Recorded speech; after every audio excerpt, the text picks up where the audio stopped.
Hello,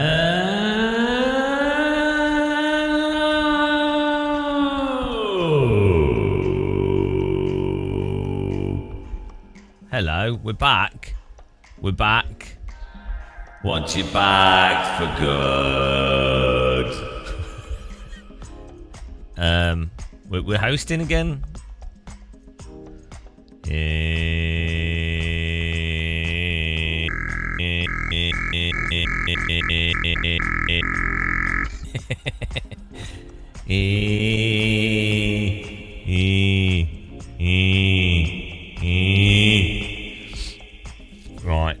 Right, that's it. Set the servers up. Hello, WND Tech. How are you?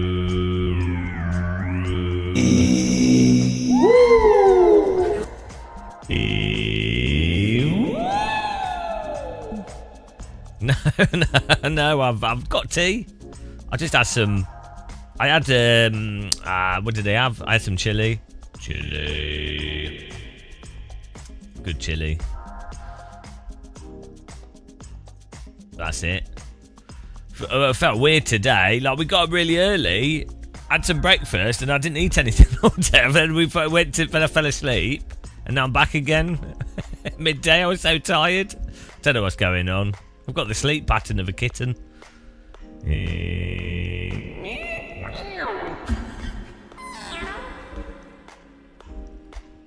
Charlie says, always look both ways before we cross the road.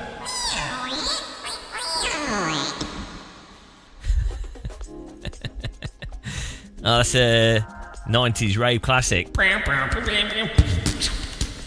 I can't. I need to make some 90s rave music. Oh, that's it. That's the next thing we're doing. Some rave. We need to do the glider techno. Do you want to hear where the glider techno's at the moment?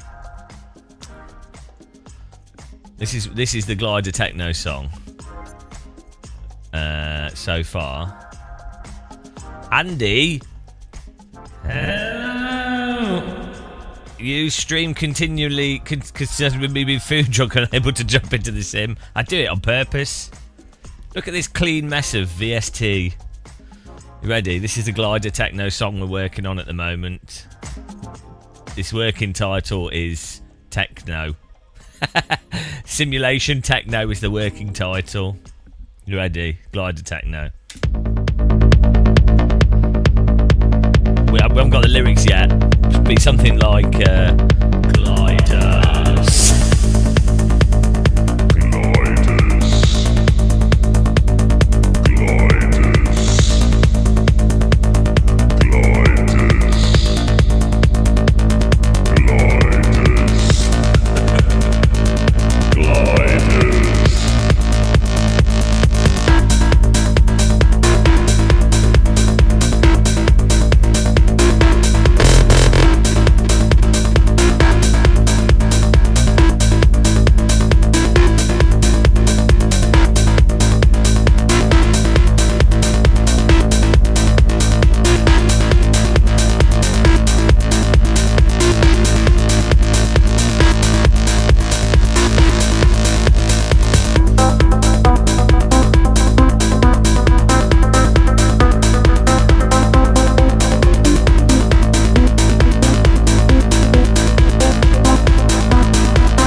Yeah, we're still not. It still needs work. I'm not happy with the synths yet. But for single player, just get AMS2 is good fun for single player.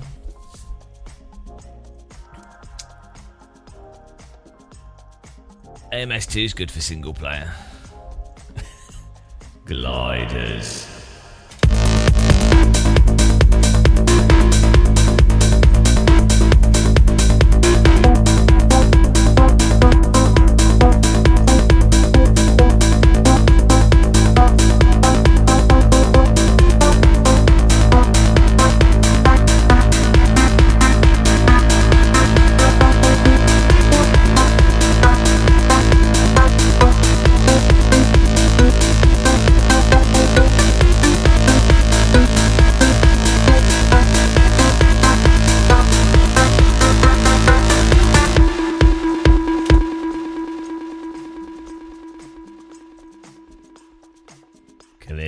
to have a delay come in there. Beautiful.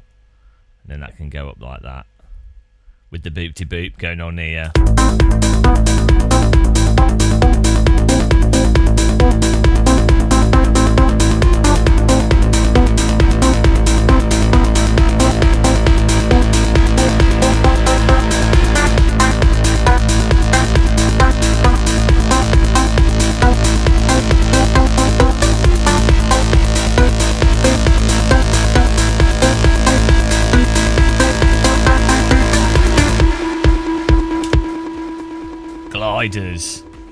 Gliders.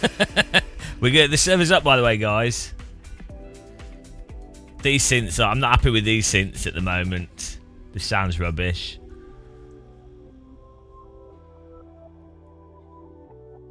This no, synthesizer Patel wouldn't be happy with this. Synthesizer Patel.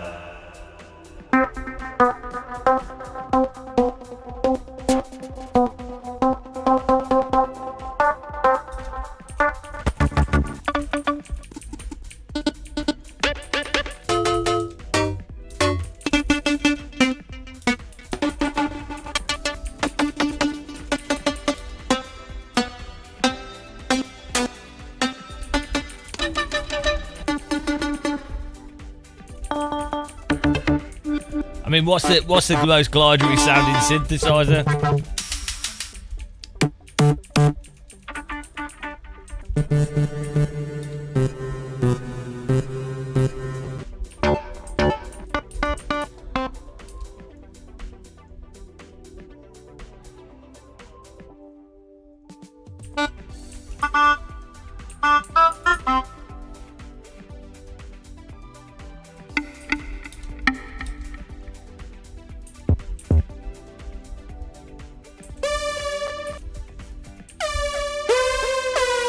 I bet that sounds terrible.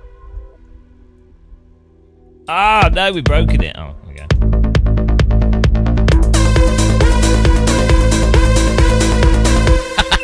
It doesn't sound too bad.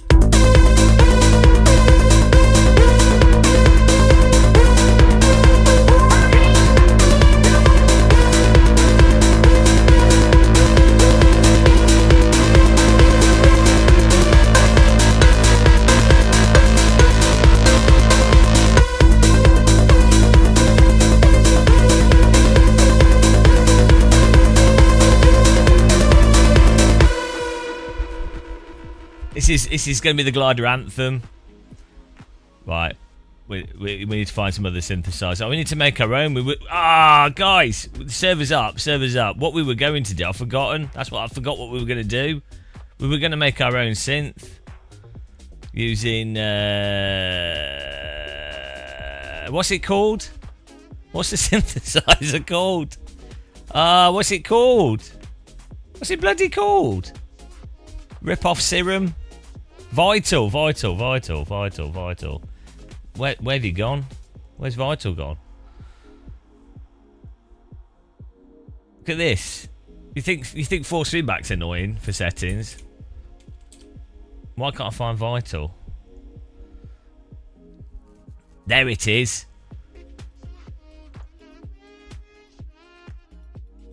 That's what we were going to do, guys. Did that add it? Am I dumb?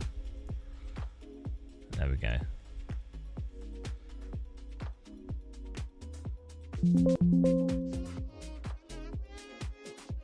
There it is. So we were going to make our own synthesizer. Have any of you ever made your own synthesizer or your own sound? Everything's made of waves, guys.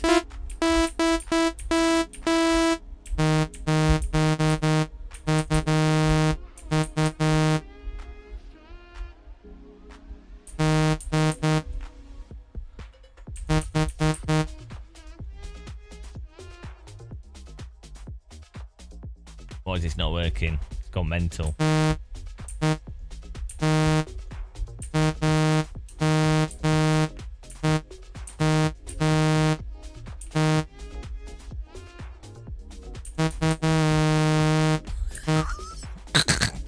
See, it's already going well. Oh, there it is.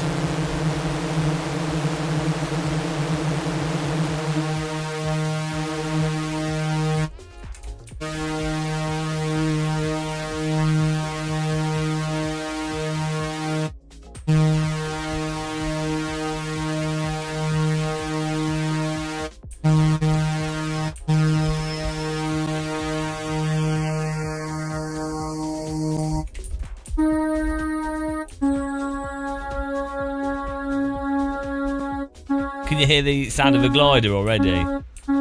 It's coming in.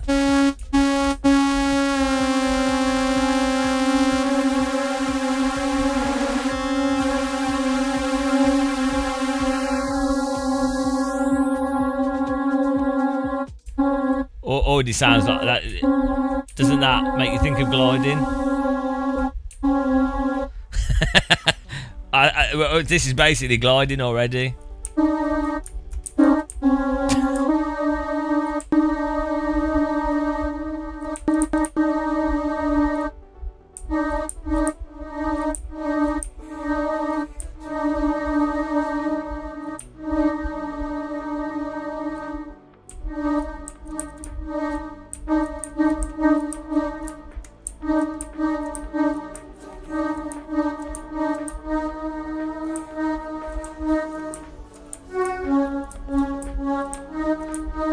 See, that's already just different notes. Before I don't know why the notes.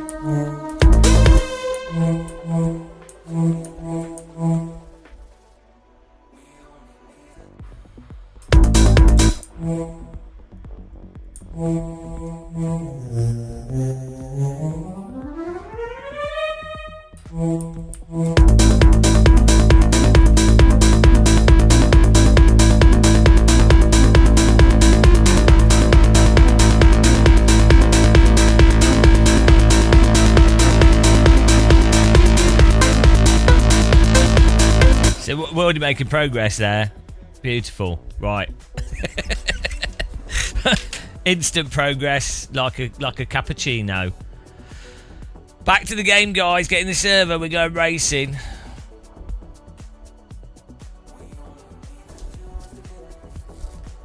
Synthesizer Patel. Synthesizer Patel. Synthesizer Patel. Macadeno, Macadeno, Macadeno, Deno, Deno, Tetrahedron, Tetrahedron. That's a very nice sound. Guys, you need to watch Look Around You. It's the best thing ever. Synthesizer Patel. It's a lovely performance. Marlonius. Would you like an air raid hello? I'm giving them out. The economy is in air raid hello boom at the moment. We've been giving out air raid hellos willy-nilly. It's like producing bitcoins. Oh, you would like one? You would like, okay. But like every time we do one, it devalues it, so watch out.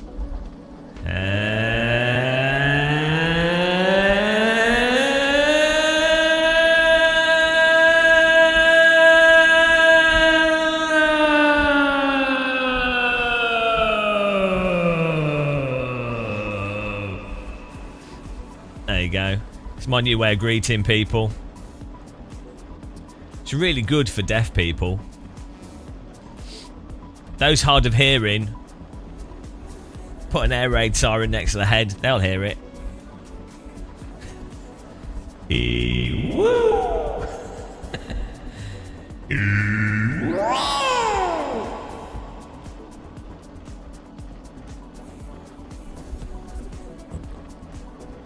I'm going to have a fake cloppers. Thomas Schmidt's here. These are better than cloppers. Guys, forget cloppers. Forget cloppers. This is where it's at. This is where it's at. Welcome to Milk and Hazelnut Wafer Bar Vision. Ah, these absolutely destroy cloppers. Cloppers are shit compared to Lidl's Towergate original Milk and Hazelnut Wafer Bars. I'm at war with Thomas at the moment because he thinks that these are fraudulent imitations of cloppers. But I think these might be better than cloppers. The Great Clopper Wafer Bar War of 2026. One of the greatest battles to have ever been fought.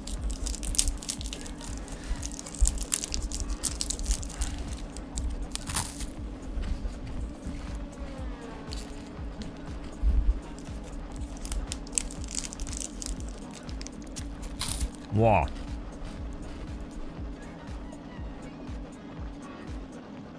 Right, get in the server, guys. We've lowered the car.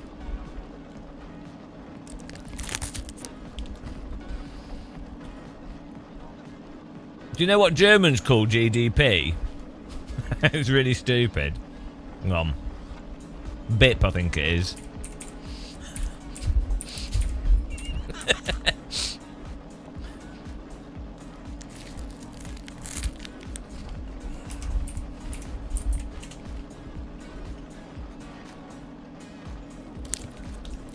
Yeah, BIP.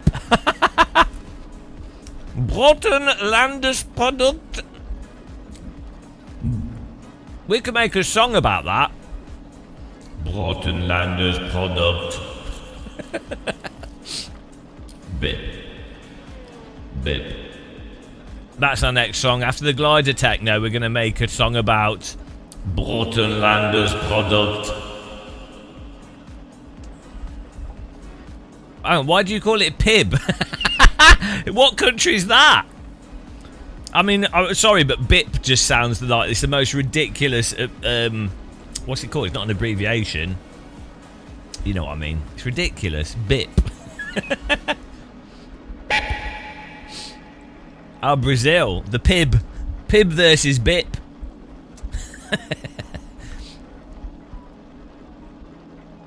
You've not got any tokens? What? Hang on. Not sure I've got any physical tokens left to drive. What are you? Are you an AI model? You need more BIP.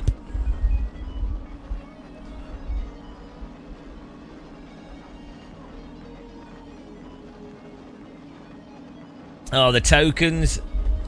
It's an expensive model. What I would recommend doing, but totally don't do this.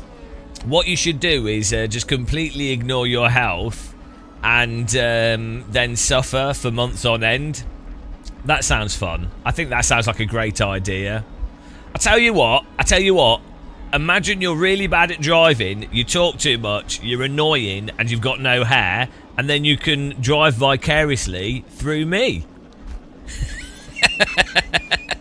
I'm not saying you'll be faster, but I could try and like make it look like you were driving. I could incorporate the fatigue and turn the wheel more laboriously. Is that no? I mean, I have mild chronic fatigue. It's not even close, probably, to what you have, but I could try. I'll stay up 2 days in a row, and then we'll be good. In Portugal, in Brazil, in Portugal it's BIP as well. Produto. Well, that's because you both speak Portuguese. I know it's different, but Produto Interno Bruto. Foda-se. Foda-se. They should just call it Foda-se. Foda-se. That's the country's economy. We should just call it in the UK. We should call it bugger. Bugger. Gross domestic failure, GDF. No, I don't like having a long beard. It's handy for hiding food in it, but I like my short beard.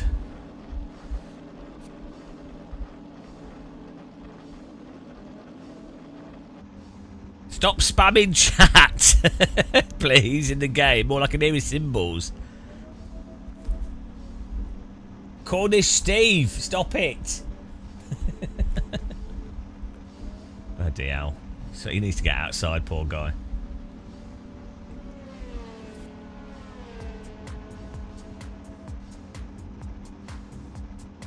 Right.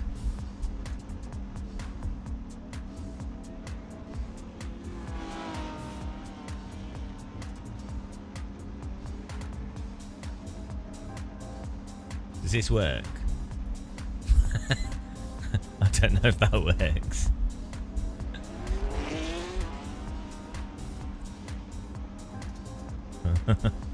Oh dear. It works on here. I'm gonna learn him.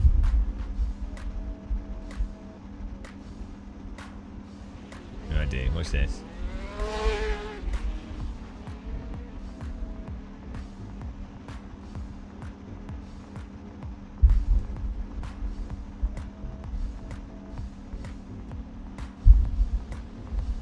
What?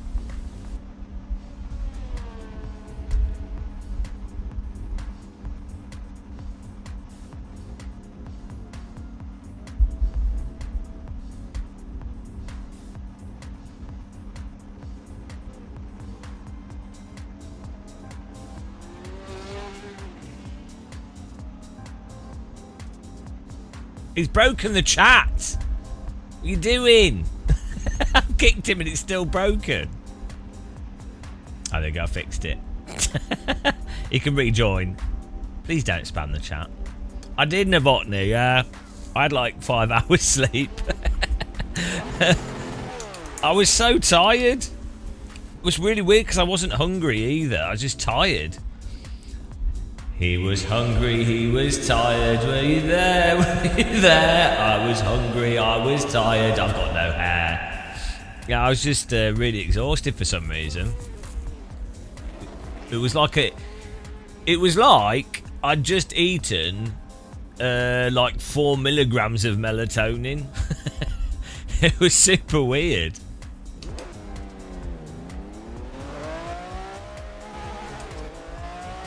Other than that, felt alright. I was just super tired. Maybe I didn't sleep last night very well or something. I don't know. Body feels rested though. What seems to be wrong with my body, which is really weird, is my sleep is super weird. Like either my body rests and like my muscles repair and everything, and my body feels fine, but then my brain feels terrible. Or I have sleep where my brain gets sleep and I can think and stuff and it's nice and I don't have a headache, but then my body's achy. It's like, it's super weird. It's so random. I have no idea what's wrong with me.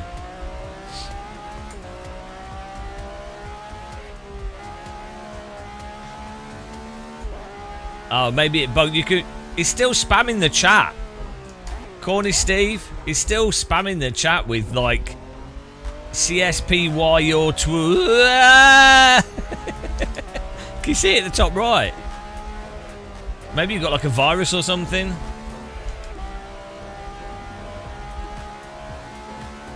I don't know what it's doing it. You've got a virus.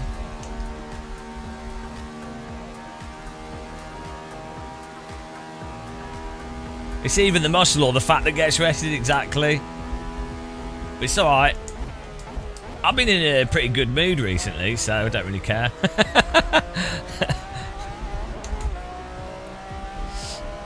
It's been apart from like getting sick after Silverstone with COVID again. Other than that, it's been pretty awesome. Like, yeah, back pain's not been bad. I've had some bad headaches and stuff, but headache's a headache, isn't it? Yeah, mostly. I'll just install, get the latest CSP.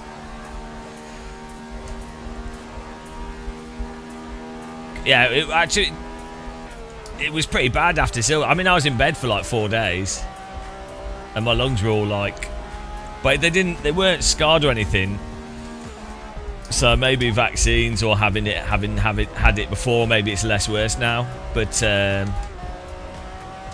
yeah, it wasn't that bad. No, it's pretty bad, I guess, for something to put you in bed for 4 days. That's pretty bad, right? I mean, that is actually quite bad, but it wasn't like, yeah, first time we got COVID in like 2020 or whatever, or 2020. I was like out for 2 weeks and couldn't breathe, and then it took me probably like 9 months to a year to get most of the like breathing back. So that was mental. But oh well, it is what it is. Yeah, what was weird with me is I didn't get I didn't get like bad. I wasn't getting like weird like coughing and stuff first time I got COVID, but I couldn't breathe. It was really weird. Like I could breathe, but I wasn't getting oxygen, so I felt like I was suffocating. It was super strange. I mean, I still have like a little bit of wheezing and like crackly lung stuff now, but it was more just that like I think my blood oxygen was just super low, and I was like I was lying on my sofa for like 2 weeks. I watched all of Stargate SG-1, and I was having to watch a TV show to concentrate because I felt like I was suffocating. So I found if I just sat there really still, breathing really like carefully, then I could somewhat ignore that I felt like I was suffocating. Yeah, and then I couldn't walk up hills. Yeah, it was really weird. It's super weird. But it's weird that my lungs didn't. I didn't have any I wasn't coughing up phlegm or anything. And the other thing was, I can't eat spicy food anymore or onions. Yeah, maybe it was pneumonia. I mean, it was pretty bad. I should have gone to hospital. So, pro tip, guys, those of you watching, if you are really sick, go to hospital and then catch something else. But I was like, you know, I'd seen all the stuff. I'd seen all the things of people, the hospital's been overwhelmed. And I was like, well, I don't want to add to that. I was like, I don't want to add to that. I'm not calling an ambulance. I would have actually called an ambulance because I couldn't have walked anywhere. I was like, oh, that's a bit embarrassing, isn't it? So I'll just lie here. I'm not unconscious. What are they going to do in the hospital? Probably give you some oxygen, maybe. That's probably all I needed, actually, because I was, you know, you probably just need just having oxygen would have been good. To be honest, that would have been amazing, actually. But yeah, I kind of feel like if other people are worse off, you're like, oh, you don't want to really add to it, do you? But the problem is when you're really unwell, you're not really thinking that clearly either, are you? So it might have actually, I mean, there's a good chance we could have passed out and died. In which case, that would have been, you know, a bit of a burden on other people. Ah, those are just the effects from watching Game of Muscle, though, Marlunius. Yeah, oh well. I mean, that's life, isn't it? What can you do? Try and be positive, I guess. Lots of people. Life sucks for lots of people. So that's how I feel better. I just I look at someone that's there's always someone that's worse off than you, so you can be like, oh well, it's pretty. This thing's pretty. I'm not. I mean, I'm in a good. I'm fine. But like, you know, if you're in a bad way, you can just look at someone that's worse and be like, oh well. See, and you can, unless you're in a really, really bad way, there will be someone that's actually in the absolute most worst condition possible. Sucks to be them.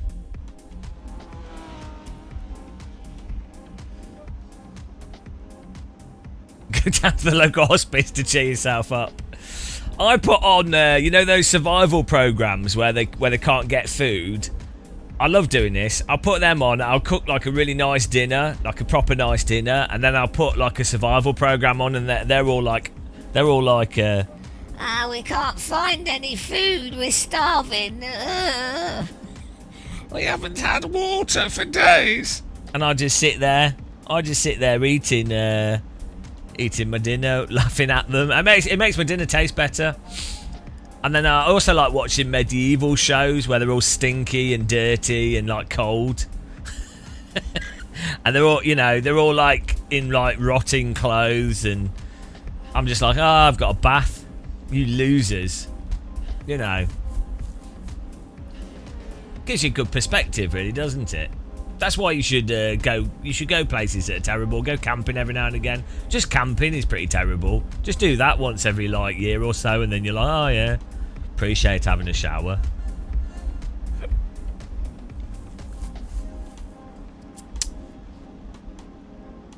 That's why pilots, you know, passenger jets, what they should do is they should come on the intercom and go, Ladies and gentlemen, we're afraid to tell you that, well, unfortunately, the engines have cut off and we no longer have power.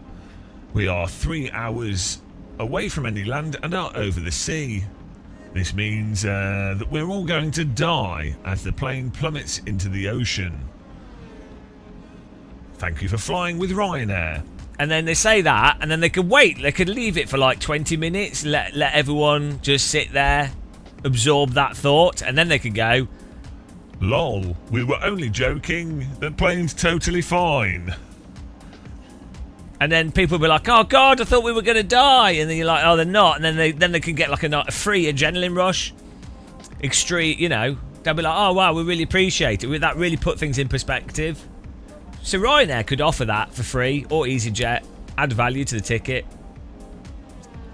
Some passengers might die of a heart attack, and you can just throw them out the door, and that makes the plane lighter. Saved money again. Jeremy Clarkson, pilot. I'm Jeremy Clarkson, and I'm going to be flying this Boeing 747, taking off from East Midlands Airport over Donington Raceway. Oh, look down below, the Stig is setting a fast lap time. And is that? Yes, it is. It's James May, stuck in the pit lane, unable to start his car. Oh dear. And it looks like Richard Hammond has crashed into a tree. I'm in the fastest plane in the world. Welcome to Clarkson's Aviation. Yeah. In the world. Oh dear.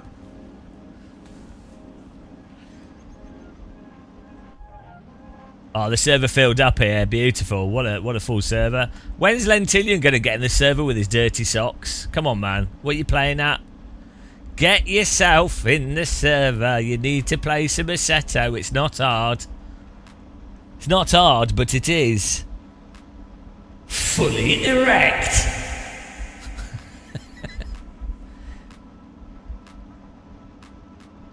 By the way, guys, give Lentillion a follow on Twitch. He does streaming, and he's really fast at Trackmania. He's part French. Trackmania is massive in France. A lot of people don't know this. French have like a weird video game culture that's... So do the Germans. But like French have a different like popular game culture. It's really weird. French people are really weird. It is like culturally really weird compared to Brits. I lived in France for a bit, so I can say this with certainty. Like, English and Germans are very similar. So are Belgians and English are very, very similar. But the French are very... They're very weird. I mean, I love them. But they're really weird. They're really weird with cartoons and games. I don't know why. I don't know what happened there.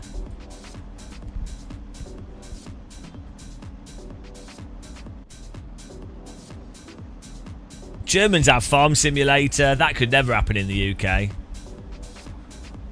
And we will put the grass in the box and we will move it from here to here. Oh yeah. And then we will plant the seed and we will move this. And now the seed is 5% too much.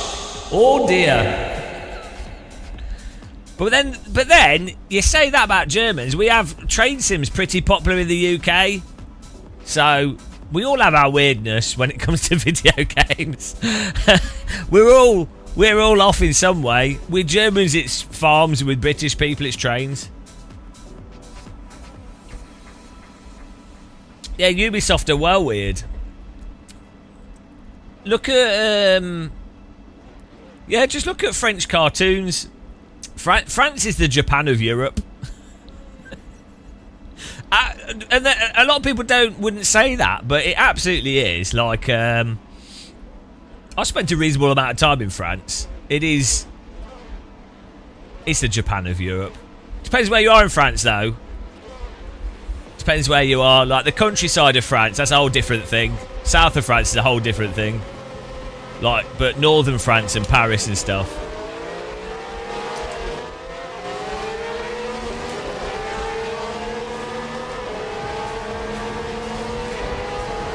I think I would argue rural French are like the best. That's the best life you could ever live.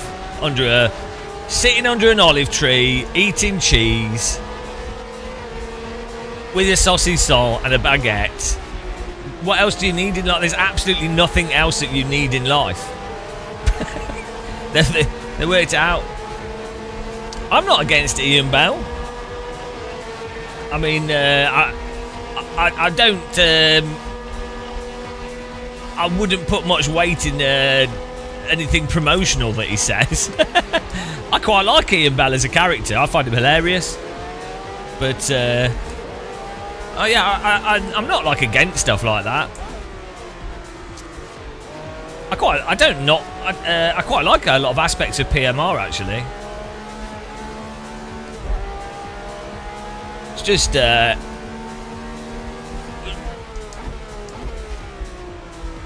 With us on this channel, what it mostly comes down to is I do videos when there's like a thing that piques my interest randomly,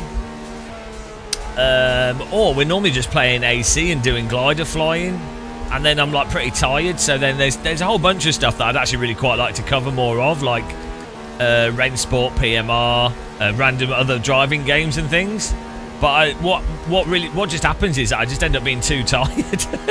Like my brain is just wrecked from we do like 8-hour live streams. So, and like fundamentally I really enjoy how I like hosting the races in AC with subscribers. I like the tracks we can run, I like the content.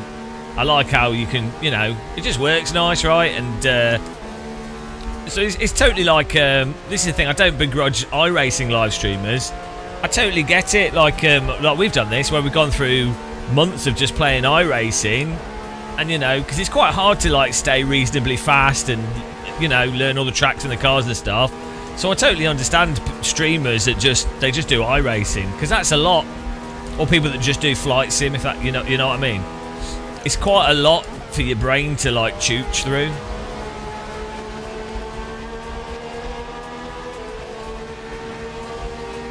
Yeah, it was weird with PMR's biggest issue is just a technical issue due to the engine and not having enough time to develop the engine properly, and just legacy code, I imagine.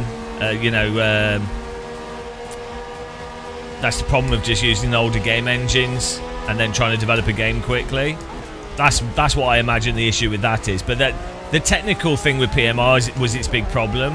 And to be fair, Rennsport as well has had some of those issues with it in order to get it to run. But like as a driving game, lots of aspects of Rennsport are really quite nice. Like the track models, the general handling is quite nice. Sort of R-Factor 2 tyre model. There's lots of aspects to it that are fine. I don't mind it. Like weirdly in sim racing, there's this kind of implied, oh, you like this or you don't like that, or you hate this or whatever. But actually, like at its core, but I'm pretty personally I like all the driving games.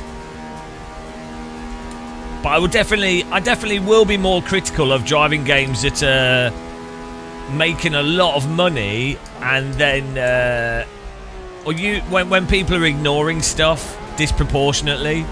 So like with iRacing, it's got very obvious issues, but because it's popular, they kind of people don't talk about them, So I don't like that sort of thing. I like, whereas with PMR, I think, and with Rennsport, people they're more honest about the issues. Which is weird, because you would be like, oh, hang on a minute, these titles or games are struggling, so maybe still be honest about them. But it's weird to be disproportionately honest about something that's struggling as opposed to something that isn't.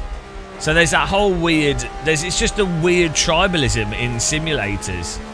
It's very strange, and I don't like it. So that's why I will emphasise when you see I don't like bullshit, basically. That's what that is. Otherwise, I just wouldn't care. Life's too short.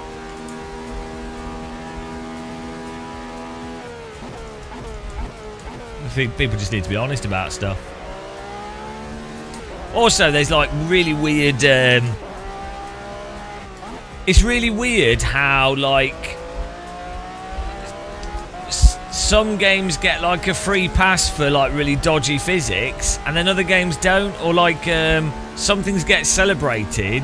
So like people be like, oh well, Forza or this has really great physics, whatever. It's like, well, it doesn't drive that much better or than PMR or Rennsport or whatever. But you know.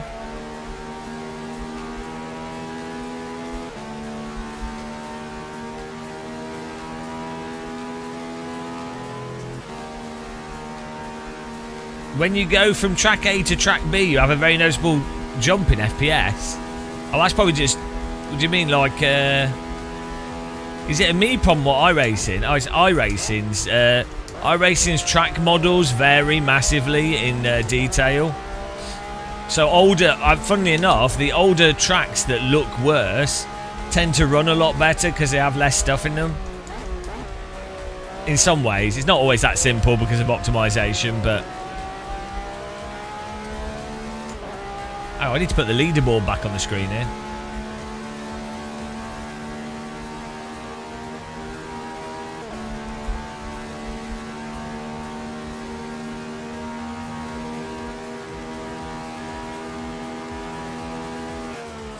Who is this? He's driving like Chedhead in front of us. Marcio SR8.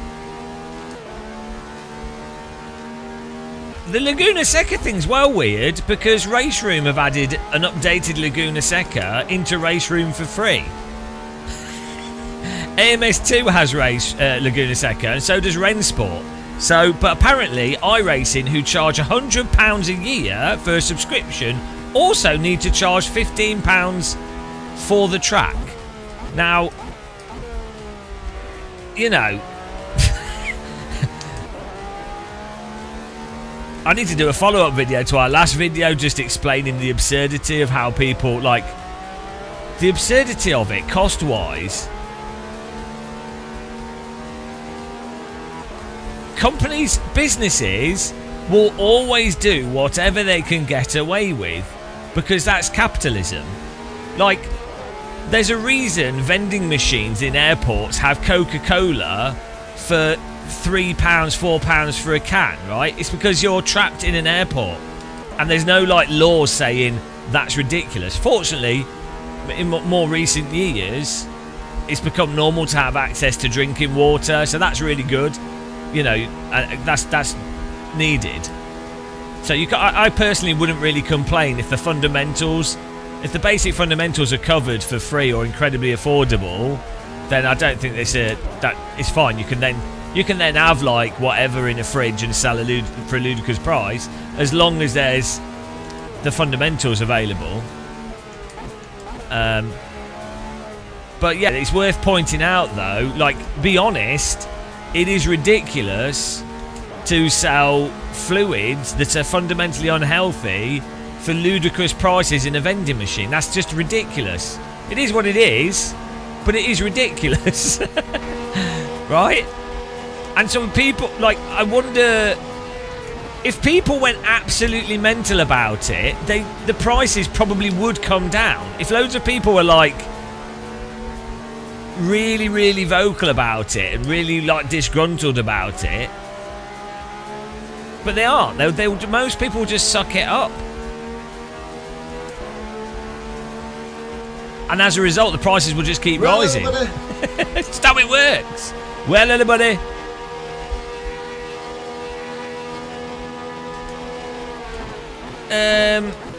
Yeah, no, I get that Apex Life, but all the developers have had to update their licenses. Presumably, they all removed and updated the track at the same time. So, and you know, there'll be different licensing agreements. You don't know what licensing agreement one simulator does to another one, or you don't know if one has got higher fidelity data or whatever, or what the contract is. One could be a longer term or shorter term contract. You don't know. So,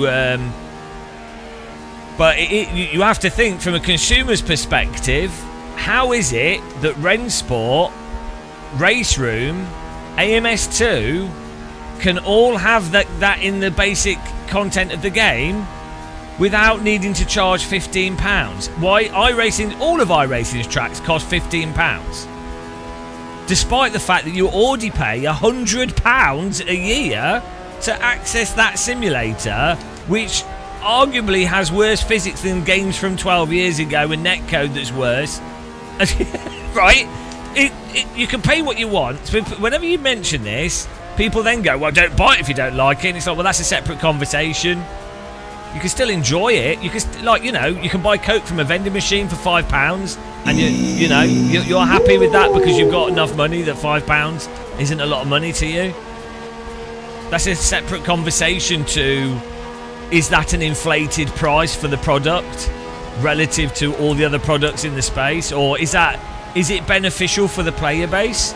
So in iRacing, making Laguna Seca a paid track will mean that there will be less people racing on Laguna Seca. So they've actually devalued the value of the track in the simulator. Ironically, by charging for it and saying it's worth more, they've actually made it worth less for the user base. That's what's funny. So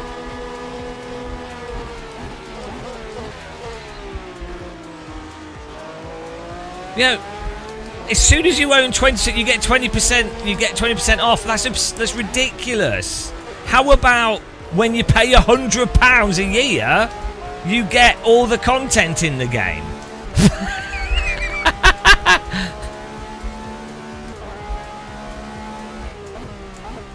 Not everybody has all the content. Now, if you've bought or you buy 5 things at a time, you're then spending like another £100, £200. So, come on, it's absurd. It's utterly absurd. Well, it's not even like, like, again, people can still get value from that. Maybe you could say that other simulators should charge more. Maybe that's why their businesses aren't as profitable. I don't know. You can make those arguments, but nobody's making those arguments. They're just defending iRacing for, I don't know why.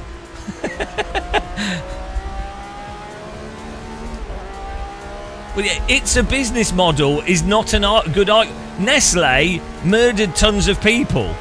It's a part of their business model. It's not a good argument. Putting animals into tiny pens and exploiting them for all they're worth is a business model. The American mind can't comprehend not being extorted for profit. Yeah, like, it's a business model is not a good argument. Look at my channel. It's a business model. It's not exactly good for people, is it?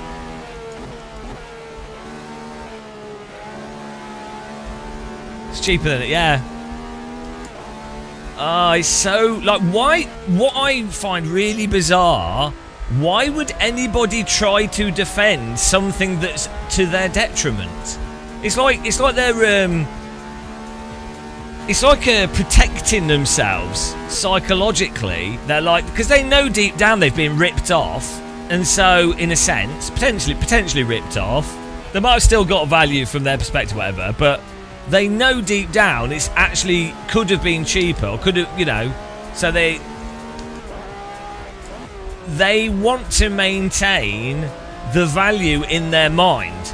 So anything that undermines that value by pointing out where it's not as much value upsets them, because you're then basically, by pointing that out, you're removing part of the psychological value that they got. It's like if you sell bottles of water and it's just tap water, but you put it in a fancy bottle and you charge someone £15, they will think it's higher quality water and they will genuinely enjoy it more than if you just give them tap water, right? But then if you then tell that person, oh, that £15 bottle of water is literally just the same tap water, they will be upset at you because you've taken away the illusion, the irrational idea that it was more valuable water. And in their minds it was more valuable, so in a sense they are correct. You have removed value from them. even though you've done them the favour of actually pointing out it was BS. It's like homeopathy. You tell people that have done homeopathy, like there's zero scientific evidence for homeopathy, right?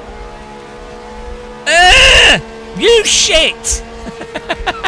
I should have driven him into the wall. There's no scientific evidence that backs up homeopathy, right, as a treatment, outside of it being a placebo. But then, you know, anything could be a placebo, so it's not a specific thing. So, if you tell people, hang on, wait for OBS to reconnect here. If you were, oh, please don't drive into people at the end. I'm parked on the start-finish line. If you tell someone could have taken, they were unwell, they took homeopathic placebo pills, right? And then they felt better.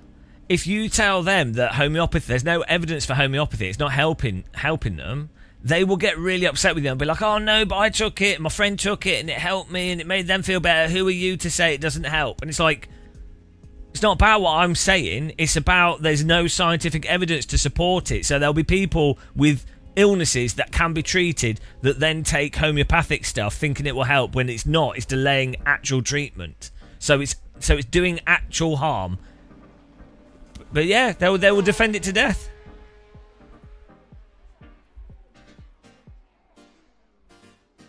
So, but that's it. It's fine to say X costs more and you're enjoying the irrational aspect of spending more on something, the bottled water effect. Just be honest about it. Then I don't really have a problem, because at least people are making somewhat conscious, informed decisions, right? They're going, oh, I'm buying this because I know what it is.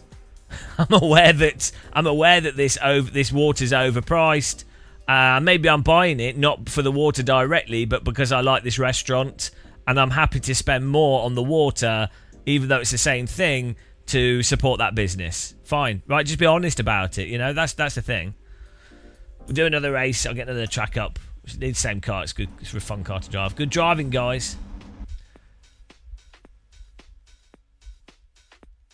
The problem is, as soon as you allow for like just outright lying about things, it's really dangerous for how it applies to thinking and other things in life and everything. It's super, super, super dangerous and terrible for humanity. That's the problem. Oh yeah, no. So the about iRacing specifically, at the moment, there's no other online racing simulator with both oval and racetracks that's sort of semi-realistic, that you can, if you're within 2 seconds of pace, you can load up and do a race with a nice laser scan track with other people, and probably have like it's not really proper racing, it's more like hot lapping with other cars. That's a whole other thing that we've obviously talked about before. But you know, there's no other game where if you've got a wheel and pedals and you're reasonably fast, where you can just load it up any time of the day, and at least one or two things have a close-ish hot lap session with people. So, you know,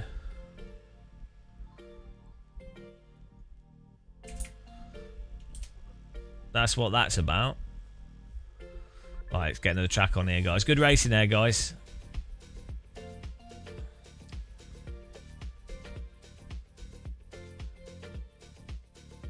You just want to say hi before going to bed. I hope I will see you go. Oh no, I hope I'm not live in 8 hours. I'll give you a hi goodbye. Goodbye.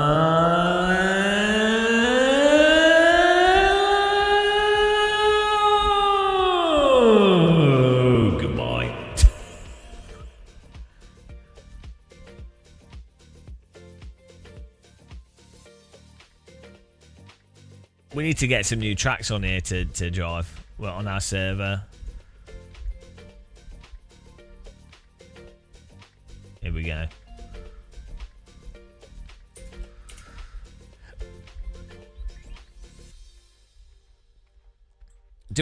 I think the server's almost full, so I might have to do larger tracks in a bit, but we'll stick to smaller ones for now. We'll see if it gets full.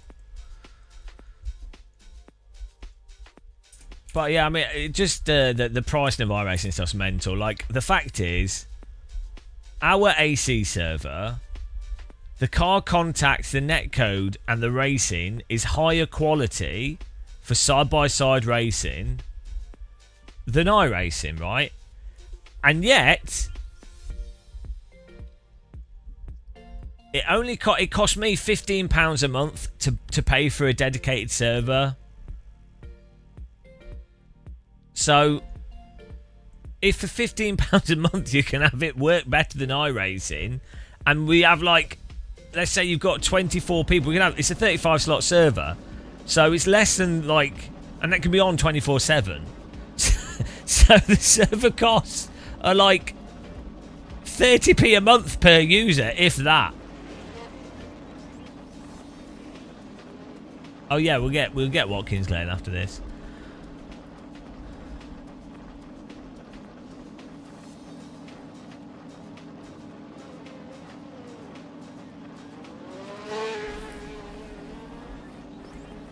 I think what happens is, I think a lot of people do not have like Come on, ladies, £1 fish. Come on, ladies, £1 fish. £1 fish. Have a look. £1 fish. Have a look.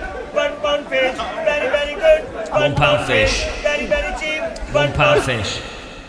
I think, thinking wise, I have a suspicion a lot of people don't. Wait, let's say you find something out. Well, what do I know nothing about? Simulators. Right. Advertising board. Like this advertising board thing behind us here, right? I don't really know anything about these. So, rather than just going, oh, here's a shop that sells this, and well, it's made like, and they go, well, this costs £200. Some people would be like, okay, they'd see what else was in the store, and they'd be like, oh, okay, whatever. But then, what you really would want to do is go, oh, it's made out of these materials, and it's got these components on it, and it's this kind of bent metal. So how much does bent metal in a frame like this normally cost? How much does the fabric normally cost? What, you start already immediately start researching different types of fabric, different types of framing. You'd look at other companies that also make this type of framing and stuff, and you'd contact someone that does trade shows or business events or racetrack accompanying stuff. You'd talk to multiple companies and you'd ask them what their prices are. Then you'd ask them, oh, why does that cost more or less and for what reasons? And then you would also use your knowledge of steel tube framing. You go, oh, how come these advertising boards cost more than this other industry that uses the framing? Or why are you guys not using T-slot or some other material, right? So that's how you go through stuff to like contextually understand why something is how it is and what the limitations are, right? I think a lot of people don't do that with their thinking on anything. They just, it is what it is. It's like, oh yeah, that it says that's that. That's it. That's where they stop. It's like a lack of curiosity. We could put Daytona on the server, but we don't have it. But we could have a look. Why? I mean, I don't know. Maybe I'm being too pessimistic. Maybe a lot of people are that sort of curious about things and do look into it. Oh, you could definitely argue that that's a waste of. You could waste your time thinking about things too much. But then, if you spend a lot of time doing something, why would you not think about it?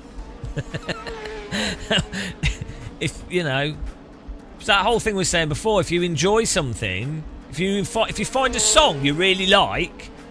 You're listening to the radio and you hear like a random song, then you'll be like, oh, who made that song? Okay. And then you'll be like, oh, who makes stuff that's similar? Or what type of synthesizers are they? Or is that a live band? Or how they EQ'd the music? Or why am I enjoying this more than this other thing maybe? Or why, you just look into it. You'll find more stuff that's interesting. I don't know, maybe I'm crazy. Maybe I'm insane. I would have thought that was pretty normal. Hang on, what's this?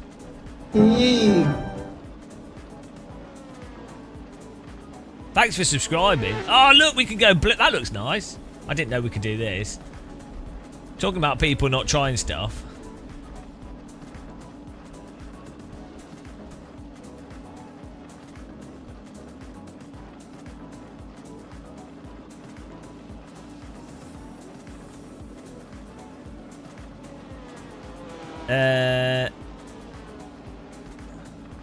Oh, here we go. Show disconnected. But we needed that.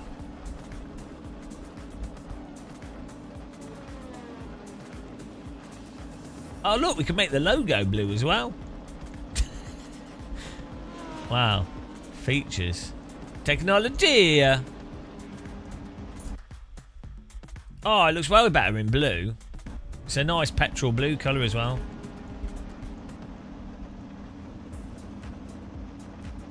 I didn't know you could move this around until we accidentally did it.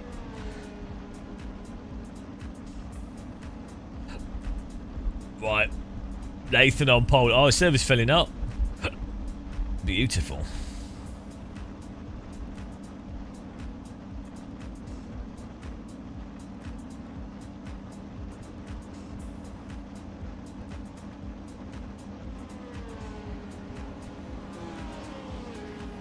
Oh, what's the time? Oh, it's almost 9 o'clock. It's well confusing when it's sunny. It's 9 o'clock at night and the sun's still out. It doesn't make any sense.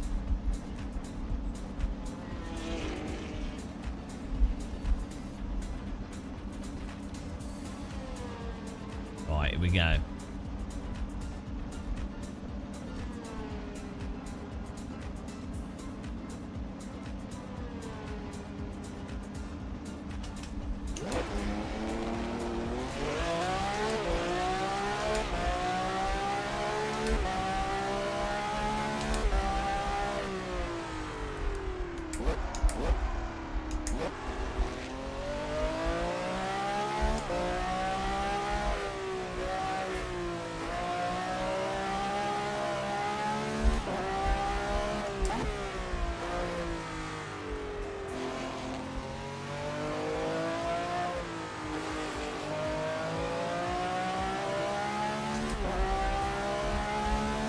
I think I need to make a scene which is just a delta bar.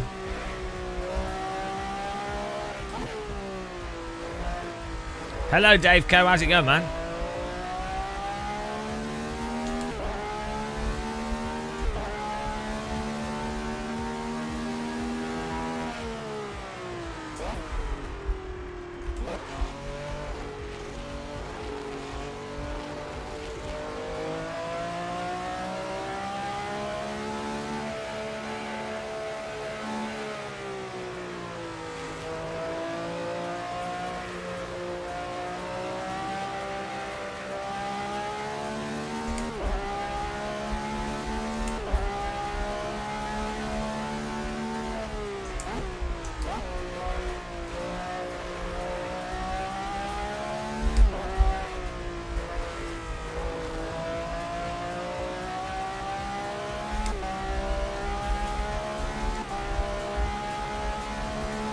Sleep cup. What? World Cup sleep deprivation? Oh. Oh yeah, we wanted.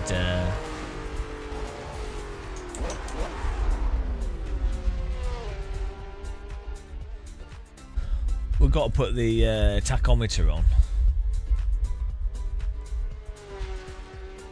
The odometer.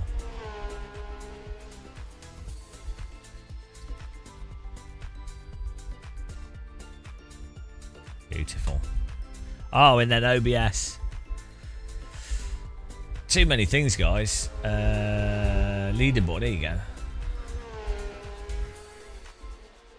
Look at that.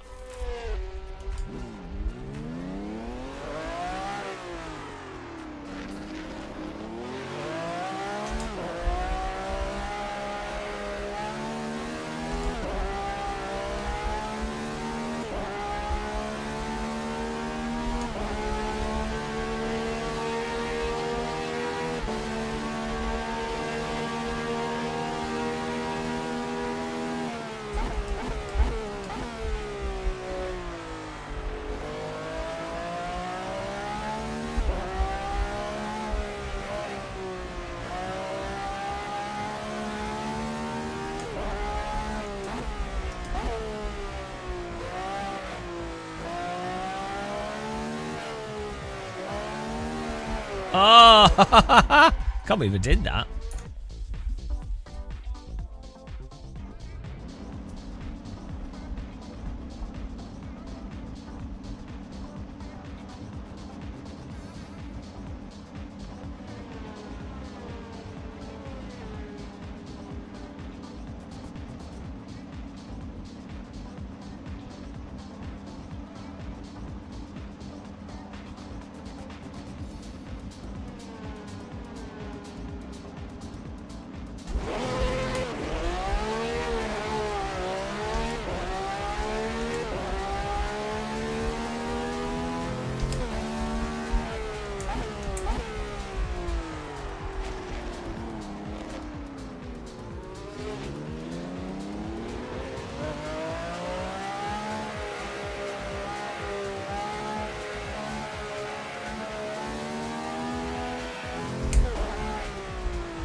Well, next race I'll put on a larger track.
What on earth does ride your own tail mean? What? What does ride your own tail mean?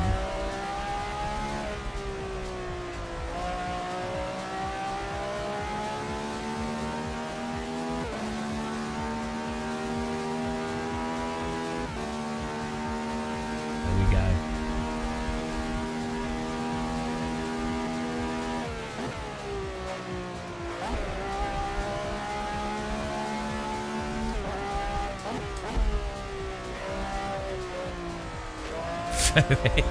Maybe.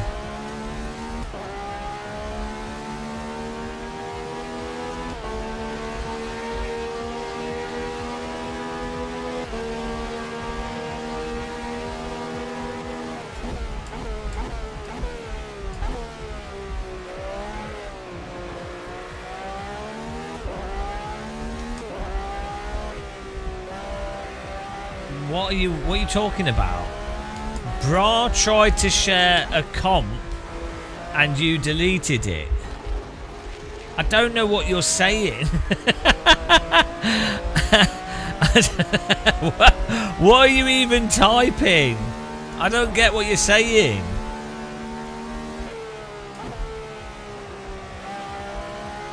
Is this a bot?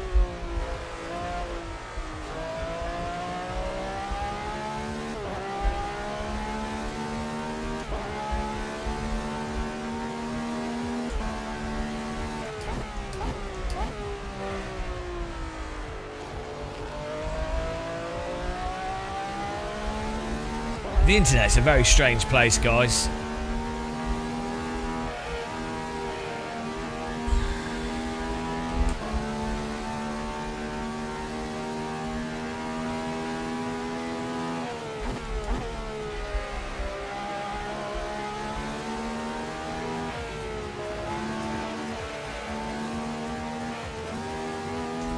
Oh no, he's dead.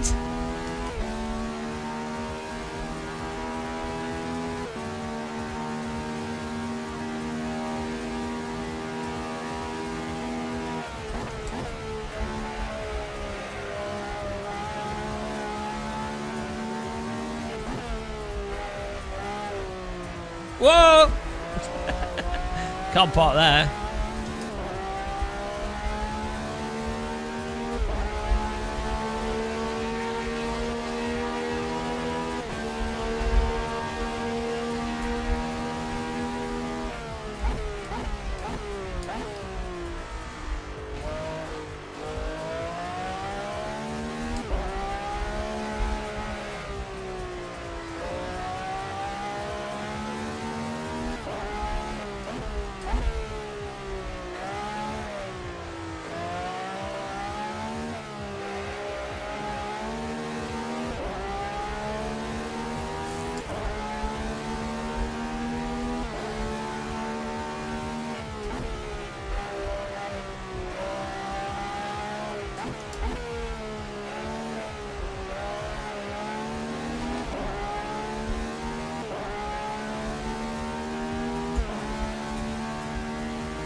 I'm always losing, but it's fine. I let people get on the top of the leaderboard just for a bit to make them feel better. It's a way to coax out donations from people. They're like, oh wow, I love racing on Game of Muscle servers. I'm not the worst. And then, you know, it's because I'm kind.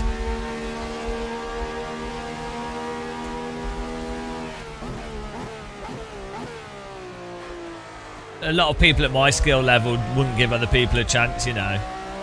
But I really do. I really do help people. I give them an opportunity to shine. Like I treat our viewers like toddlers, and I'm like, well done, good drawing. We'll put it on the fridge. There's a really nice drawing of what appears to be a cat or an elephant. Wow, great job, really good. Isn't that really nicely coloured in? You've done a really good job with those lines. And then, oh yeah, you put so much F into it. Here's a smiley face and a star. Well done. So I like to encourage our viewers with that type of mentality. I put the race results of these races on our fridge. I'm very proud of our channel members that joined the race.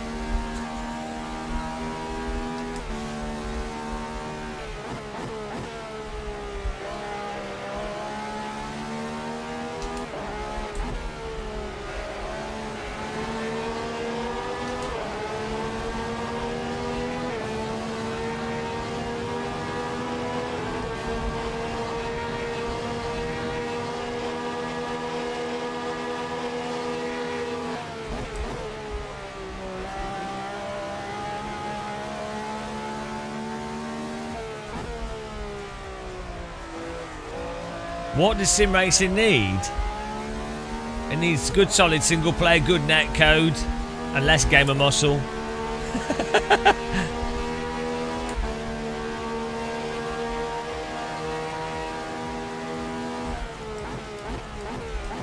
Needs more gliding.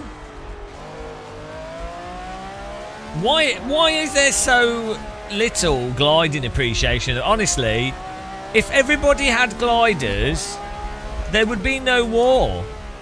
Everyone would be too busy floating around in the sky. They'd be like, oh no, the weather's not good today. What a shame.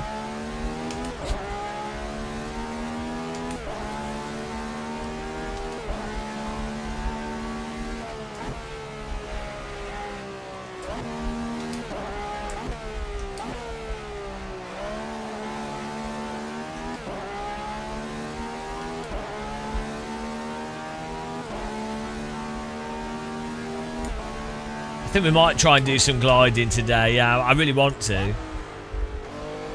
We need to find a good task to do.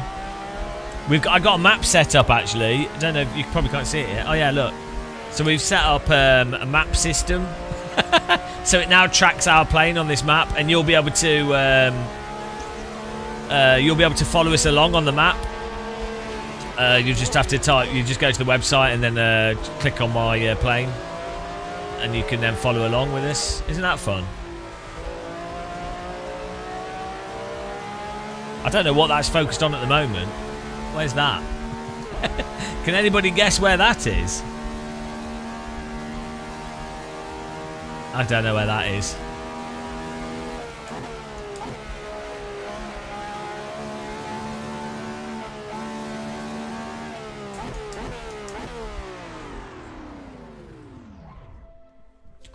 I think I'll put the race. We put the leaderboard on this screen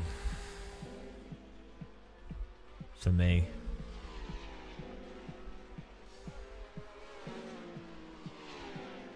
I mean, if I put that there, I mean the in-game one's a bit bodged. Tell you what, I won't put that on.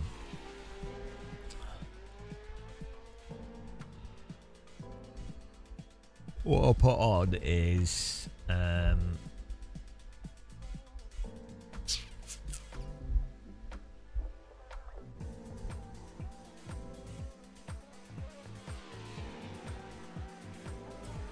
maybe I could put race essentials on this one screen.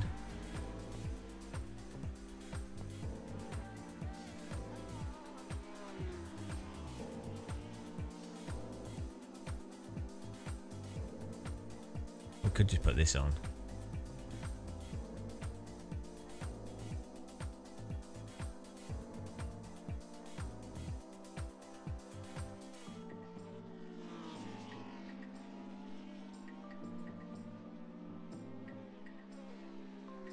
That's nice.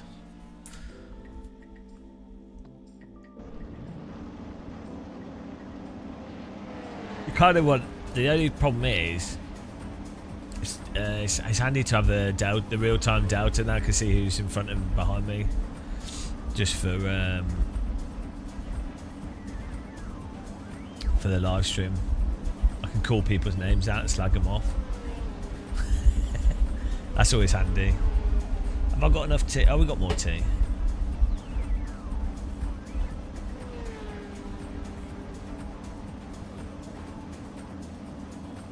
I mean, how good is all this, really? It's so good. I need to do BeamNG. That's another game we're not covering enough.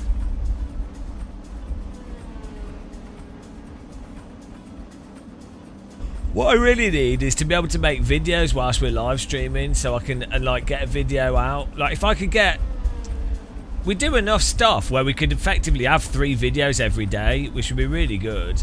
But then.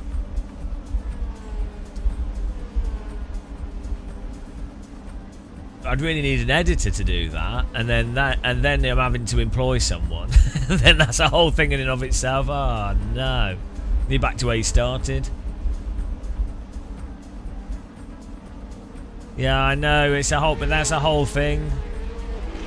And you know, I kind of also feel with a lot of editors, it's like it would be better for them to just start their own YouTube channels.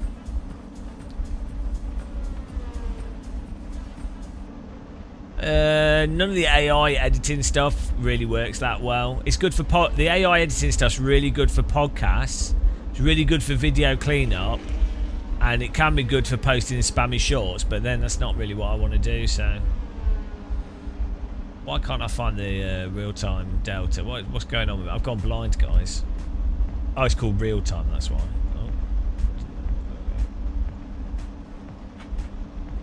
Oh, there goes my mouse. That is true, it could. But I don't really want children. That's the problem with that. Oh, I mean, I think I would enjoy having a child, but I don't really want to bring another sentient being into the world. There's plenty of them that need looking after, as it is.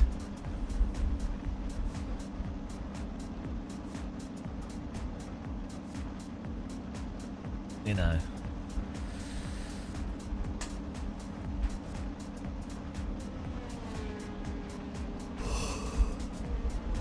Yeah. You can't understand. Yeah, I just don't like. I don't want to. You know, it's just the internet. Like.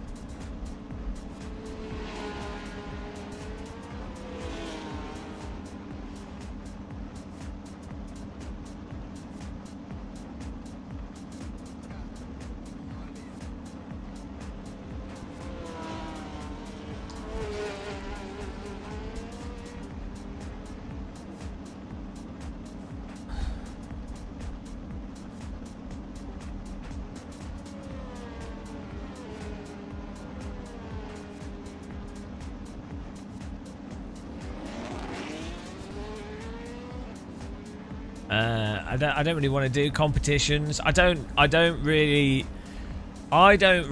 enjoy managing stuff unless it was something that had to be done. Like I wouldn't mind managing like let's say a disaster happened, or let's say buildings fell down or something and you needed to manage people to clear the rubble. I don't mind that sort of management.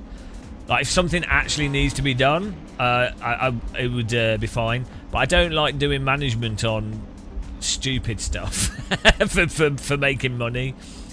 And then also, like,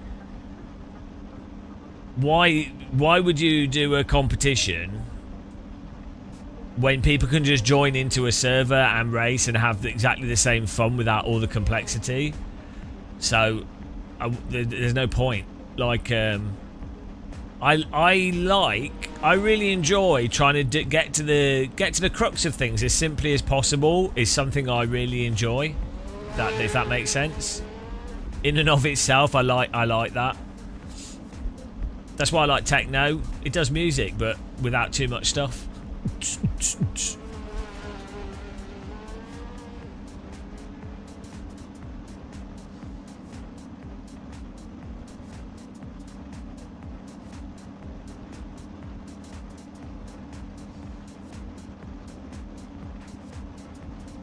What I need is someone needs to come up with some like drug that allows you to not have to ever sleep, or well, if I could like if I said this before, days need to be twice as long. Like my brain seems to work on like I want to be awake for 48 hours and then sleep for 12-15 hours. That's what I want. Like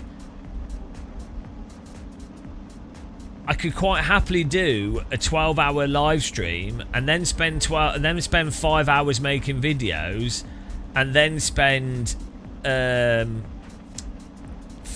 hours making music and doing other stuff, walking and other social things and what have you. The interval of wake up at 7 AM and go to bed at 10 PM and then sleep and then your brain resets, it's not long enough for how I want to do stuff. I feel like I only start to get going after doing something for 8 hours. Doesn't matter what I'm doing. If I'm walking, I want to keep walking for like 6 hours. I don't want to do like a 2-hour walk every day. I want to do a 6-hour walk every day.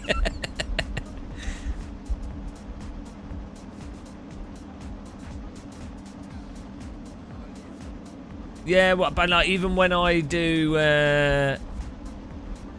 yeah, I just like doing stuff for like 6 hours at a time. Like anything shorter doesn't feel like I've done it for long enough.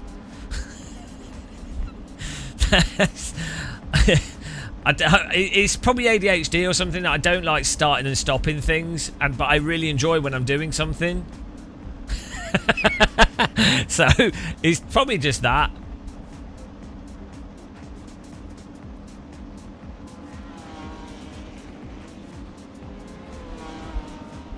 You know, you just there's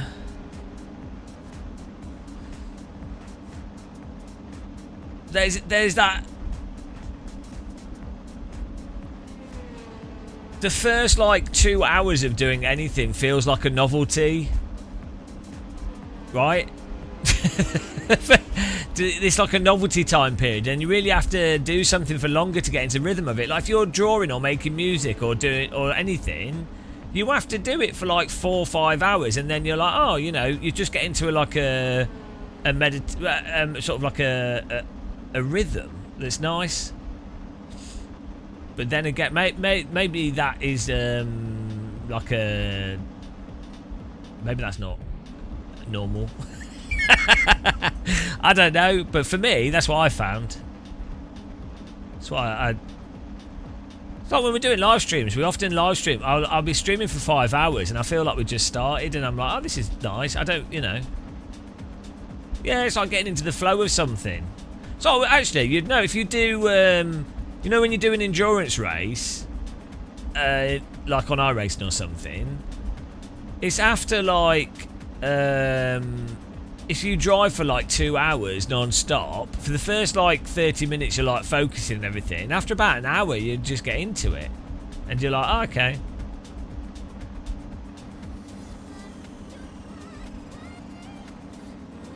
Here we go.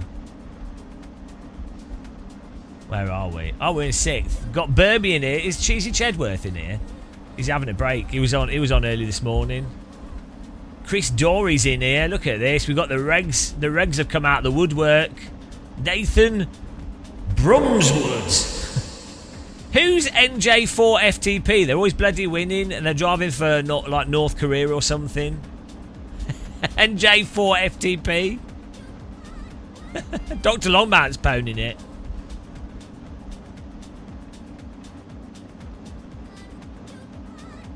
The Antoine Jacket Potato's not here. No, he should be. He should have sensed the radical.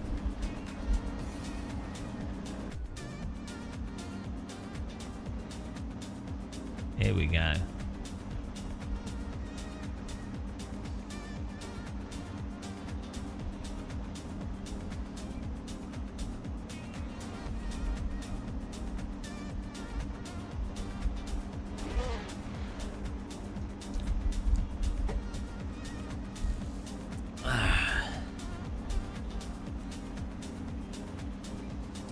TUV.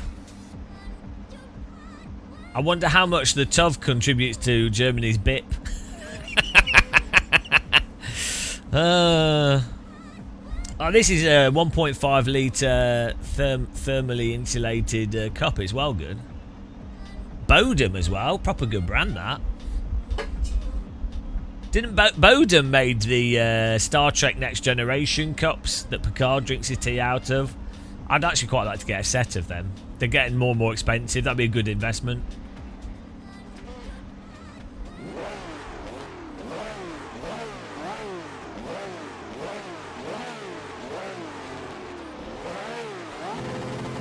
Oh, I forgot to put my seatbelt on.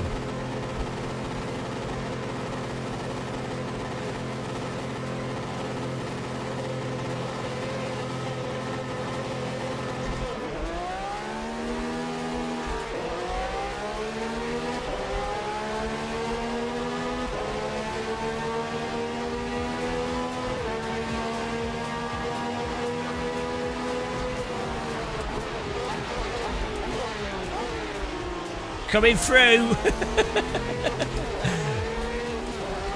Absolute Moses. They were being too kind to me.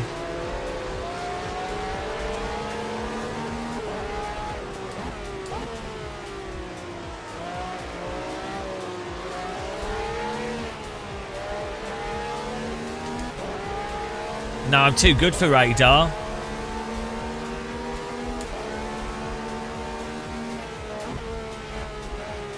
It's God's will if someone drives into me or not.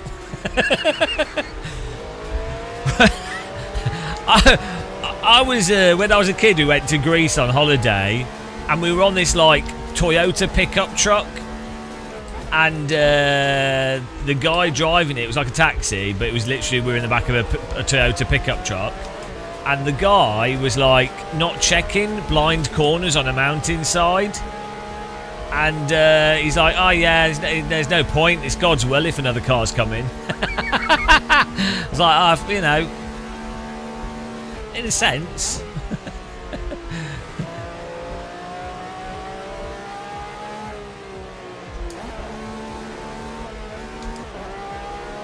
Yeah, he had his beads.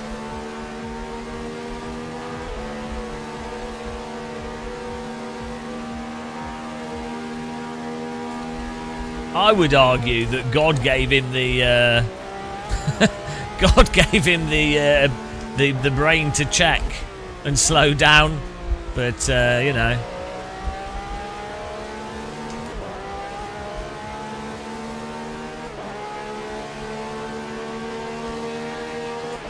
Now I think we should have a 10. It wasn't really a debate. I think we should have a 10-hour religion conversation. They're really fun. They're totally not entirely predictable and always the same and achieve nothing. I think.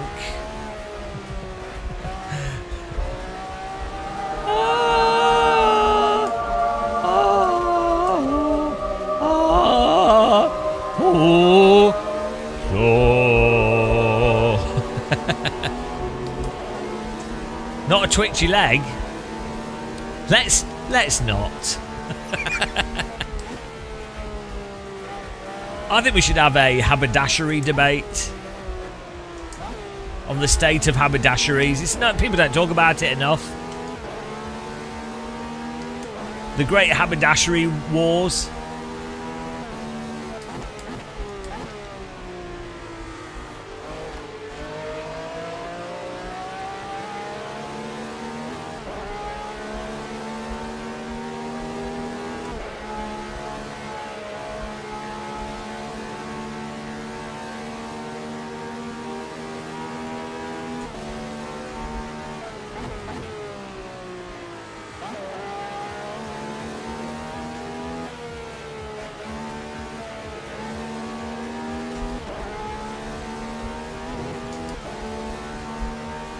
It is. We are pretty radical.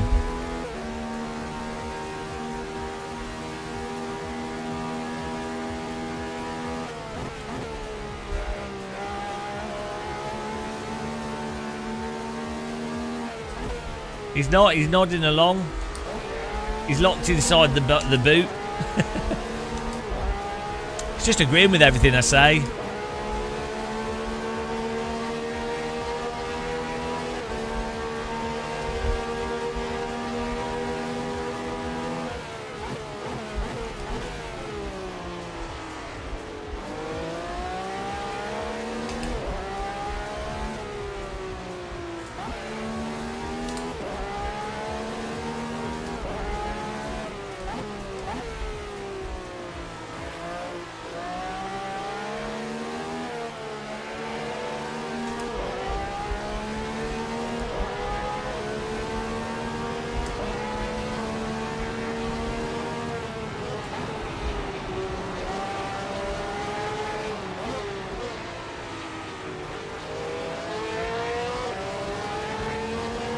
Oh, yes.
I do actually have LED lights here on my sim rig that flash when there's cars left and right of me. So when you say I've got no car radar, I actually do. I was lying.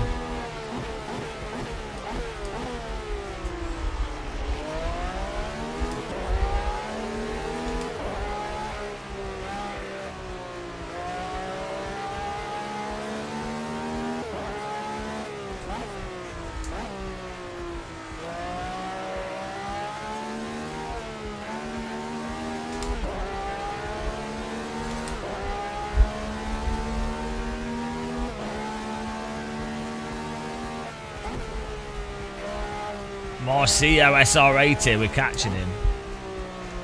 Nice drive so far.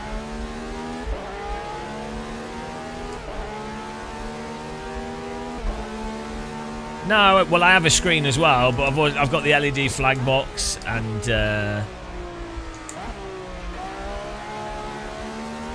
yeah, it will do. It will vibrate and like tug and do weird stuff on the chair.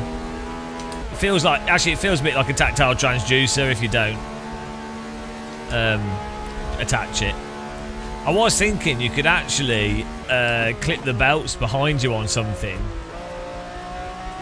You could actually take advantage of it more. So for people that have a belt tensioner but don't necessarily want to always use it, there's a product available there where they could. All you need is like the clips for the seat belt attached to something else, and then yeah, you could just plug it into that when you're not using it. Where are you going? People just get intimidated by my superior boldness. I blinded his mirror with the forehead.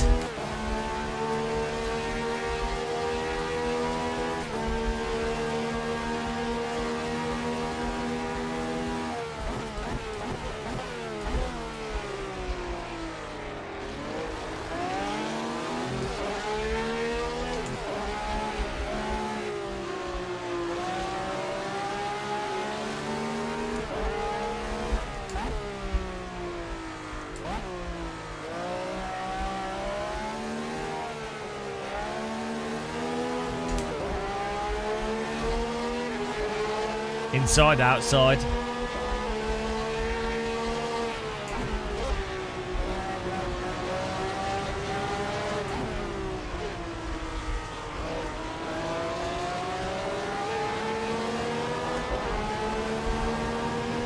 Nice looking car, the Radical. The shape of the bodywork is quite nice.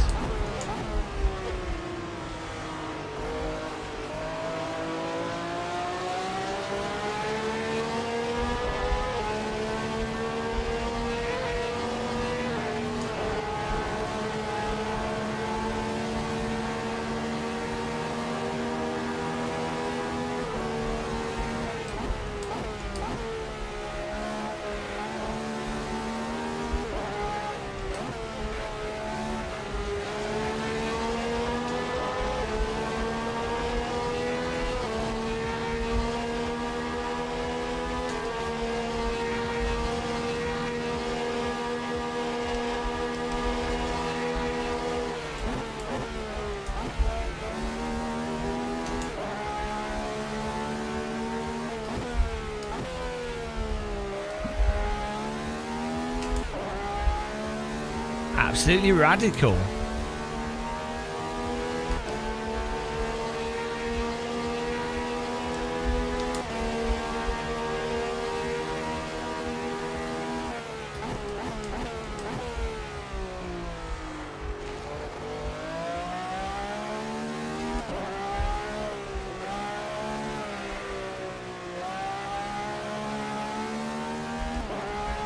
You have a hard time with the car. What's the problem?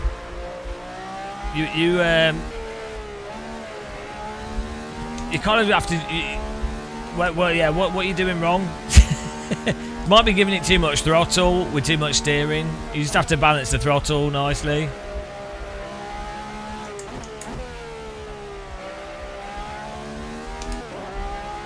Like you kind of have to get it into the slip and hold it there.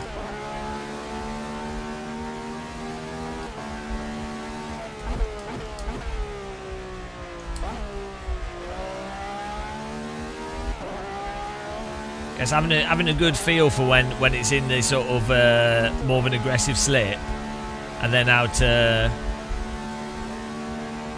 balance that with the throttle, steer with the throttle, and also with the brake as well, but not braking too hard.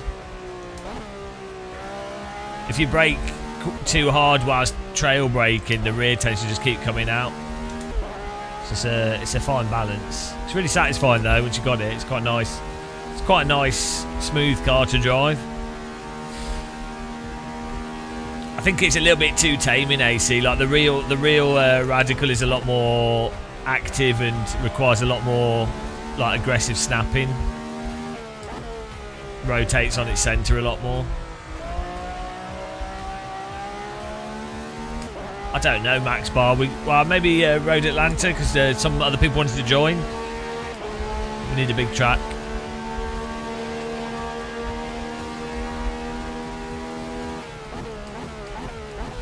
Oh yeah, braking in a straight line for most of the braking initially is a good one, and then also not downshifting too quickly. It's a common mistake. If you downshift too quick, the rear pops out.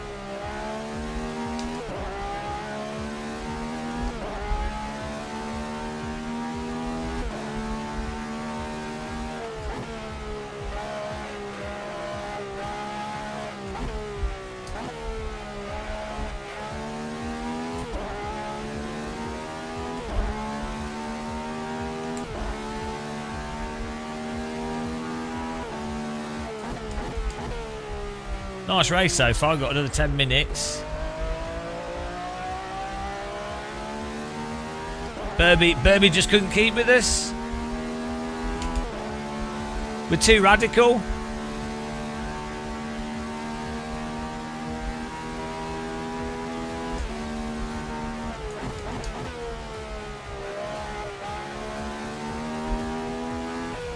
A big thing with this car in terms of pace is to when you turn in,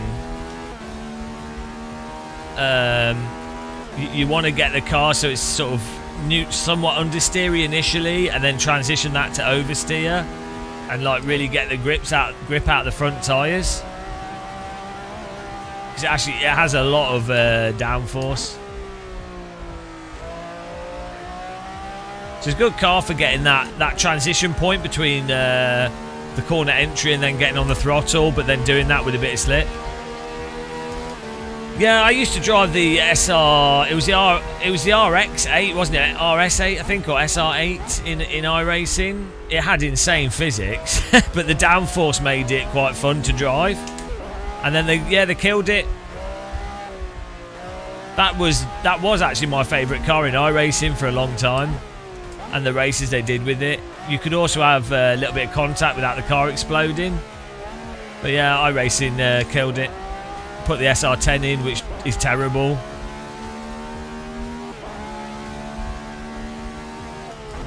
Yeah, ironically, the old time model in iRacing drove a lot better than the newer one that they've got now. Like the F3 car as well, it's a bit sloppy, the old F3, but it genuinely is nicer to drive. And the draft on it was broken, but that meant that it meant the racing was better, because the draft allowed for people to then overtake and make up for the stupid tyre stuff.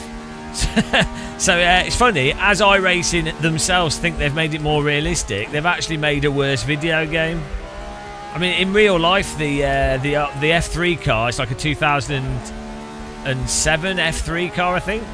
In real life, that car is rubbish for racing. Like, it has really bad... it just makes dirty air behind the car. The draft's not that strong. So, it was just convoy racing in real life. It's quite funny, really.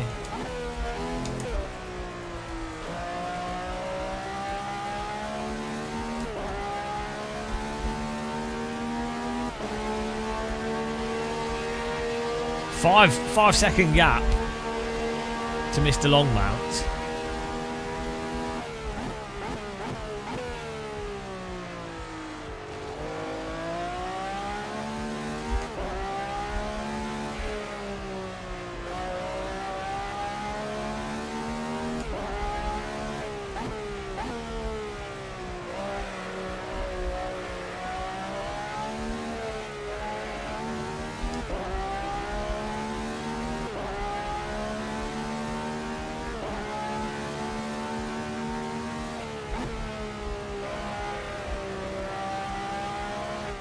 Yeah, no, they did it. They've done it with a bunch of stuff.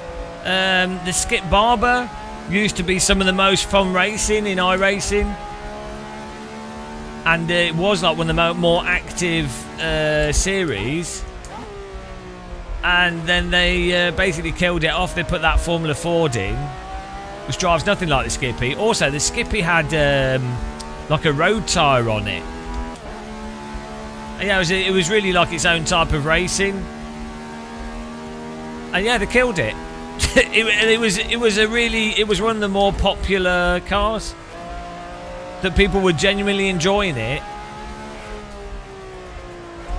I don't know how people defend iRacing. Like they've genuinely making it. They've made it a worse video game over the years. It's mental. It's actually totally mental.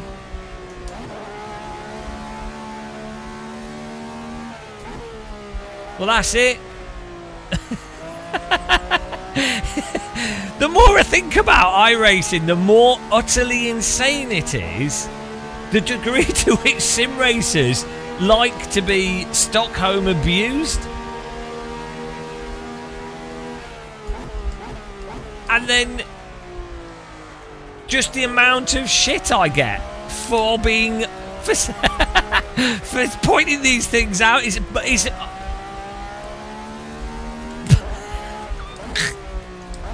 oh dear. Oh well. Unbelievable. How does it not bother other people so much? How? Not like how? I don't get it. Like I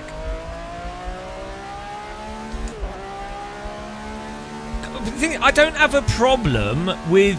I enjoy playing iRacing. I don't have a problem with things being a bit bad or dumb things happening. It is what it is, right? It's like complaining about stubbing your toe. It's not ideal, but it would be utterly ridiculous to stub your toe and then go, oh no, you haven't stubbed your toe, you've merely just reconfigured the bones. Oh yeah, that's not pain you're feeling. That's just a different type of feeling. It's, you know, I mean it is in a sense, but you know what I mean. It's like, oh, you've stubbed your toe. Just call it that and be like, oh yeah, you got to deal with it. Is what it is. But why? Why does calling a spade upset so many people with everything in life? You're not telling people what they can and can't do. You're not saying that people can and can't enjoy different things, and you're not telling people to do anything. You're just saying, be honest about reality. How on earth can that be offensive?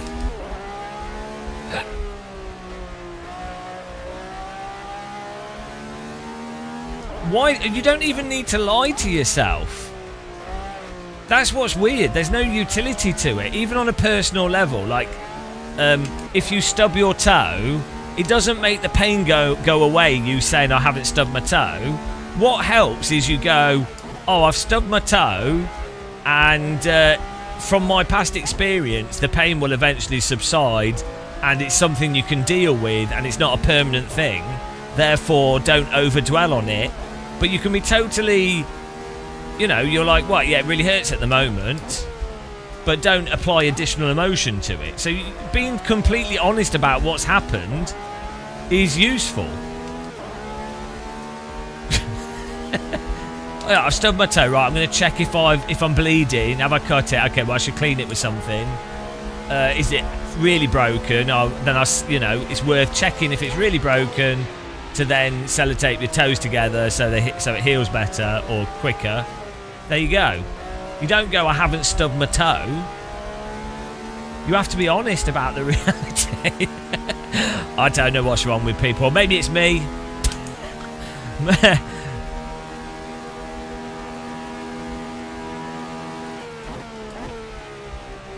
maybe people are more maybe a lot of people are actually just comfortable with that though. Like it doesn't. It is a known thing with people that are more on the spectrum, especially with like ADHD. It is like they do get way more uncomfortable with dishonesty or perceived dishonesty. Like you can be wrong about stuff, obviously, but perceived dishonesty is a lot more uncomfortable for people with ADHD, probably because they're fixated in the short term. Whereas if you've got more of a global, long-term thinking, it's you can easily move your mind onto other things. So maybe it's that. I don't know. It's interesting.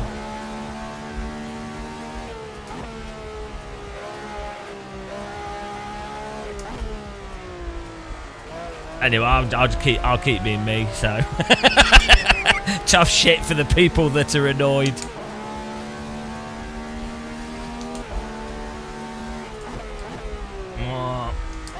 Hello, Necro Dogs. Oh, all good, yeah. Had a nice nap today. I'm on the podium. We're not going to let Burby get us on the start-finish line. Probably bloody well, knowing him. Oh! Good attack by Burby there. Forced me to compromise my line. Oh, now he's a right git. Good drive. Oh, he's gone wide. Good driving by Burby. See, he was forcing me to take defensive lines, which was really slowing me down. Unfortunately for him, he tried to go a bit wide into that final corner to get a run up here, but then went too wide. He had like 95% of the tactics there. He got the tactics right, but his throttle pedal got stuck. Nice driving, though. I'll take third place. NJ4 FTP number 2 VR with the win. Dr. Longmount second. Myself third. Burby a hard-earned fourth there. Nice one, guys. Scoreboard now, when people quit, should still actually show the stuff because there's a setting. Why is...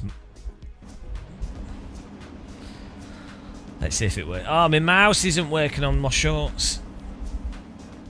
Yeah, I'm using Sidekick now. I'm using a separate profile because I need to, whilst I'm live streaming, basically all I need to see is the delta for myself because I like to see if I'm going faster or slower, and then who's in front and behind, so it's easier for me to commentate, and then you guys above me can see the positions, which is cool.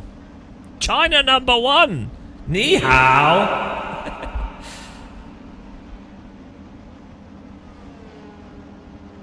Oh, you got to choose the... oh, yeah, we'll have a look at that, Adam. Adam with his gear shifting. He's gear shifted obsessed. Right, we'll do another race. Let's go. We'll do Road Atlanta next. We're definitely doing some gliding tonight, guys. Can you guys quit the server? Anybody that was in the top 10? Oh, here we go. So it should hopefully keep the numbers so it doesn't mess up the scoreboard. NJFTP, leave the server. Let's see if it holds the name there. There you go, look there, look at the delay. We need someone above us to leave the server. Dr. Longmount. Yeah, there we go, it's working, that's great. So yeah, NFJ in first place. Dr. Longmount second, myself third, Burby fourth, Marcio fifth, Max Verstappen, obviously the legit Max Verstappen is very slow, in sixth place. Nathan in 7th, Hell Unleasher in 8th, Chris Dorian 9th, and in 10th. I can't believe we only just found out about the settings. So if you want to know where you finish and stuff on the server, you click settings, and you need to make sure show disconnected players in the timetable is enabled, and that way it keeps the names there even when they've left, so you can see, so it doesn't mess up the numbers. Beautiful. Why does your hands hurt? Turn down your force feedback. You shouldn't be hurting from sim racing. Only a headache from listening to me.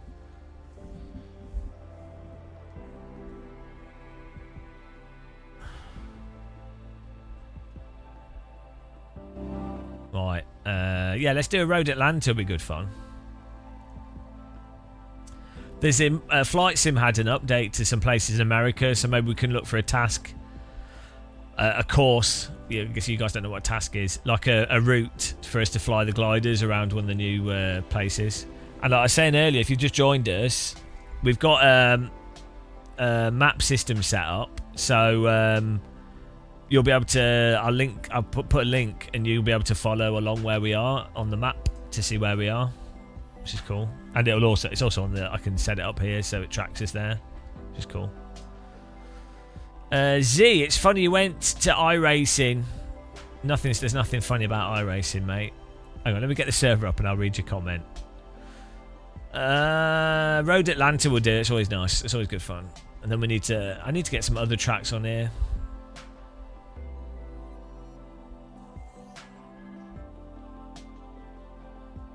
Road Atlanta, here we go.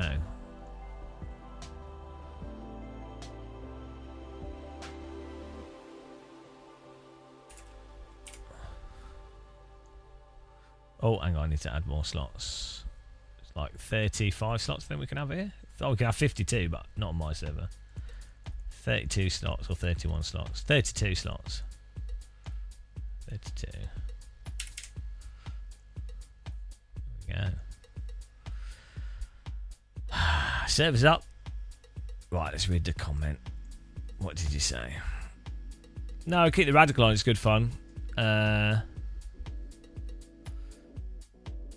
Z, it's funny, I went to iRacing because of the limited time I have after work, and AC had me troubleshooting every day. Now I barely race and I get home to troubleshoot Flight Sim 24. I mean, that's... Like I was saying the other day, this is the unfortunate reality. It seems that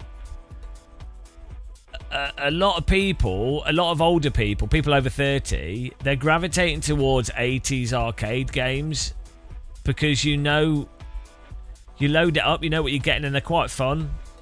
So, no fiddling, just get an arcade stick out, put some music on.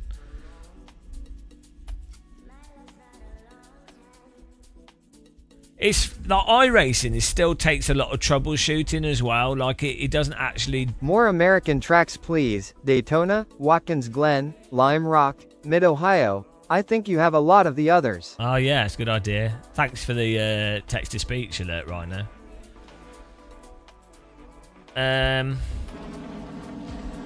Yeah, it's a difficult thing with all simulators. It's why I don't play DCS. I just can't be asked to have another dial my brain into another simulator. I mean, I'm tempted to get IL2 Korea when that comes out. Also, it's not even when the sims are broken that's the problem. There's just so much to them. And it's not obvious what you're necessarily going to get out of it. So with Microsoft Flight Sim, gliders are really good fun, but you don't know that by default. If you load up a glider in Flight Sim, it's pretty terrible. The tow plane doesn't necessarily work, and where do you go gliding? Oh, what should you set the weather to? Oh, it's not working. So you have to, with gliders in Flight Sim, you have to preemptively know to get the weather preset app, which is really good, really good. You have to preemptively know that Got Friends have really high quality gliders for like £10. They're really good quality. And then you have to preemptively know the locations or the websites that have the routes and stuff.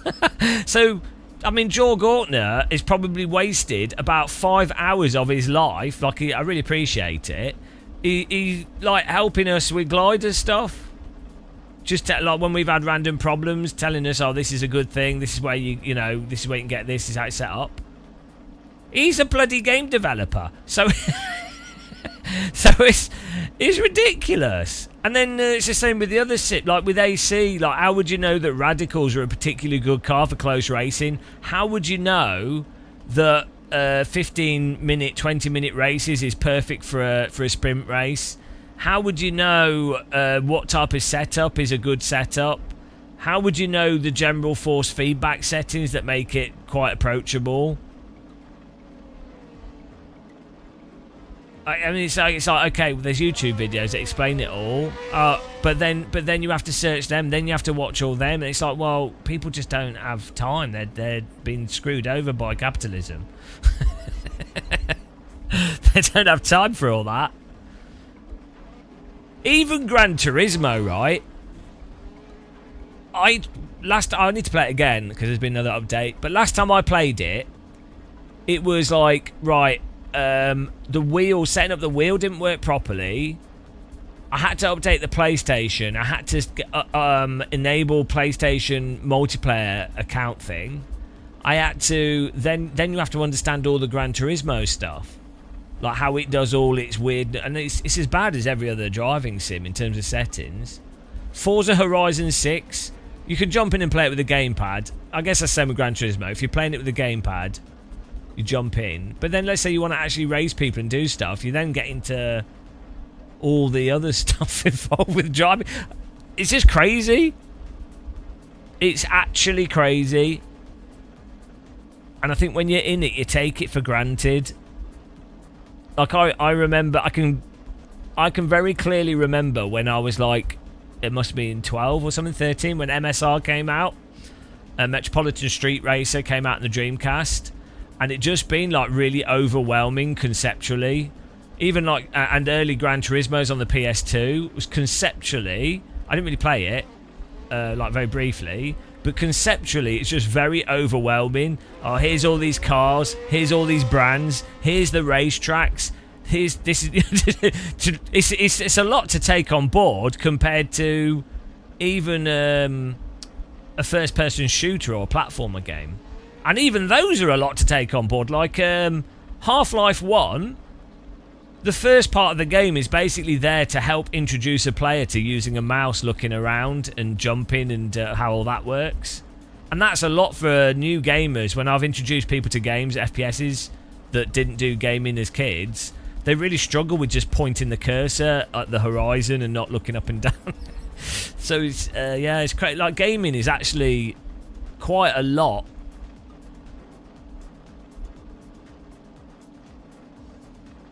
Yeah, it's that's an interesting topic to actually do a sort of discussion video about.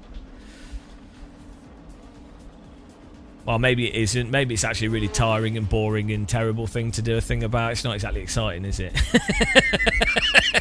Not everybody finds the same things interesting as me.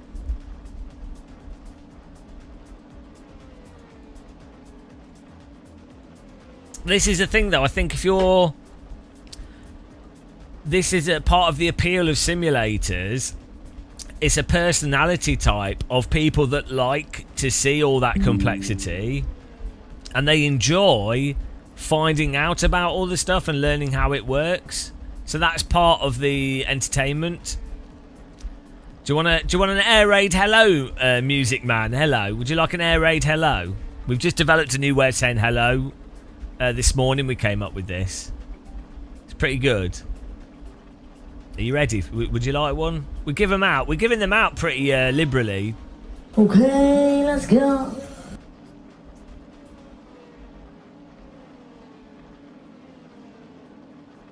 I'm going to give you a air raid hello.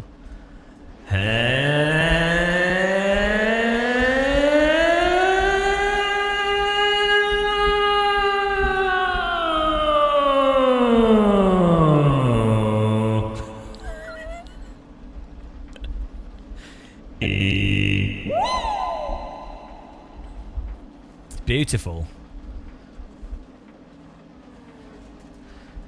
PS4 Deadman, I hate spending more time setting things up than actually playing your game. Sometimes the sim just pisses me off and I end up going and playing Battlefield. Yeah, but Battlefield's shit. That's the problem. Right, this is the issue. I 100% want to play bloody Battlefield or something.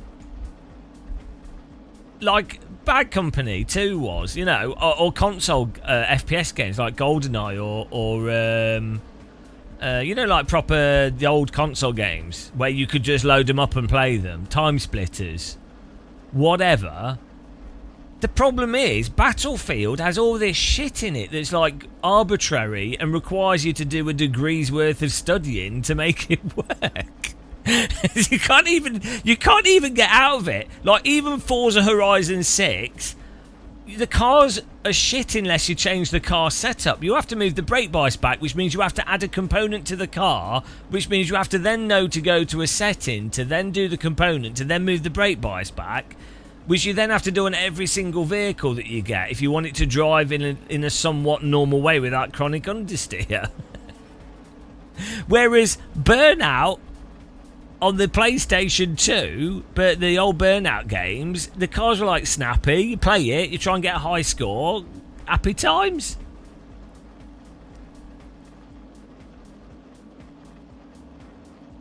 When was the last time you played GoldenEye? Like a year ago. No, I know it is very tricky, but I'm pretty good at it, so you know. I bet you played as Odd Job, obviously. No, I was really good at GoldenEye. I used to play Golden Gun Archives before school every single morning, so I was pretty shit hot, I have to say. Archives, one shot, one kill. What was the gun? What was the white gun? Quite a square-looking gun. What was it? It had a really good sound to it as well. Can't remember what it was. But, yeah.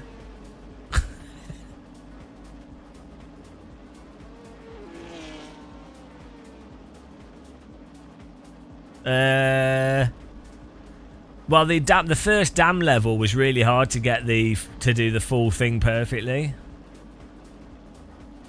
And then the science, what was the level with this? The one with all the scientists in it? Oh, it was Control, the one with the rocket silos. That was tricky as well.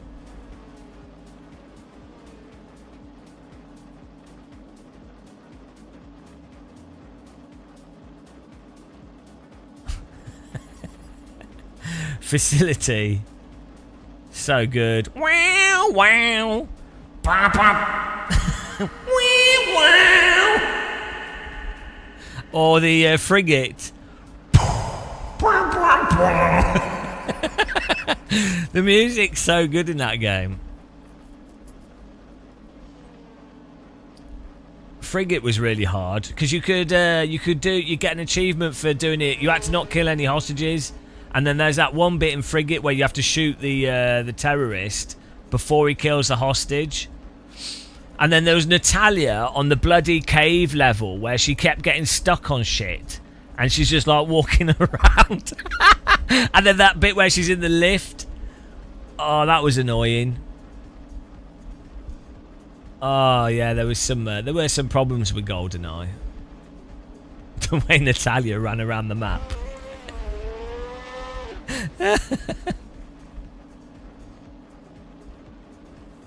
Did you unlock the paintball and big heads?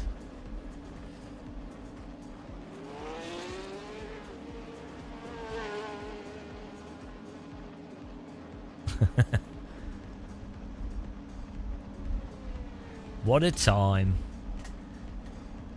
I remember in GoldenEye just the whole, when you start on Dam, I think it's the first level, isn't it? Like you start in the vent and you could shoot the hat off the person.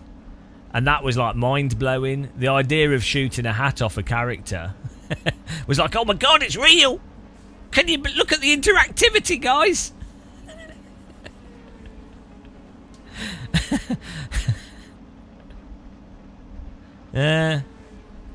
Game's peaked with that.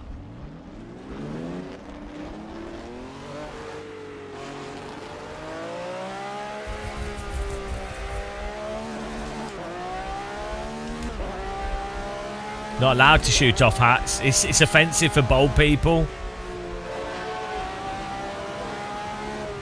Hell Let Loose does. Bing! Maybe that's why I like Hell Let Loose. It's just the fact you can shoot hats off. That's the entire game for me. It's only the hat shooting component that matters. The rest of it I don't care about. Apparently the new 007 game is quite good. Like, people like it, but yeah, I think it's just It's a 20-hour single-player Hitman, casualised Hitman with James Bond theme, which I think that's probably fine. I might get it.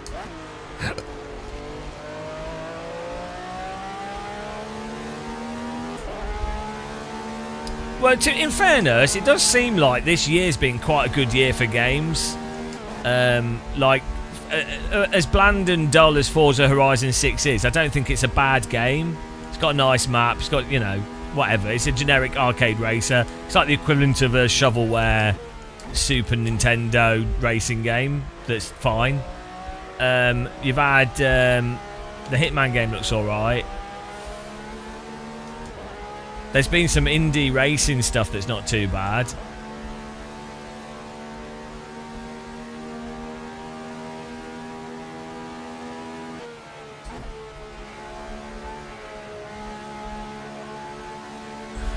No, I don't watch Formula 1. But yeah, I did hear about that. There's the other chat. No one. There's no chat. There's no people here.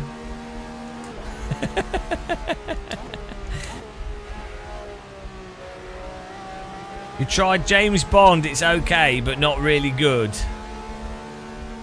Not got. Yeah, I think that's fine. I think it's one of those games that's probably worth picking up for 20 quid and playing through, having a fun time, and being like, oh, that's James Bond. I think that's what James Bond is meant to be honest.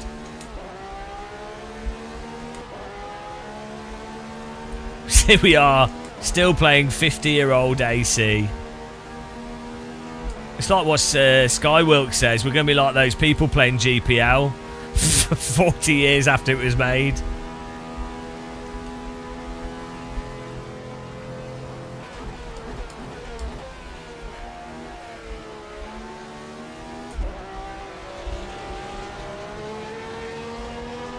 Let's go.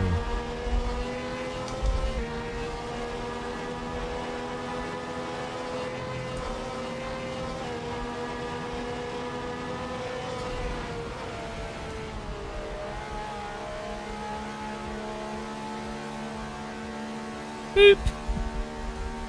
That was a bit.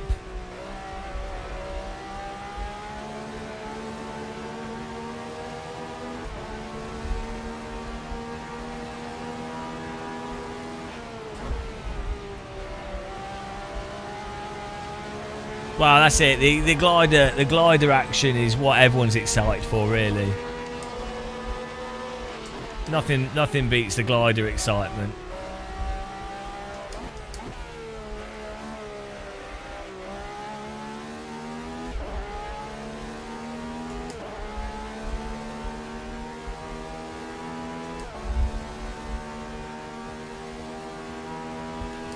We've got 30 people. The server's full. 10 PM on a Sunday is AC time.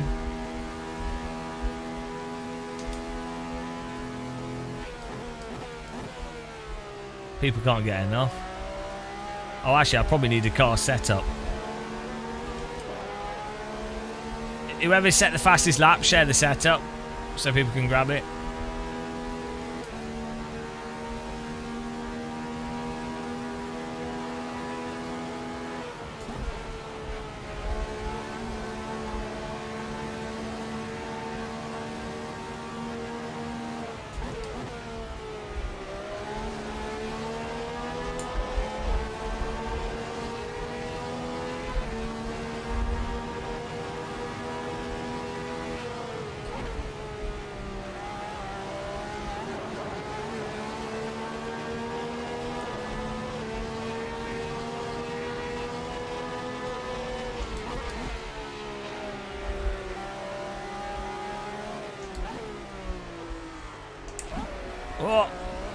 What? That didn't work.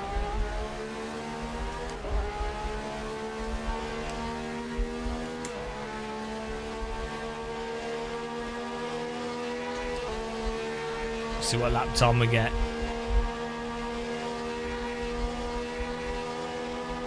Sim gathering.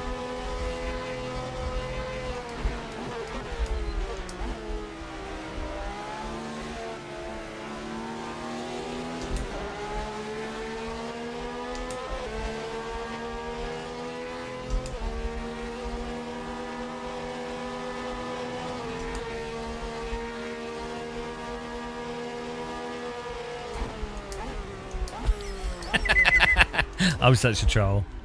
We need setup. I think I've already got one actually. Yeah, we've got like 10. There we go. I'll share this out.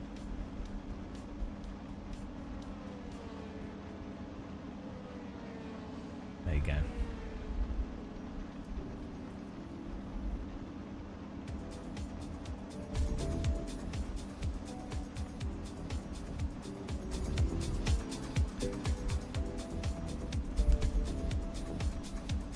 Woo!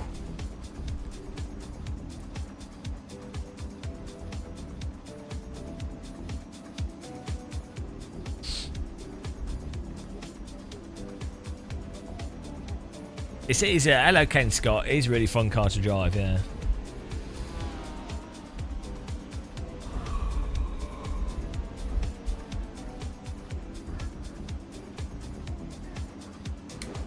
I love the smoke explosion when cars spawn, like they appear like out of like a magic trick.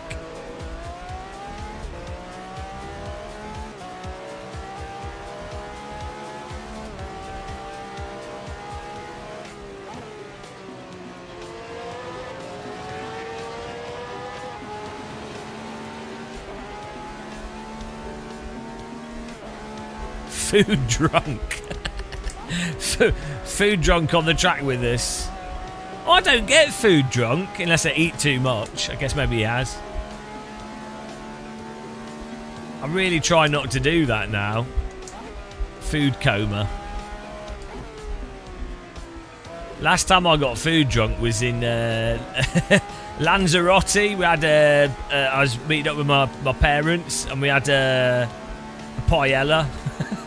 But there's only 3 of us, and it was like a 4-person paella of like everything. It was well good actually, proper seafood paella, but like all proper fresh. It was really good. Like you definitely seafood is always a billion times better when it's like it has to be like that day. Otherwise, it ends up tasting a bit weird.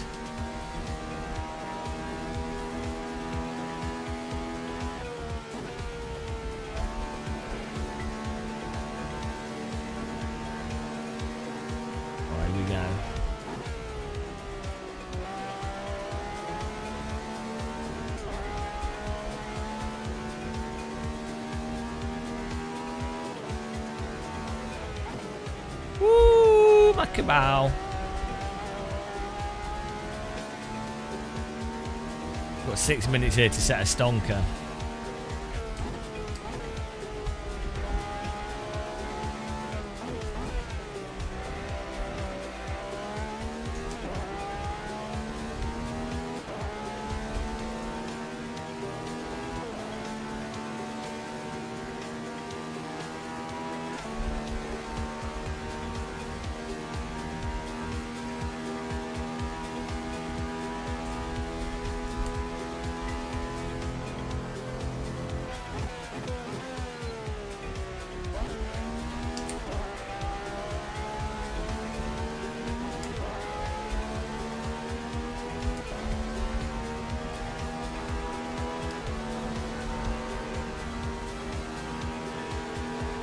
Or 4th. I think we can improve on that.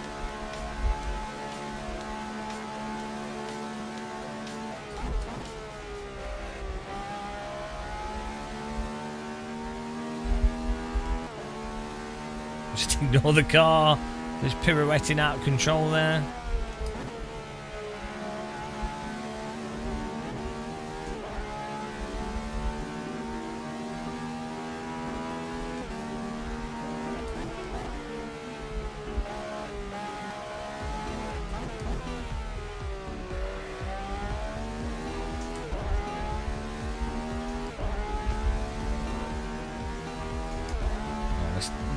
Seven tenths up, 7 thousandths up.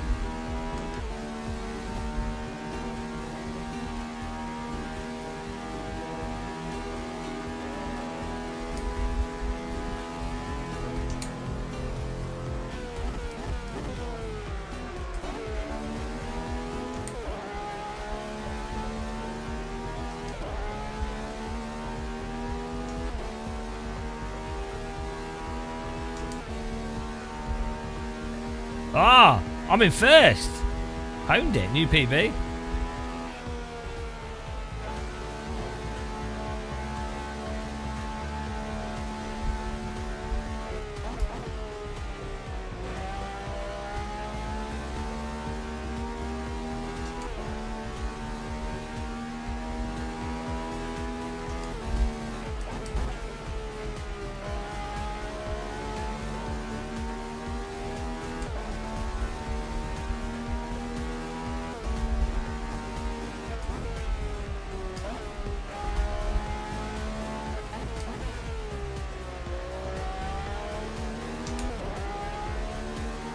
No, I don't really. Not interested in that stuff.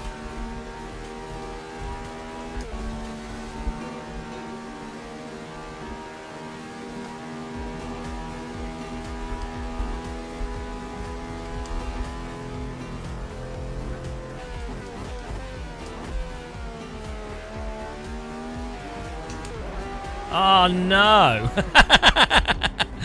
That's suboptimal. Dead. Imagine that happening in real life. That'd be painful. What a disaster.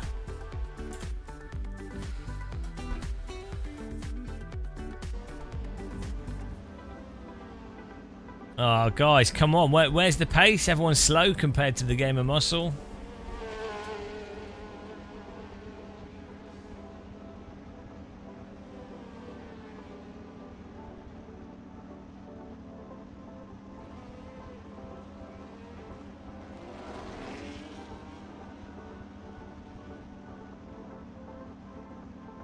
Beautiful.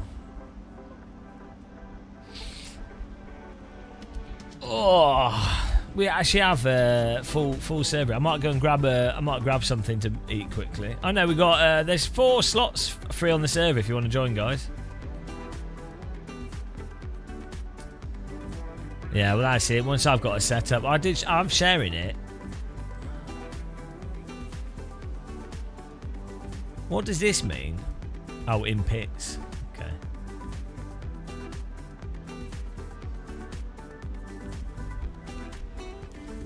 Ah.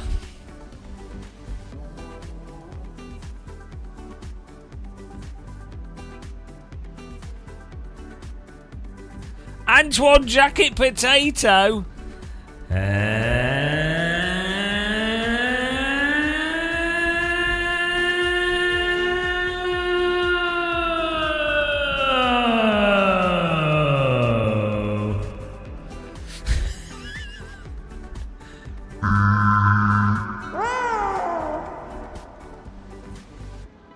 Antoine Jacket Potato, slow driver of the year.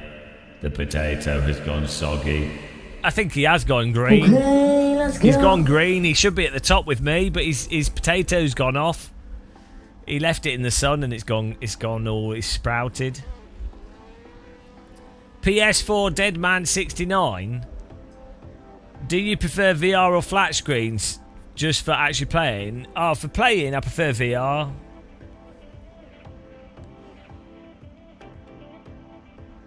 I like to put my seatbelts on, but because we do a lot of sim racing and stuff and live streaming, I'll play on the screen when I'm sort of a bit tired or something. Or yeah, no, I just alternate. I don't mind either, to be honest. VR is more exciting and more fun. But I quite like.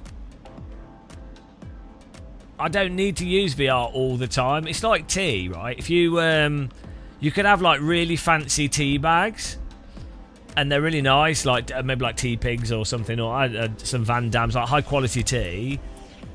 But Yorkshire tea is perfectly fine, and that's like a good 4K screen at a high frame rate with nice settings with AC and good force feedback and stuff.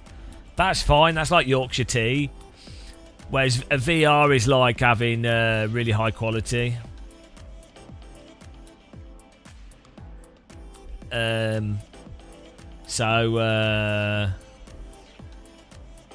Yeah.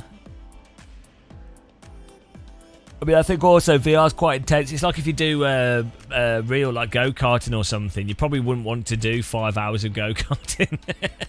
You know, or like even mountain biking. If you're doing like really downhill stuff, or skiing, if you're doing like intense skiing, it is a bit taxing doing if you were doing like crazy fast skiing all the time. But like a nice cycle through countryside you can do for ages. So with the sim rig stretch here, guys, give it a go. Hold on to your wheel deck, and rotate your shoulders. Feels well good. Right, I'm just gonna get a drink. Oh no, we've run out of time. I was gonna get up. I'll put my seatbelt on. I wanted a snack of something. I'm not allowed to. I'll have to belt myself up. That's it. Not allowed to have a break. You only do flat screen now if the game hasn't got VR. Yeah, I think that was it. If it wasn't my job, we'd probably only do VR.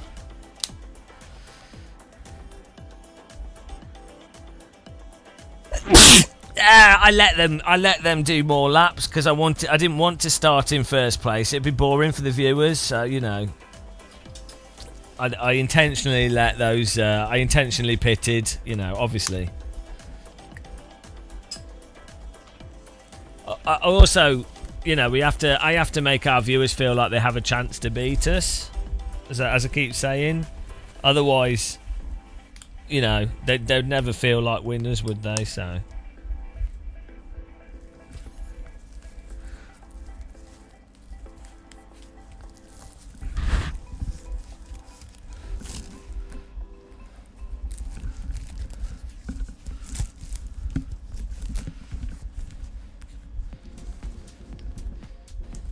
Well, yeah, flat screen is definitely a bit lame compared to VR, for sure.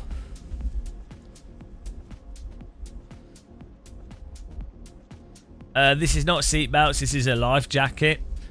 I worry, because this is America, I worry that it could flood, so I want to be safe in my boat, sim rig.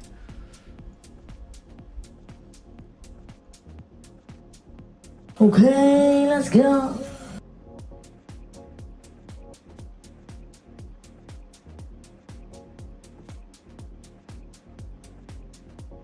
Okay, let's go.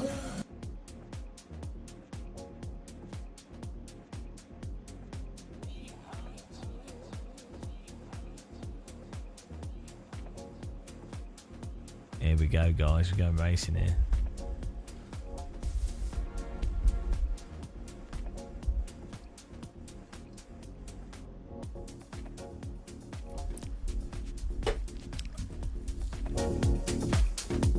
Got the retro bass line on this.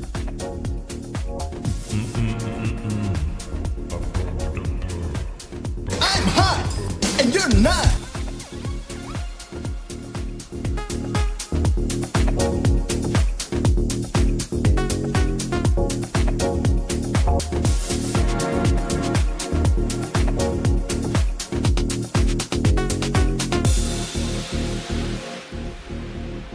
Beautiful.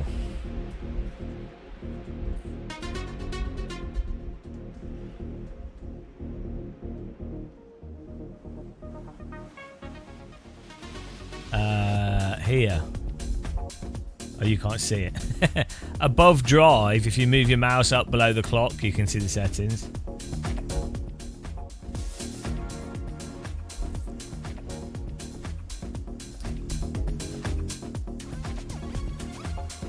Look at that. 29 cars here.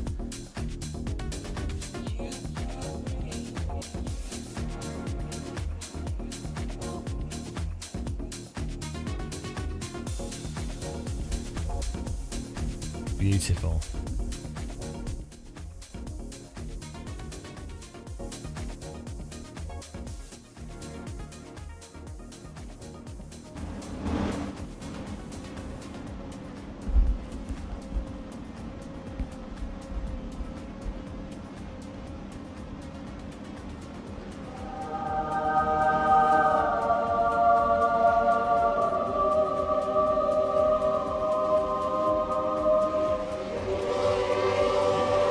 go.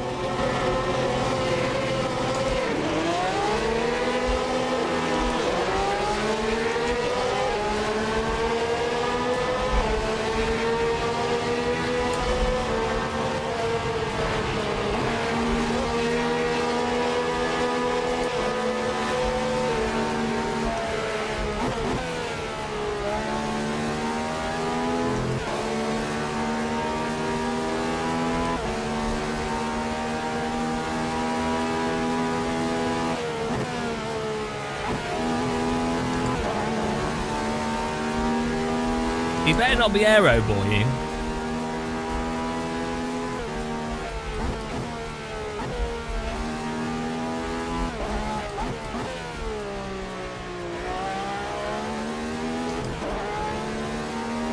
If he pulls away on the straight, guys, then we'll know who's aero boying.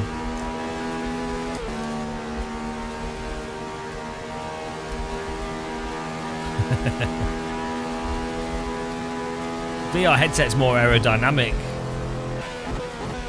Oh, my seatbelt tension's not on. I've just put my seatbelts on for no reason. Don't know why they're not on. I've accidentally closed the software. Hello, Zag.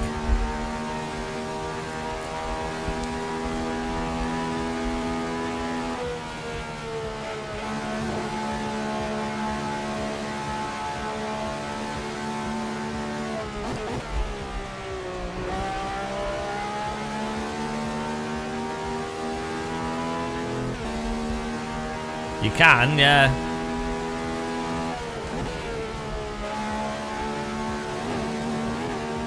Oh, huge error there.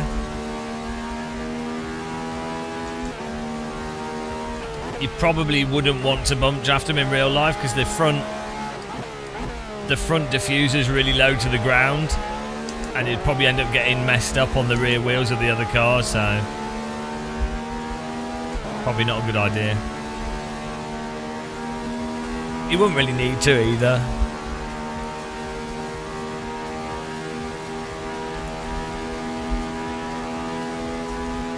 Oh yeah, oh here we go, we get some good comments. Are there already good comments? Oh yes, a good Game of Muscle hater thread. Beautiful. Oh, we'll have to check that out after this.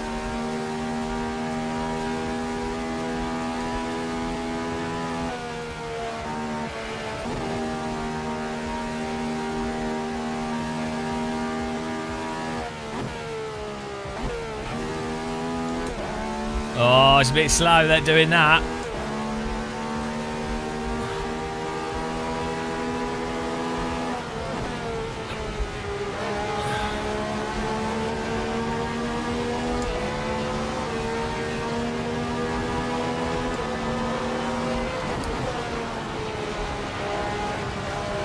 Oh! What happened there?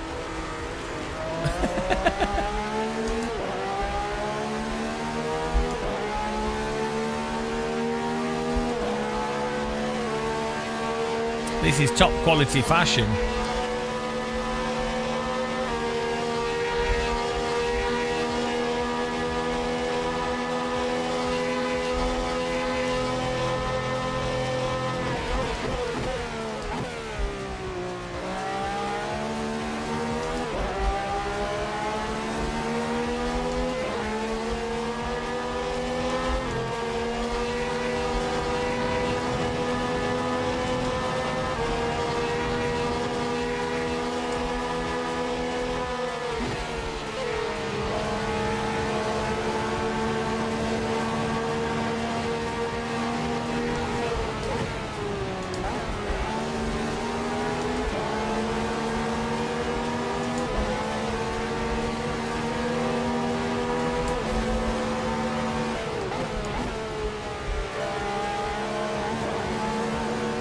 Got a huge big Venus all over our bottom.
That wasn't ideal.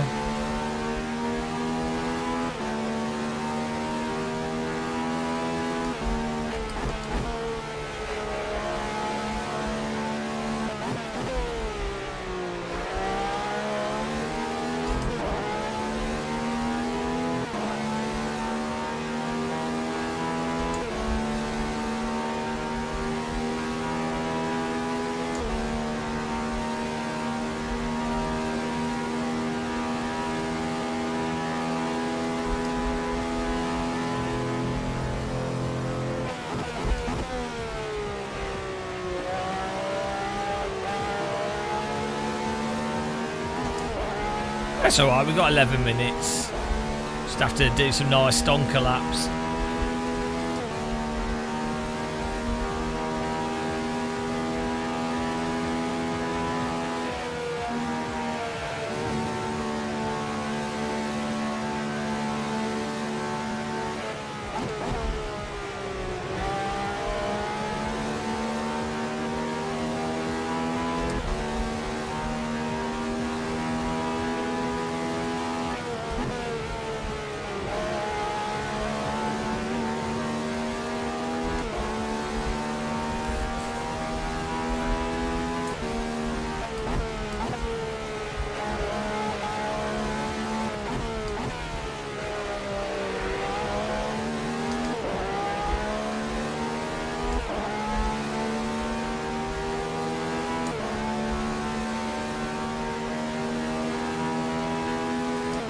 Oh, he's going for a move up the outside. Hamid holding the inside here.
Mega push.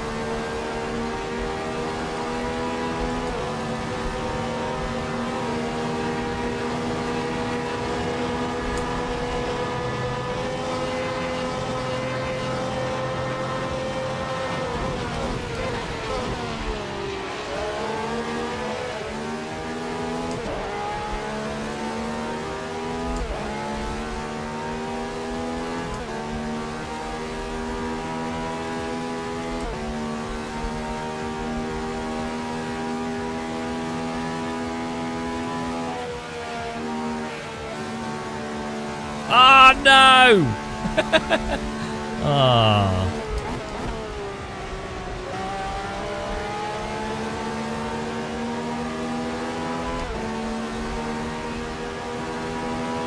Good catch.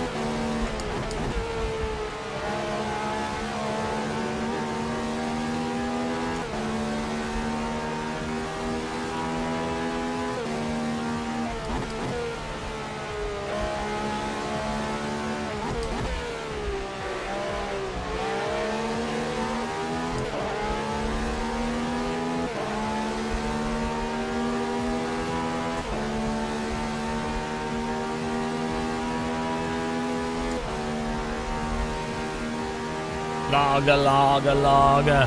Mega, mega lightning, mega, mega bolting.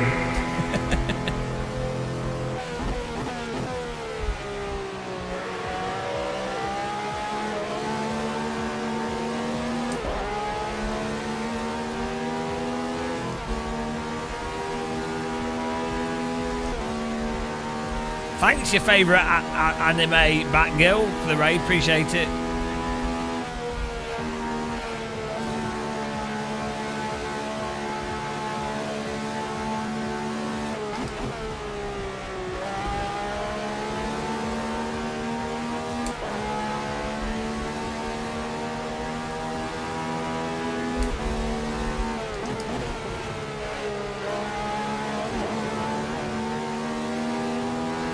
Don't you hate people that are consistently fast?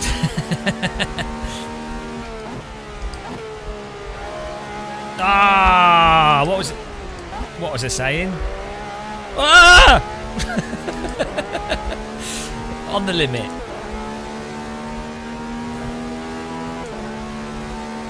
I like people that take themselves out though. I know, what jerks. We've got 6 minutes to try and catch up with Mr. Venus. I think we can outperform him in braking, but that's about it.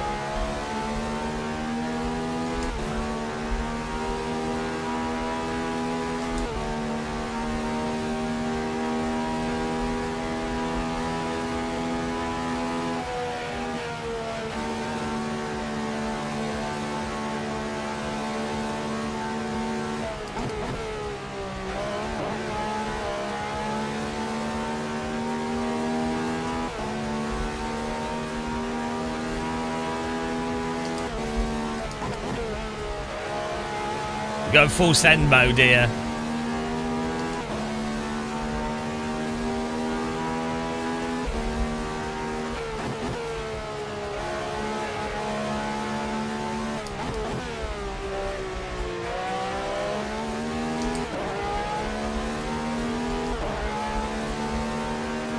Full send.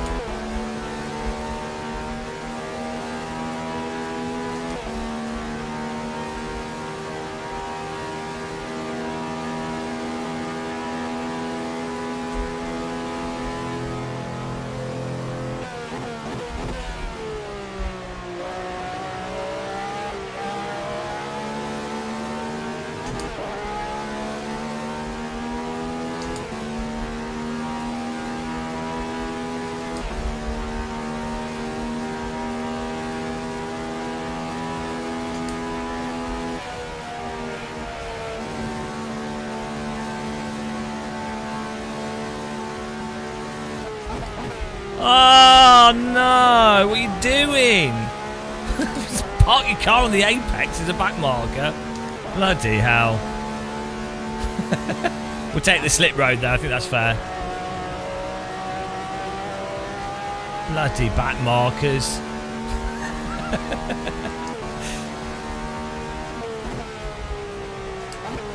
Absolutely straight of Hormuzed on that.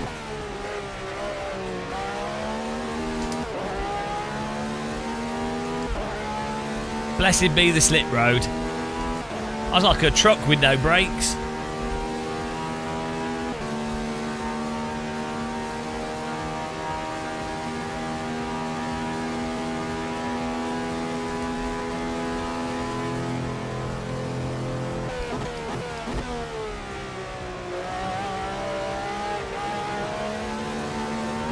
Ah! Too much width.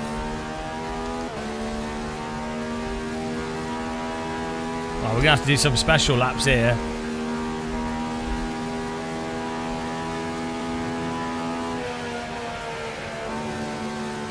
Maybe we can find magic pace.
Oh my God, you're a back marker!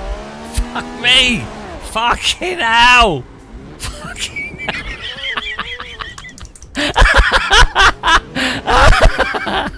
Oh, Jesus Christ.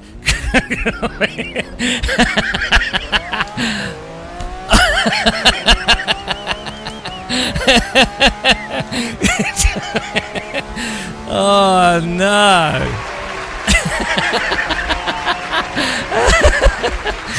Oh no. Oh, bloody hell. Couldn't have gone any worse. Could not have gone any worse.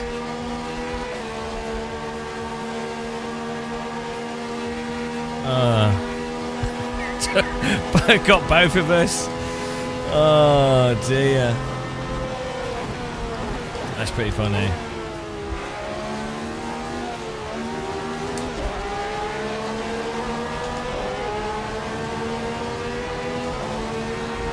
Final lap here.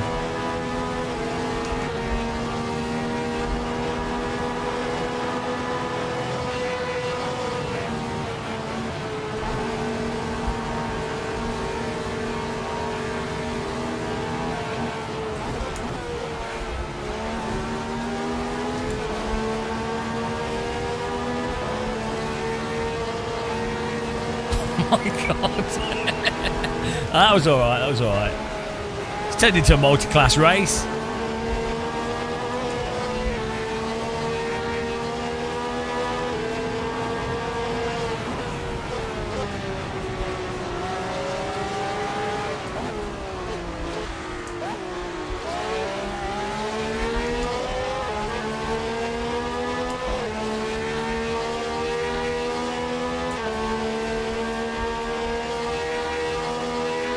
Woo-hee.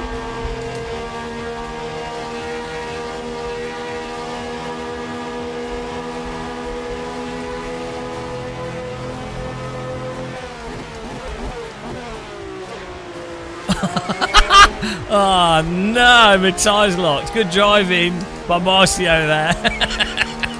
Good driving. I tried to squeeze him. I should have moved to the outside just before the corner. Tried to compromise his line. Good driving there. He did good to stay in front of us there. Nice job. Oh dear, the back marker. The back marker! Right, replay on that. Bloody hell. Absolutely homoosed.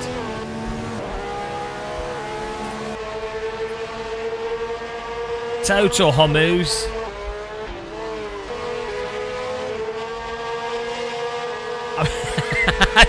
You're a lap down! Why are you defending it like it's for position? Just lift here! Just lift! Oh my goodness! Oh my goodness, just lift! Oh! Oh! Oh! Oh, it's terrible. It's like iRacing. Oh, it's just like iRacing. We can't escape it. We can't escape iRacing. It follows us everywhere. Oh, no.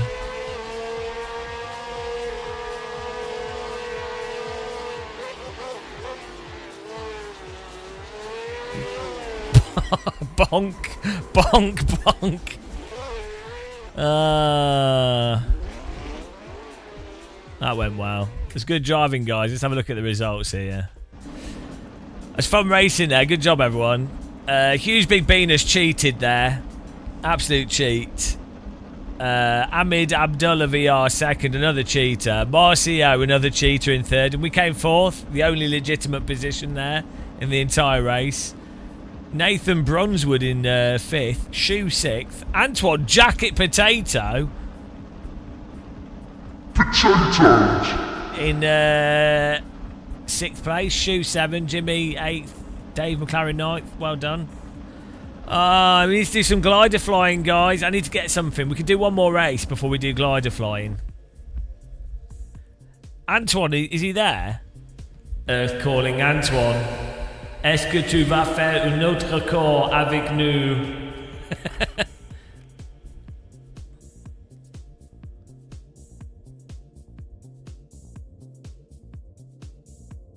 We need to do another race. Alors, pomme de terre. Pomme de terre. Je suis Robo-Pomme. Robo-Pomme de terre. Je suis VR Pomme de terre. you need the emoji. You need a potato with a VR headset. Je suis Robo-Pomme de terre. Je suis chaud. Sweaty potato. Patate soif. Right. Track, here we go. We could do a different car. Do you guys want a pathetic MX-5 race? The slow buggers. They want a slow car, guys. Can you believe it? Well, I'll do an MX-5 race for all the losers. No, we don't do front-wheel drive unless it's a Nissan Primera, which I don't think we've got on the server. For some reason, we need to get it on there. Let's see. And Nissan. No. MX-5. You guys are terrible taste, you know.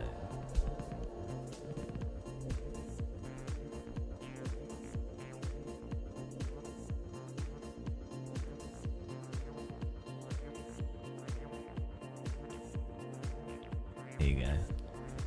Oh, we need it. We're gonna have to do Road America because we got the servers full.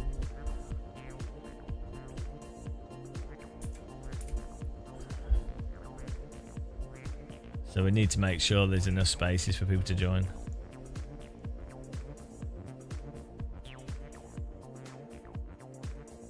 You actually practiced Imola for a few hours out of shame. Why is my seatbelt tensioner not working? Did I not turn it on? Is it? Where's Cubic Systems?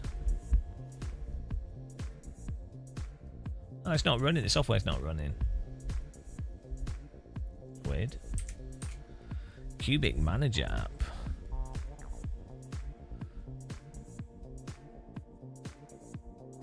Attention. Le Mans. Okay, install. Yeah. Install. Yeah. Install. Yeah. Oh, new firmware available. Let's install that as well.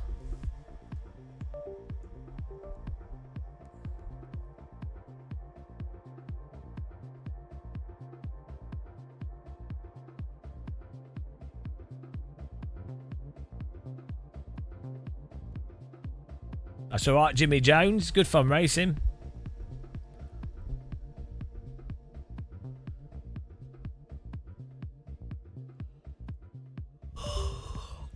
Flash write success. Firmware's been uploaded. Device ready to use. Okay. Oh, I felt my belt's tension. Let's have a look here. A little quick test. Tools and diagnostics. Okay, let's see. Are you ready?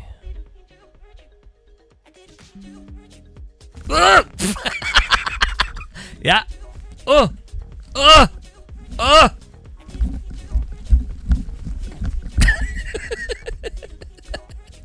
It's working. It's working. Right. Perfect. That's technology, guys. Beautiful. That's where we are.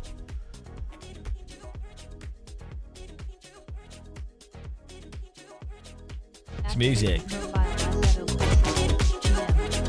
Dun, dun, dun, dun, dun, dun, dun, dun,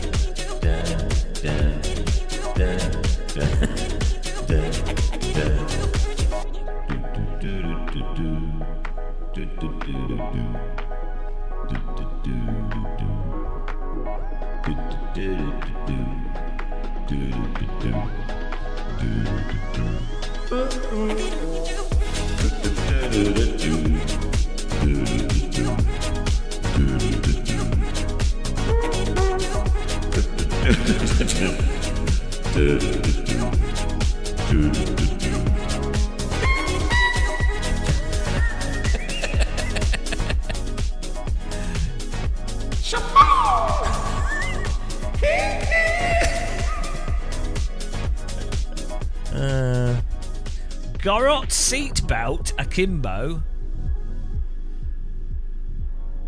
Right, that was beautiful. I'm going to get a little snack.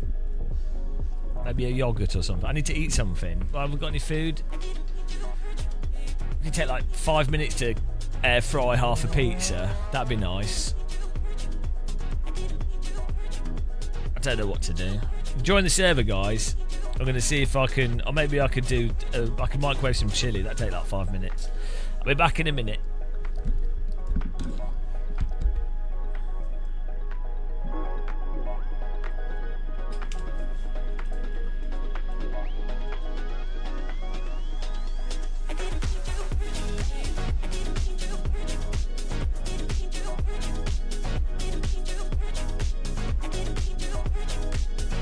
The pace car is out of control.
Got some bread that's flat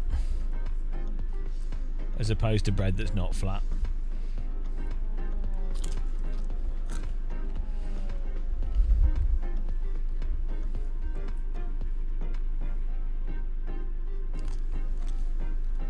I ate a bag of lettuce as well. I lose trust myself.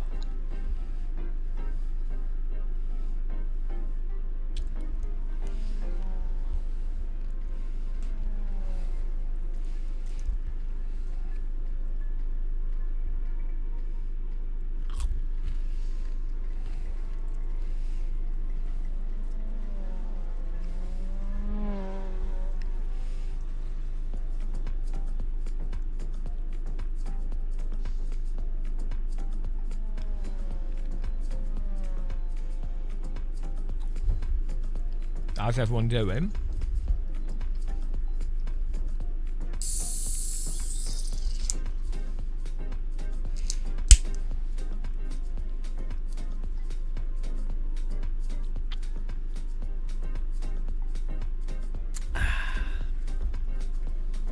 Beautiful.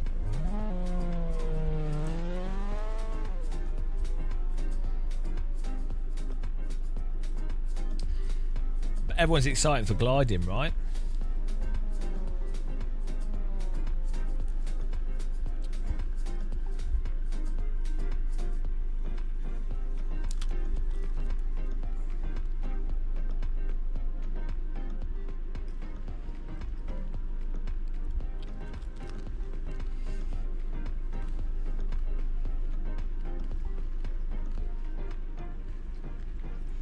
Never done gliding. Get yourself a Microsoft Flight Sim. You have to give it a go.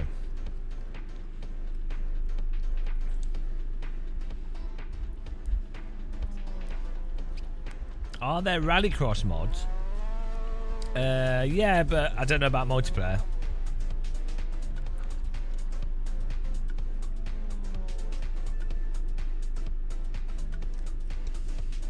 I like helicopters, but Microsoft Flight Sims physics are a bit weird.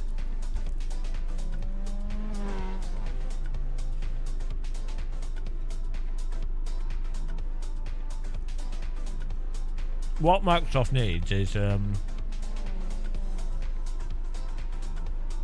slightly more interesting helicopter dynamics, and then more like helicopter jobs where you have to land on moving frigates and things.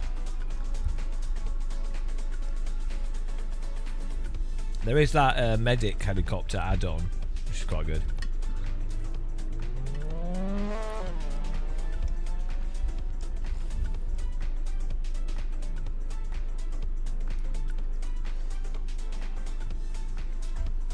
This is a total failure.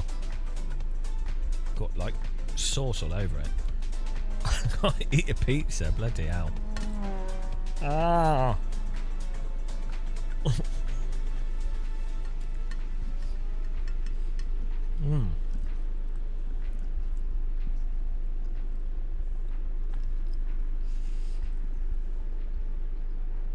Great job.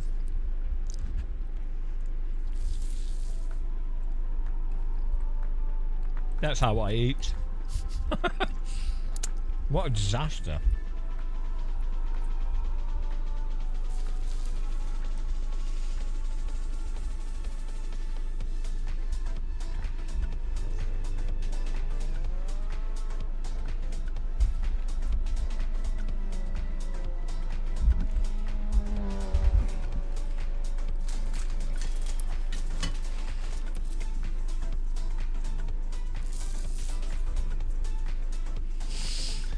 Woo.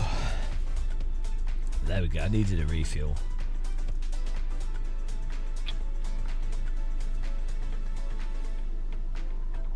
You keep falling through the map. How do you do that? What have you done?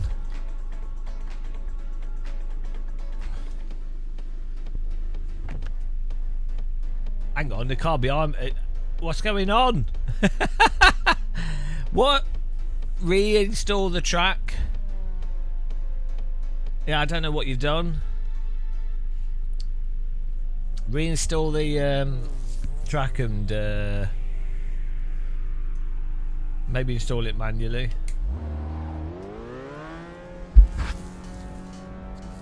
Yeah, you probably. I think you've broken the.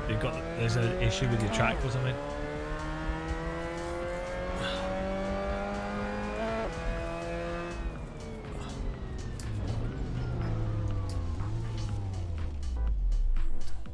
Well,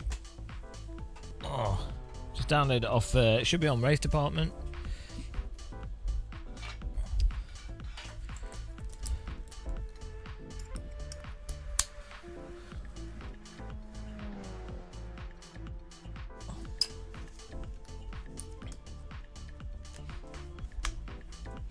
Yeah, reinstall the track a bit lower. Make sure when you install it, you drag the file in a bit lower. You've installed it too high. Common mistake that. I don't know. Should be. You could just set sequential as the shift option in AC.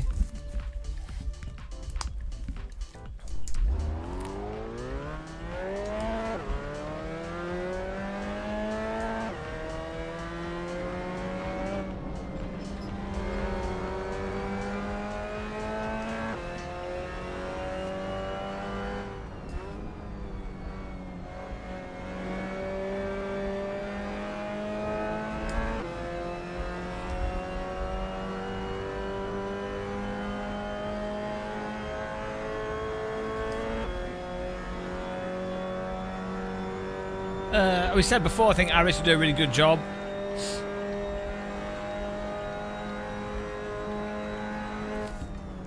I think PMR just needs a lot of development, that's all. Just needs more development on it.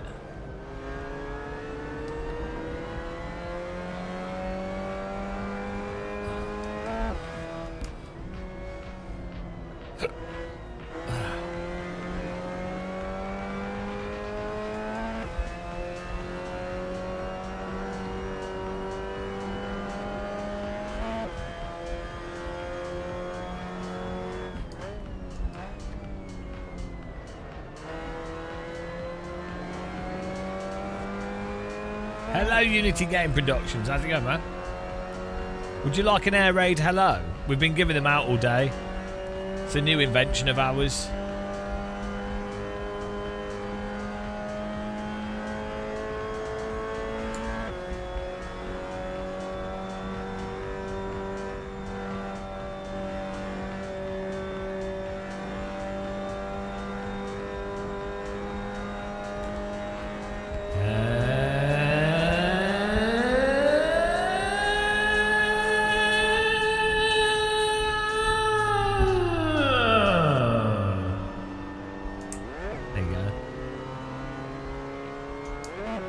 Quality that. You're not going to get that from any other streamer.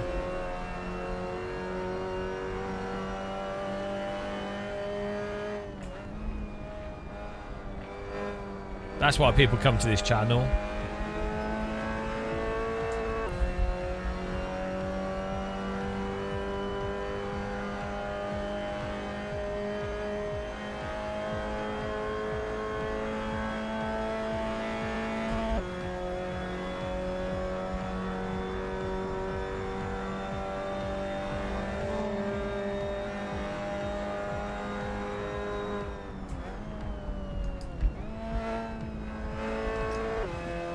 It's a personal touch, yeah.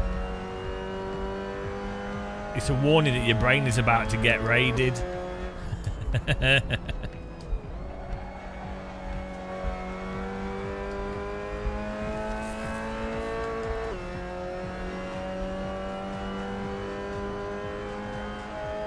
Raid muscle legends.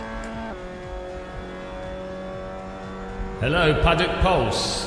How's it going, man?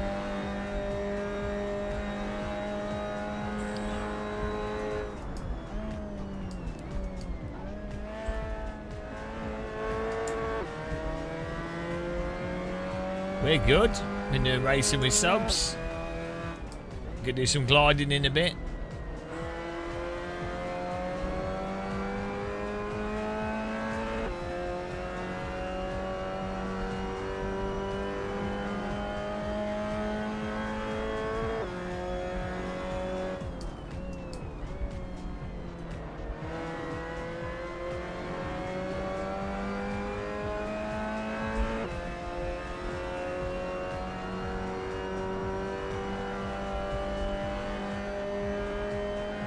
T in capital letters is the password.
Let's tweak some force feedback here.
What, historically?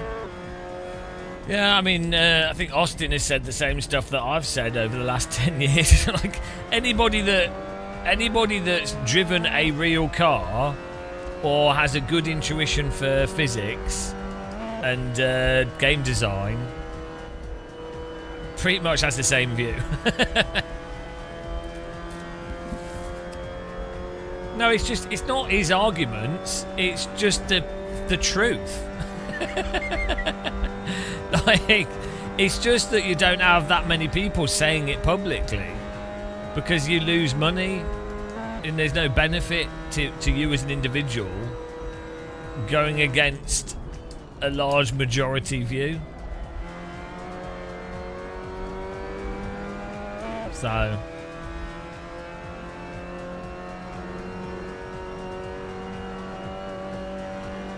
anybody that's played it for a long period of time, like anybody that's basically 4 or 5k I rating should know. Like, you couldn't be within 2 seconds of pace in iRacing and not know about its weird like flash heating and the way you have to drive it and everything, and then the robotic nature of the online racing and how it all works. Yeah, no, I think that. So I agree with a lot of some of the points that Austin makes on a whole bunch of stuff, but then he has a habit of undermining some of his arguments by making incorrect assumptions, or just be dramatic, right, for the sake of views or whatever. You know. Which I think he obviously would admit that that's what he does anyway, or has done in the past on his website. But to be fair, if you are harassed relentlessly by a community, especially when you're younger, it's a little bit annoying. Like, if you are constantly harassed,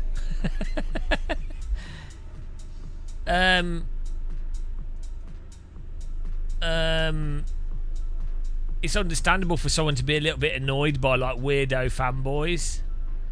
So for me on iRacing, people follow me around online and will like post weird, like iRacing fanboys will post weird stuff or go around downvoting stuff that I say, or like post on forums and things. Weird stuff. It's just really weird. You know, not someone going, I think Gamer Muscle's an idiot and I disagree with him for XYZ reason. There's literally been dedicated Discord channels made by iRacing fanboys. So it's just a bit weird. Like, that's different to someone going, I don't like Gamer Muscle's views, or I think he's incorrect on this, or I think he's got a stupid face. You know, that's fine. There's really weird cult-like behaviour behind some of the games.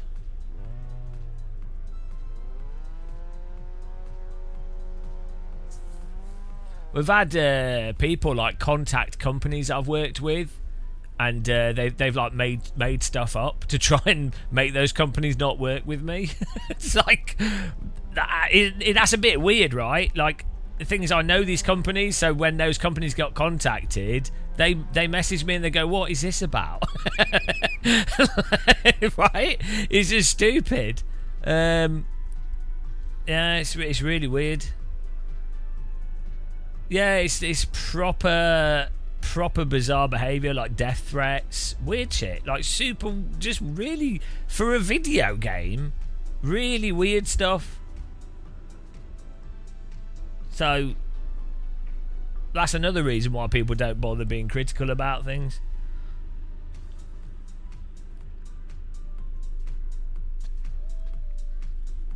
But what can you do?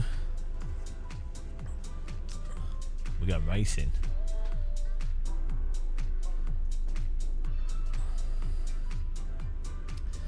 Some people make certain things their entire identity, which is really a bit weird. So I like AC. I mean, I enjoy playing it. We play it a lot, but I don't care if someone thinks it's a pain in the ass to install, or they think it's shit, or they don't like how it drives. I don't care. I wouldn't care even if someone was like posting all over the internet going, whatever. Even if they're totally wrong, I'd be like, okay. I mean, I'm pretty sure there's other streamers, a bit like bigger YouTubers, that really don't like AC for various reasons, and they will just say that. I don't care. Like why would you care? Be like, they probably have they will have their reasons. Like, that's all you'd be like, oh yeah. I could totally understand if you were like Daniel Morad's views on Sims. Like, he wants something that isn't potentially too easy, so he doesn't get negative training. That's totally reasonable. Or like, if I could understand if like someone's like a alien esports level sim racer, the AC could feel a bit too sort of flat and tame around the limit, especially if you turn the force feedback down and you're just doing the esports thing.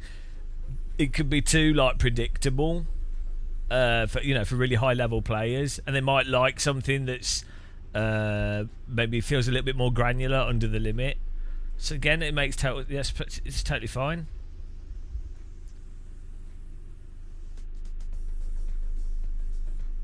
Yeah, Austin's a pretty fast driver. I think he's got the pace to potentially. Well, he could be an esports driver, but esports turns into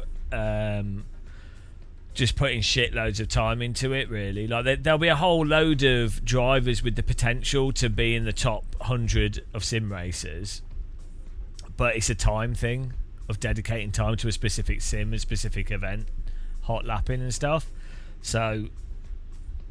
There's probably only 20 sim racers that are actually, the top mega, like Bono Hewis and Gregor Hutu and like Jan Mardinborough, those types. There's probably only like 20 of them. Moritz Lerner, that sort of thing. Josh, I've forgotten his surname, Josh something. But yeah, there's probably like 20, 30 of those type of people that they're just on an absolute another level. They're the type of people that probably would be like very top level motorsport drivers if they'd had the opportunity at a young age. But outside of that, there's probably 1,000 people that could probably be in the top 100, but they just don't have the time to invest into it. And also, sim racing is massively biased towards just absolute time sink because of the hot lapping aspect of sim racing. And all the entries and stuff is based on hot lapping rather than race performance over a range of races.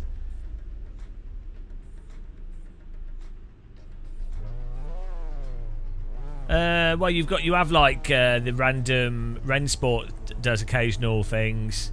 You have like events at trade shows. There are a few. There's like the iRacing has like the F4 thing. There's the Porsche All Stars Porsche Cup thing. There's a few, but yeah, it's difficult. A lot of them don't. That's the thing. They just do sim racing.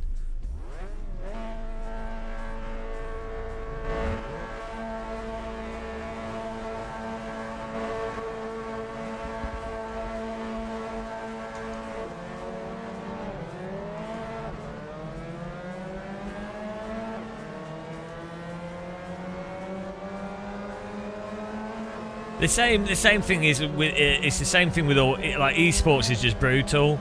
It's the same with Counter-Strike and Dota and League and what have you. If you wanted to be like that top level, you have to be insane. Like, you have to practice very focused practice for minimum like 3-4 hours a day. Right, who's that? I'm restarting the race. Who was that? Why would you do that? Who was it?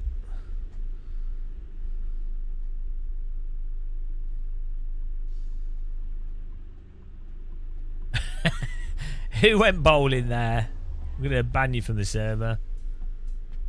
If we see you wrecking, guys, you just get banned. That's it. then you don't get to race on fun races. It is.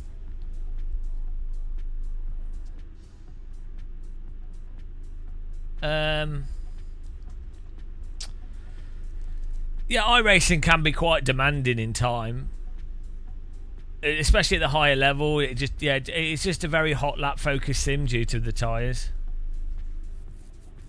and now it is. But that's also, sims do tend to turn into that anyway.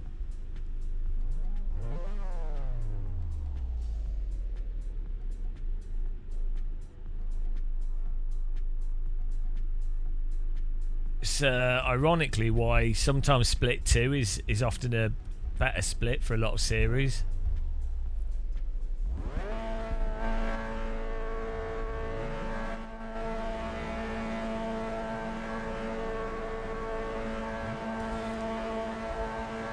But it's like, you know those people that do like Trackmania, crazy Trackmania records, and they spend, or you know, like those people doing those speed runs, and they spend thousands of hours on them. It's like, okay, that's great. Yeah, I can understand doing that. It's a challenge, but it's not exactly necessarily that fun, is it? For most people.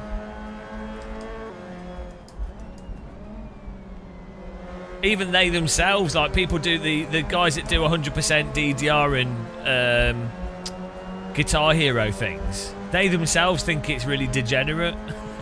Even the people doing it are like, they know it's a weirdo obsession, and there's not a real payoff there. Unlike there's quite a few real world sports where there's there's actually a payoff. What are you guys doing, guys? The MX-5 is such an easy car to drive. Come on. Stop driving into each other. Bloody hell. You put an easier car on and people can't drive. we do Wreckfest at a later date, guys. Calm down. Bloody hell.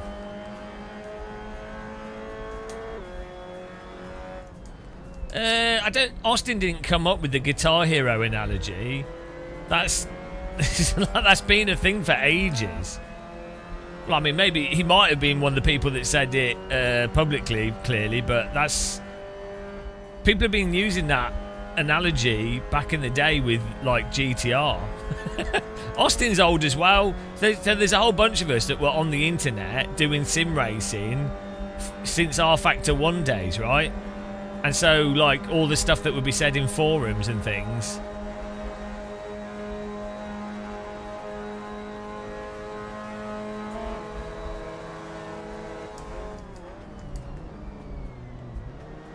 It's like Michi Hoyer's slip slide. I've heard other people say that before. You have these, like, terms that come up in the different game communities.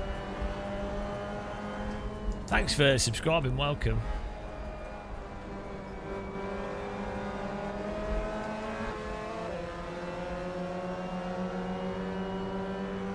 Well, what you definitely get with sim racing is you have people that are... There's a smaller number of people that are really experienced with multiple sims, and they understand the limitations, and they get the general ins and outs. And then a lot of people just don't want to agree with it. Guys, come on, can you just be careful?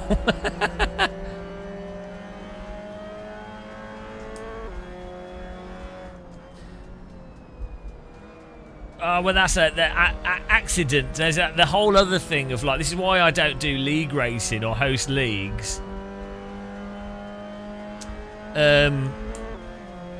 You'll have like 30 people in a league that are fine, and then there'll be one person that their entire life depends on the rules and results of the league.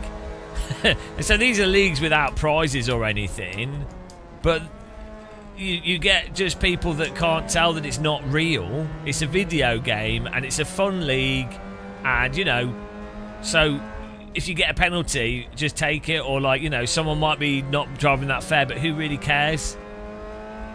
It is what it is. But what they do is there'll be a tiny fraction of people in the league. Let's say you have 30 people doing the league.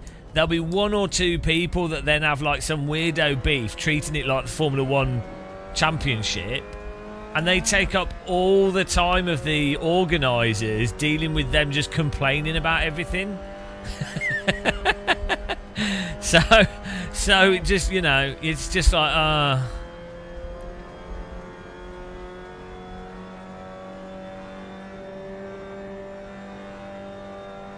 it's fine if you were talking about, let's say it's like esports and there's a big prize on the line. You can understand teams represent themselves and complaining about penalties and things, and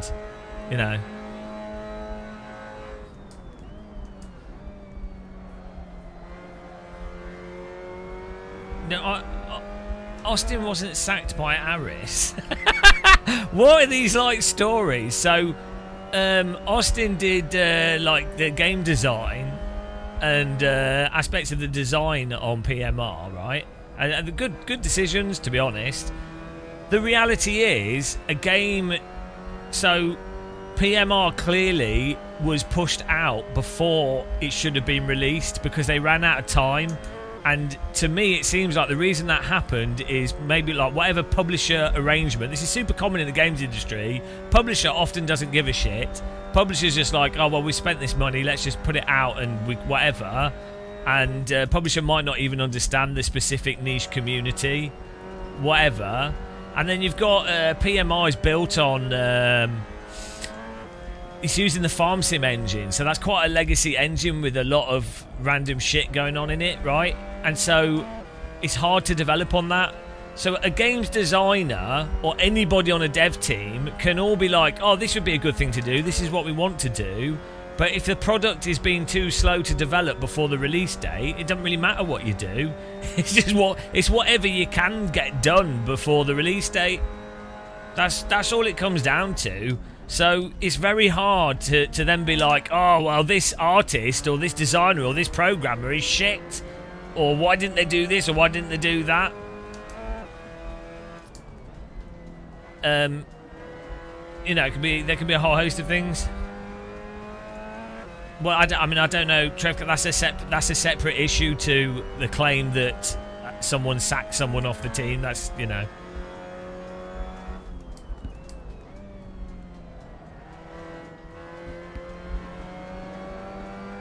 can't do tractor race. You probably could do.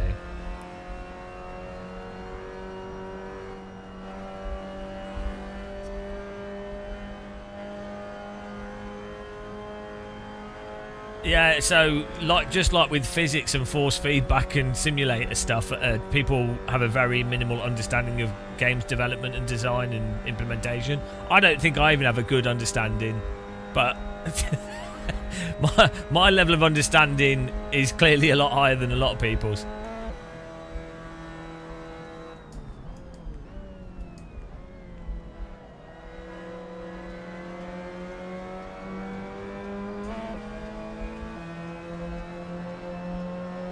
Yeah, you just don't know all the business arrangement stuff as well that's going on. Most of the time, the actual developers doing the work are trying their best.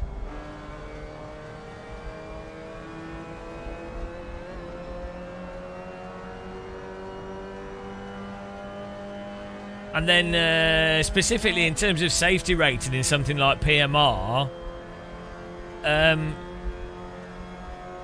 it depends how you're defining it and how you're implementing it. So, for example, iRacing safety rating system flat out does not work. It might as well really not be in iRacing. The thing, and this is probably, I'd imagine this might be Austin's actual part of his actual argument. The thing that works isn't safety rating. It's the actual rating, the driver rating, right? And you have to think, if your car gets crashed or damaged, you're not going to get as good a rating. You're not going to finish as high. So the motivation isn't gaining or losing safety rating, it's gaining or losing positions, which then affects the driver's actual rating. So a good example of that would be like in Counter-Strike, if you get kicked from a game, you lose ranking. And so that's what incentivizes people to play more as a team and not generally troll and get kicked, because they will lose ranking, and they don't want to lose ranking because they want to increase their ranking, and they want to play against better players because that's more fun. So you don't necessarily need a safety rating system.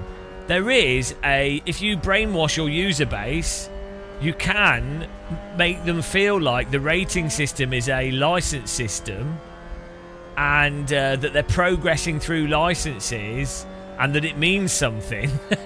So they then buy content to increase their license, even though it's completely meaningless.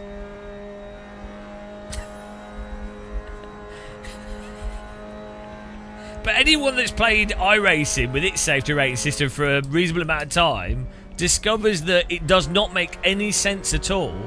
It's like, oh, someone's driven into me. Oh, that's 4x. I didn't do anything. Oh, I've done a race series where you tend to be driving around by yourself a lot. Oh, I'm gaining loads of safety rating. But I'm not actually racing people. I'm not a safer driver. You know.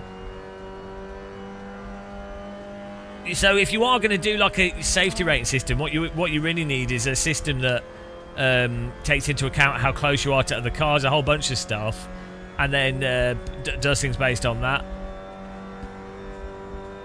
But just what you tend to find with games that have ranking and rating, the drivers that can drive in higher splits and stuff tend not to crash as much.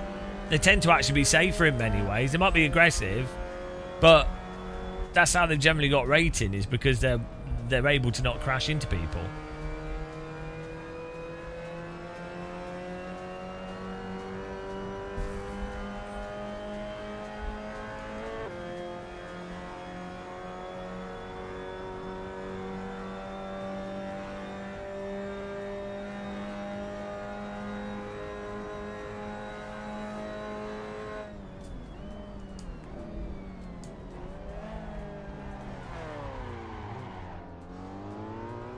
Bop.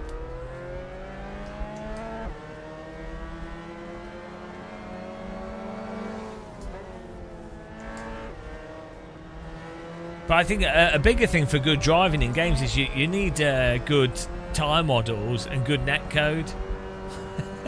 And you need lots of people playing the game. That's the primary thing.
One more lap here.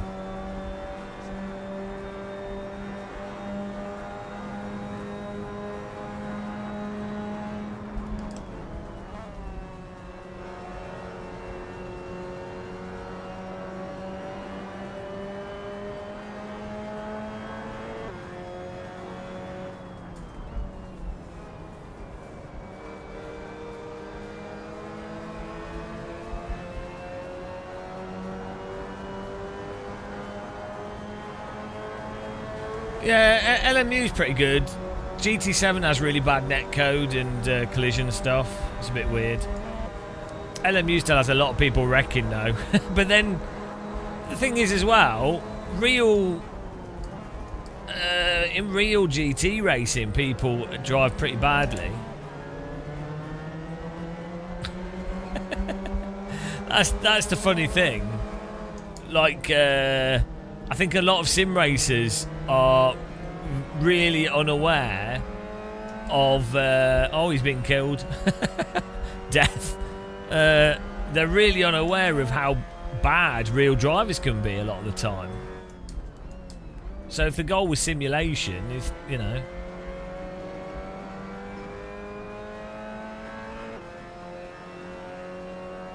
Yeah, the main thing in a racing game is you need to make sure, like, people that are full out griefing get banned. You know, full out wrecking, driving around the track the wrong way. You're always going to get bad drivers. It's part of the game. As long as the netcode and the damage system are not terrible, that can be quite enjoyable still. It's a fun challenge.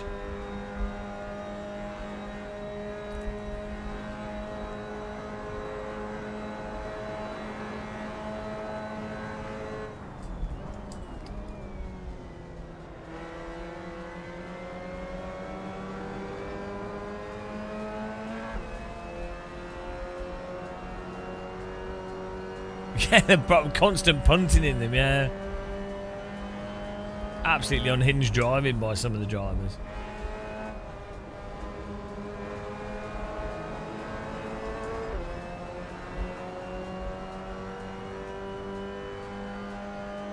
Oh, we get a nice...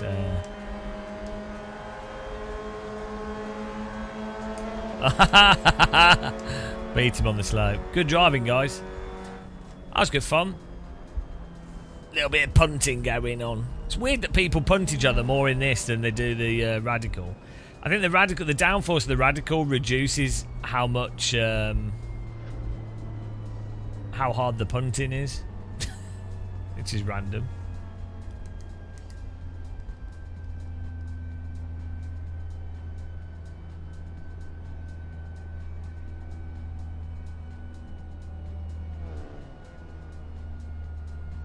Right, I think it's time to do some gliding, guys.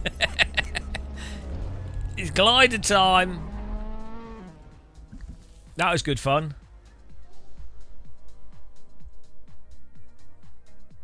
Yeah. Nice racing there. Let me check the results. Well done, Massimiliano Barella. NJFTP second. Hamid Abdullah VR in third. Daniel Naito fourth. I got mashed potato. And Antoine Pomme de Terre in fifth place. Mohammed in sixth. Tiago Camara in seventh. Cheesy Chedworth Chinkle Cherry Chip Shed Time in eighth. Scotty GT in ninth. Swole Rouge in 10th. That's the top 10. Filthy Regs. It's time for some gliding. It's time for some gliding, guys.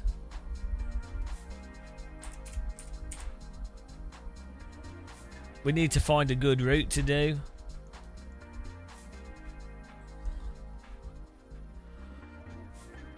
That was nice. It was a nice little session. How many hours did we do? Oh, we had a little four hours, then we did 5 hours this morning. So we've done like 9 hours of AC today. That's quite good. Austin said the player base isn't big enough for multiple splits.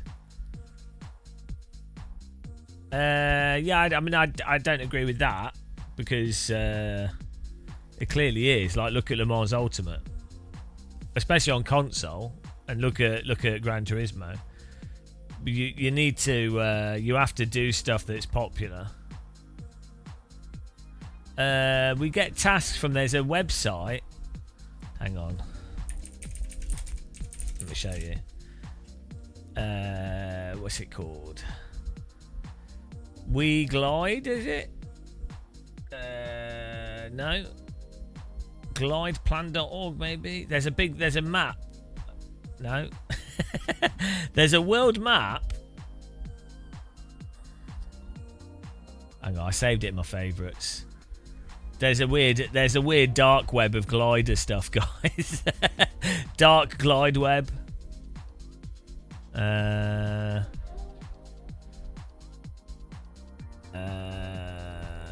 is it? Where's this? Where's my website here? It's called Flight Events. Here we go. Flight. Oh no, that's not it. That's the.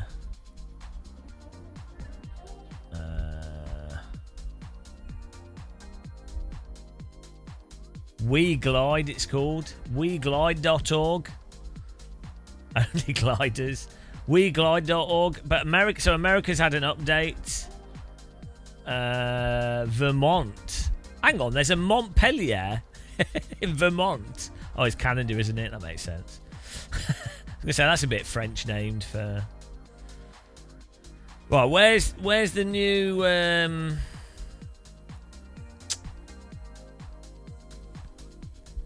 Where's the new content, the new cities that have been updated in Microsoft Flight Sim? Let's have a look. Microsoft Flight Sim.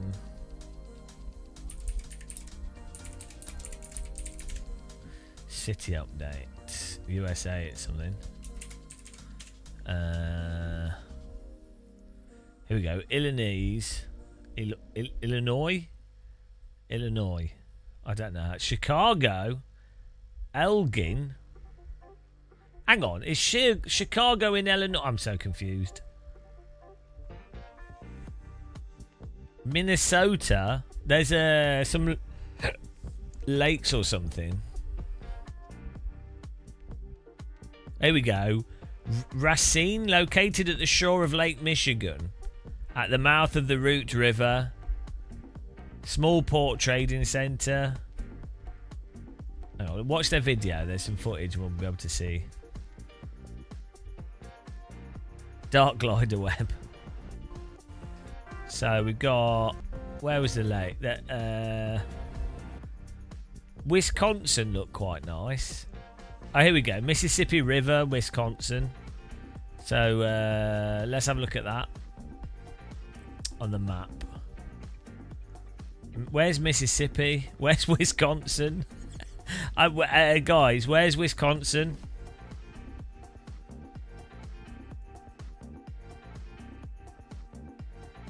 Is it near South Dakota? Montana?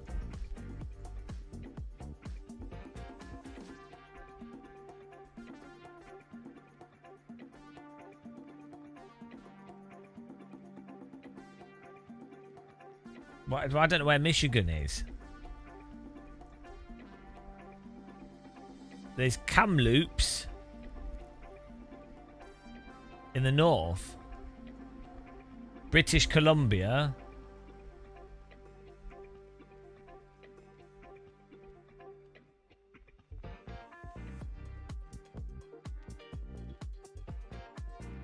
I don't know where Detroit is. I don't know where the Mississippi River is, guys. No one told me this stuff. Memphis. I don't know where Mississippi is. There's Las Vegas. Colorado.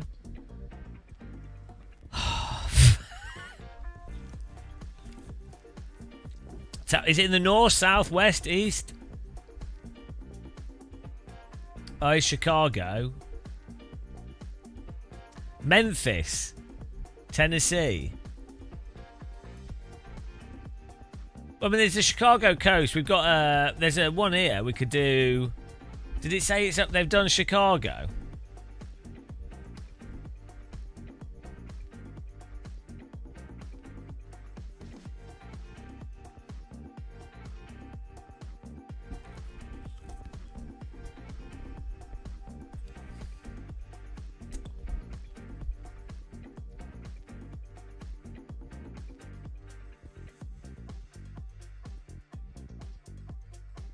Northwest.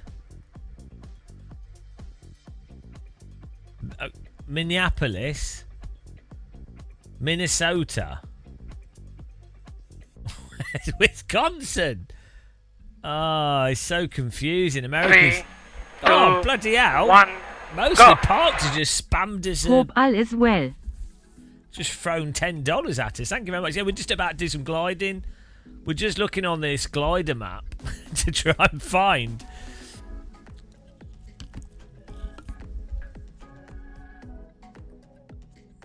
We could just load the sim up and do our own little glider path. But I quite like getting the... I quite like doing tasks. There's a Colorado we could do. There's a nice...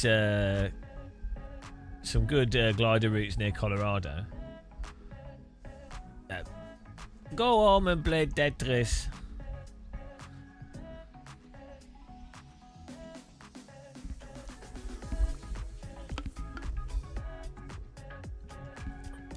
You think you're taking a break for sim rate? Yeah, do gliding. There you go.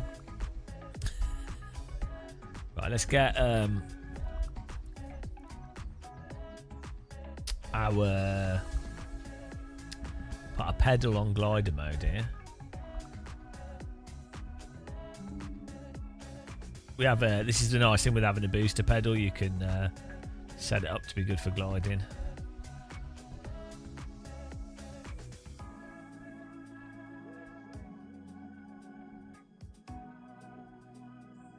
Oh, it's so confusing. Right. Chicago, Arlington Heights, the Fox River, Elgin, Lake Michigan. Well, we could do, let's do a Chicago flight.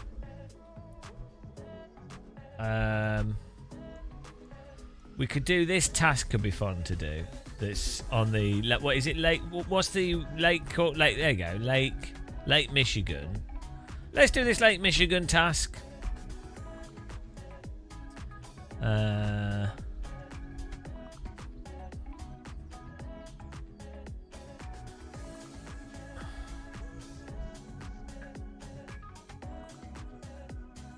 So we get this software here. My plane is GM LGC.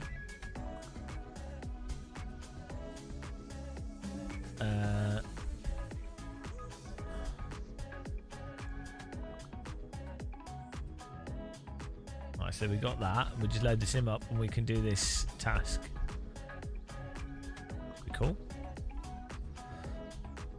Flug sim.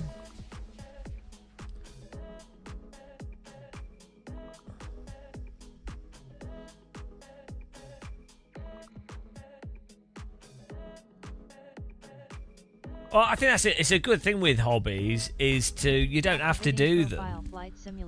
I think that can be. I think what can happen is someone really enjoys something, and then they keep chasing after that enjoyment, or they like that's the thing that they do for a certain thing. Like, but you don't have to. Like the whole point of a hobby is you don't have to do it. So I think it's quite good for people to go, oh, I don't actually feel like doing that, so I'll do something else. And some people get stuck chasing the hobby that they once enjoyed, and sometimes it's run its course, or sometimes you just, do something else for a bit and then come back to it. Doesn't really matter, does it? That's the thing. There's no point trying to force enjoyment out of something. It's going to be even harder to enjoy it.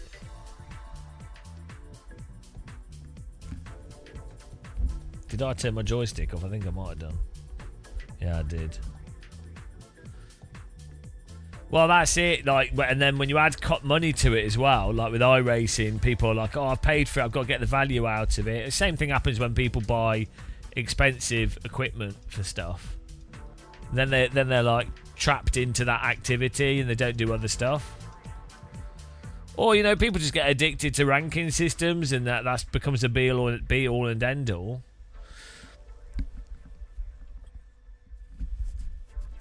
I need to put a link to the map so you guys can follow us. You can follow our flight on the map. You should be able to see where we are.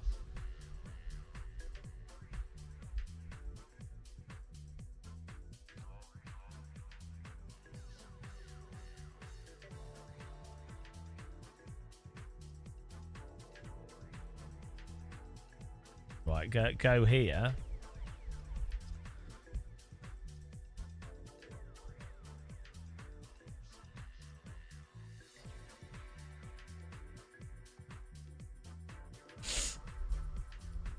There we go.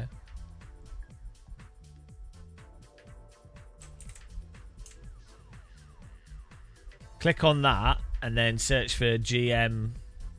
I don't know what the rest of our plane's called, but it starts with GM. And then you'll be able to see, you'll be able to follow us. It won't be on there until we load into the map there.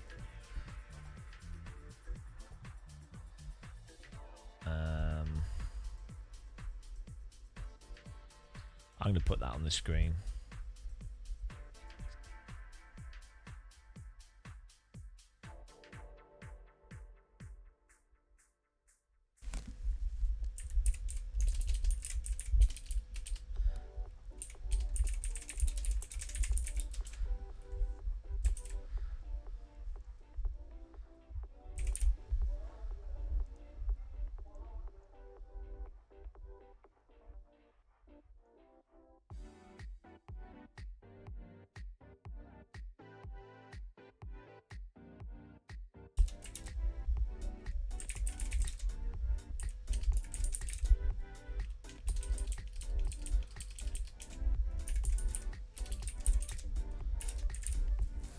What's our plane number?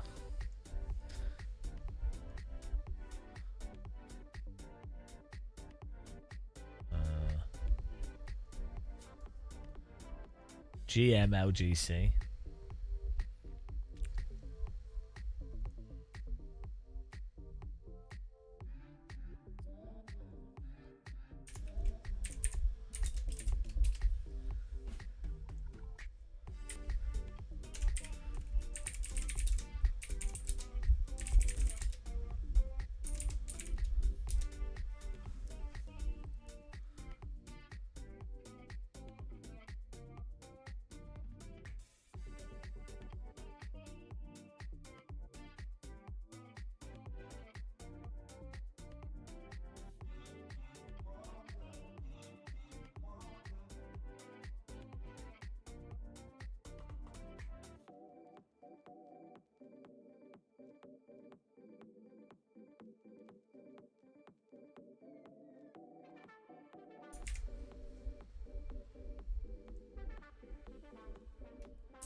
You should be able to follow it on the website. Just add it on here. Oh, this should be working. Right, let's see.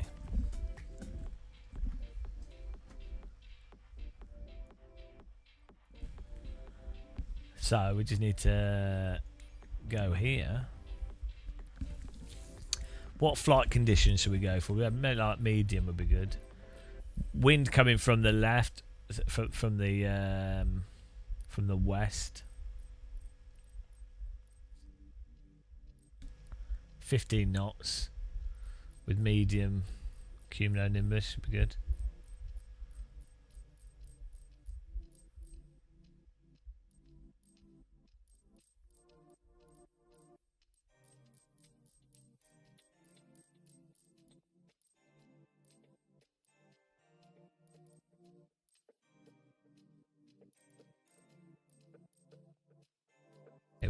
West.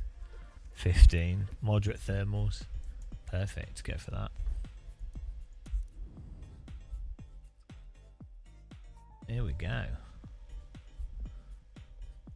And then we just need to go. Look how big this lake is.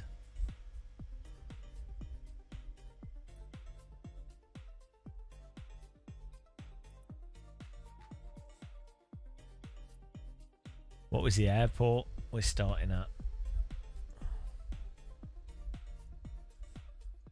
Oh, we're starting at Chicago and finish it. We're going north. Oh, well. South Haven Area Regional.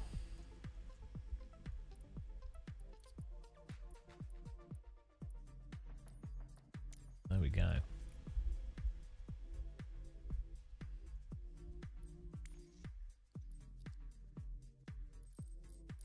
Oh no, it's there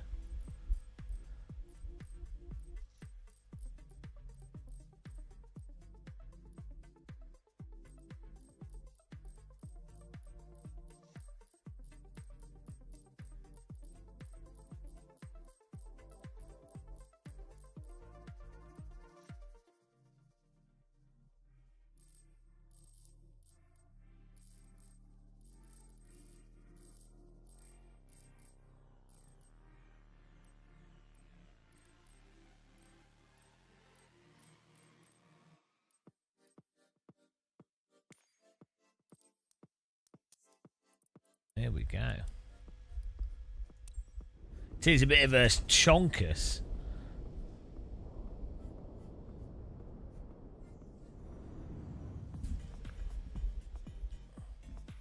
Beautiful. Look at this. Tow plane pilots spawning in. Are we ready, guys? Can you see that? Can you see us on the map? Oh, you can't. You can. You see, look, you should be able to see us.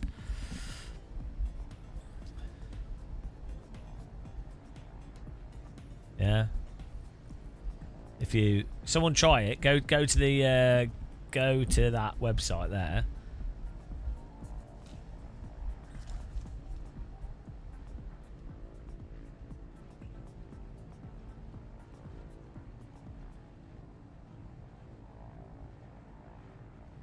I'm gonna make the text a bit bigger because people won't see it otherwise.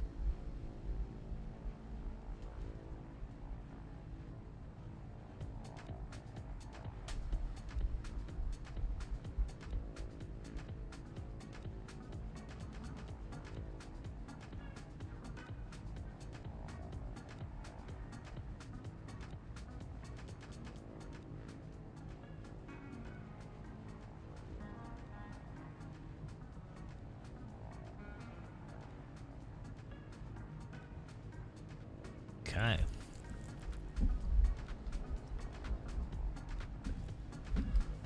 Wrong one. Here we go. Is everyone ready? Another adventure in a glider.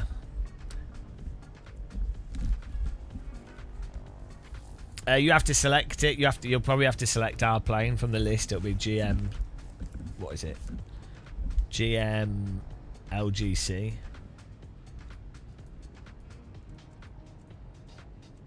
Right, so we need to be 440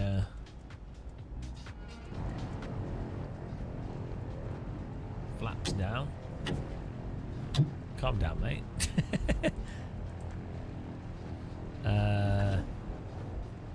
That's all good. Put that in neutral.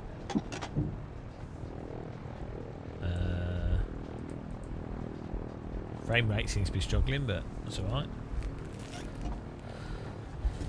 I think we're all good. We've done the full checklist, obviously. As usual, full checklist is totally been done.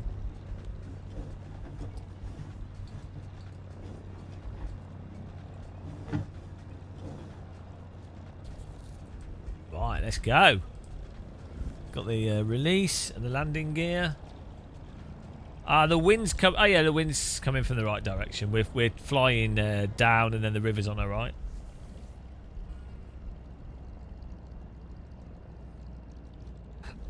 Let's go.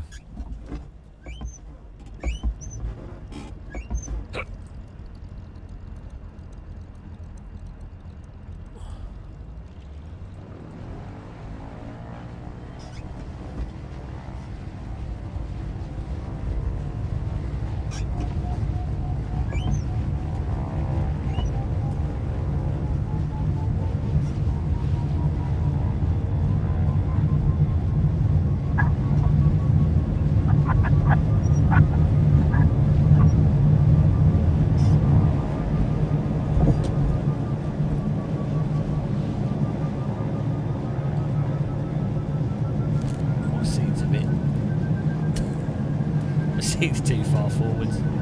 Whoop!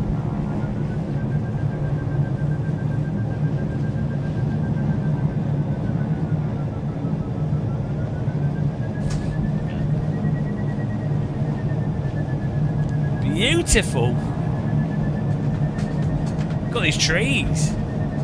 It's a bit flat round here. I'm not sure how this is going to work for the flight. We ain't got many hills round here. We just have to do the thermals.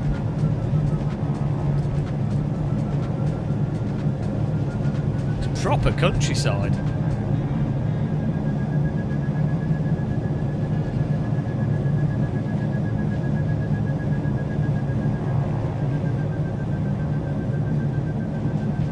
It's actually towing us to the start point, which is good.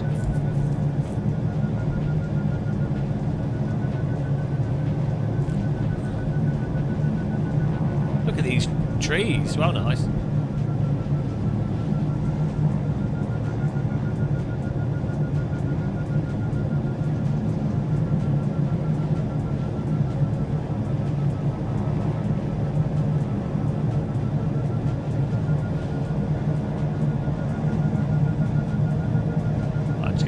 Here. Oh, it's landing gear. Wrong button. Goodbye. Choose. Let him go.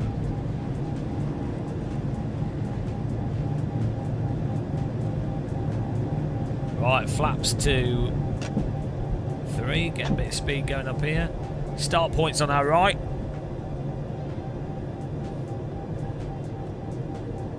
It looks nice though. Look at these buildings and things. What's that?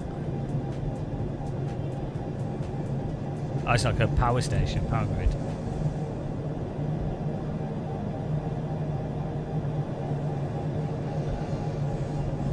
Beautiful. Everybody in chat feeling the gliding. Feeling the gliding vibes. Woo! It gliding excitement.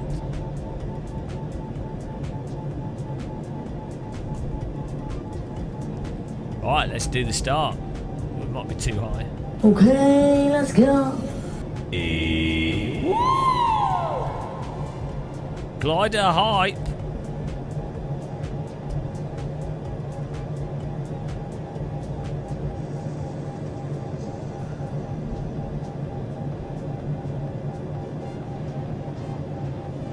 This is well flat, so we're going to be dependent on thermals. Here we go, start line.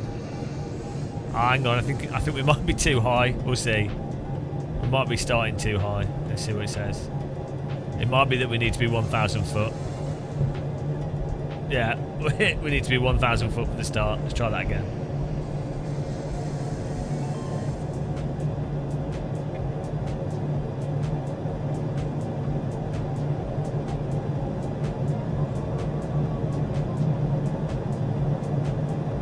Quite a low.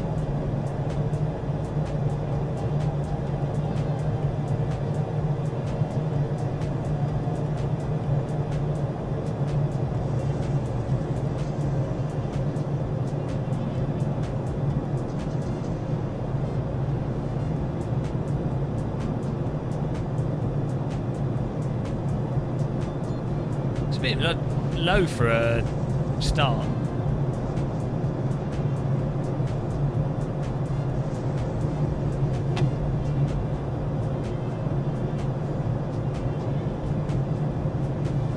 I've not tried dead stick yet. No, I guess that's what you mean.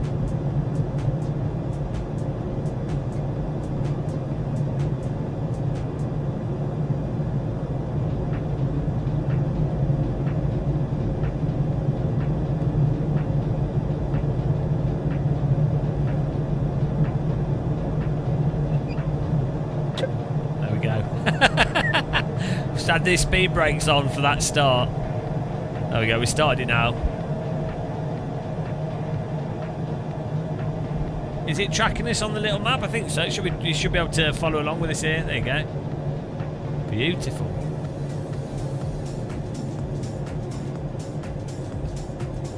Now we're a bit bloody low for the thermals.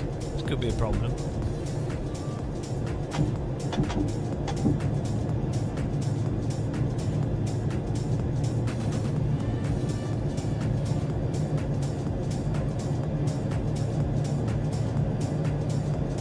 Shit the bed.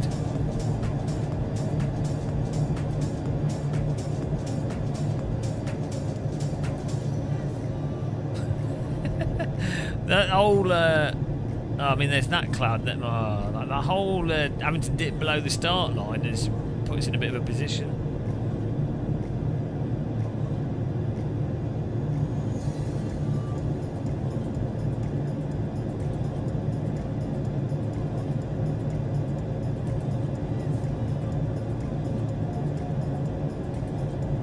Oh, we might have found a thermal.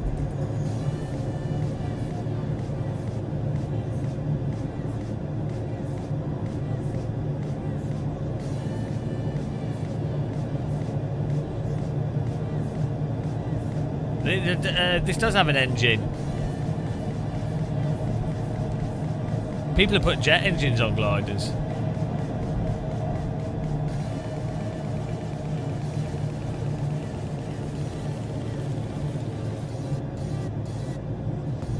Oh, come on. We're really... Normally you'd be looking for a place to land if you were this low.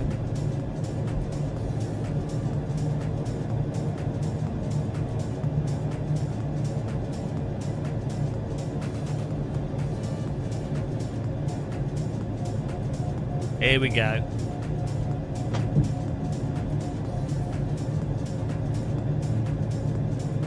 Come on. Trying to get the thermal off this cloud.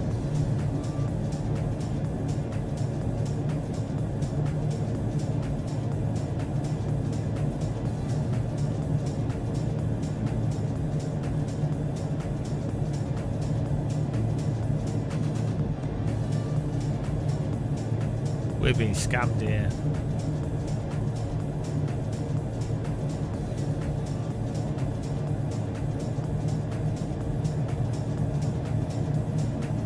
Come on.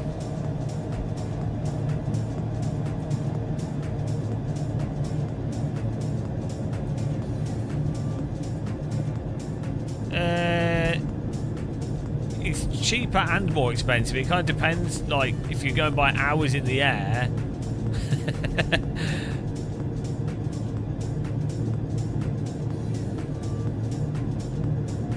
Oh, yes! Come on. Come on. Come on. Come on. Come on. Ah, no. Oh.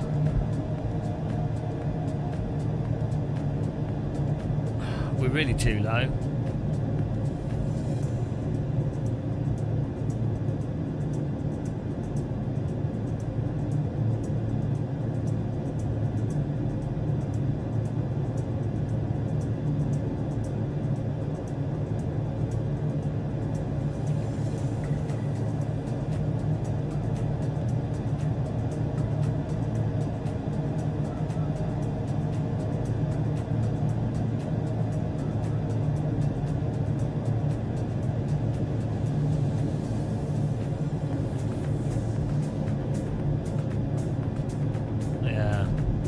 Sure what we can do here.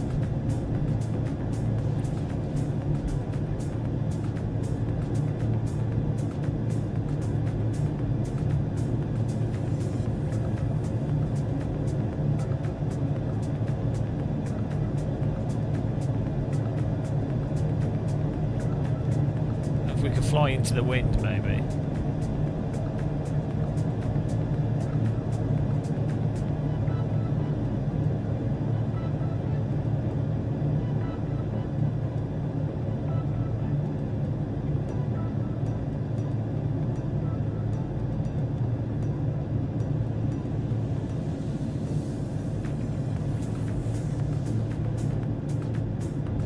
I think we're just going to have to land. We'll have to try again.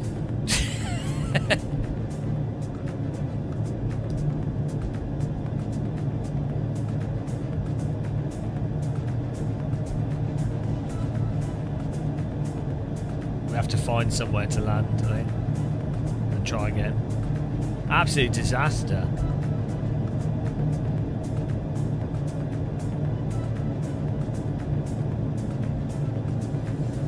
Well, I had to use the speed brake to get down to the start point altitude, which was... The start point's way too low. We can land in this field. Just hope we're going to land there. We land in that. That should be big enough to land in by the sewage works. Oh no, there's a beach there. We could land on the beach. I land on the beach. Son of the beach.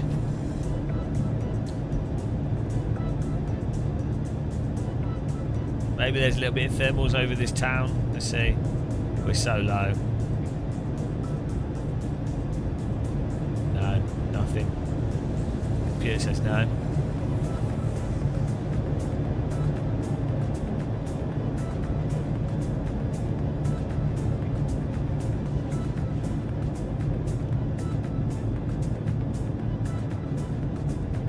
Land on the beach. No, we had to go below 1,000 foot to start the task.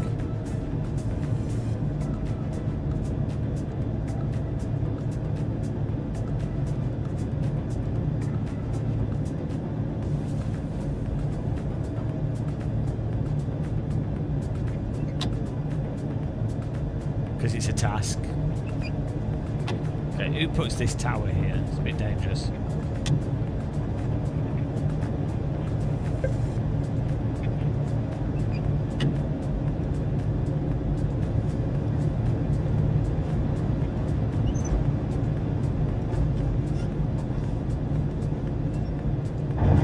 Oh my god.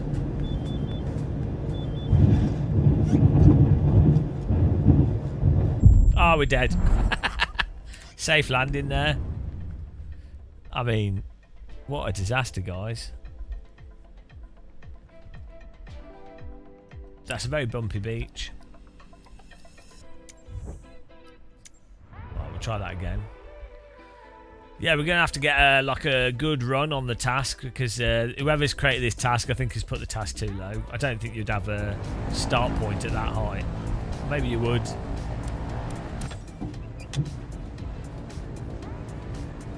Seems a bit. We'll try that again. Let's give it another blast. Absolutely scammed. Task scammed.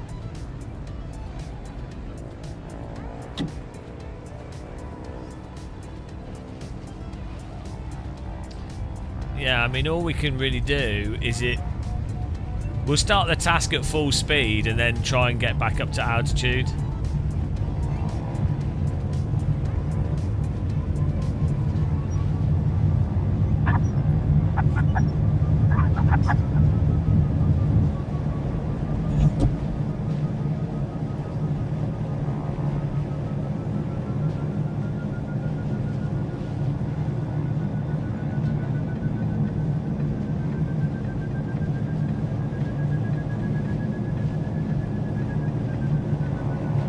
Could have used the engine. I forgot we had an engine. Oh, that'd be cheating.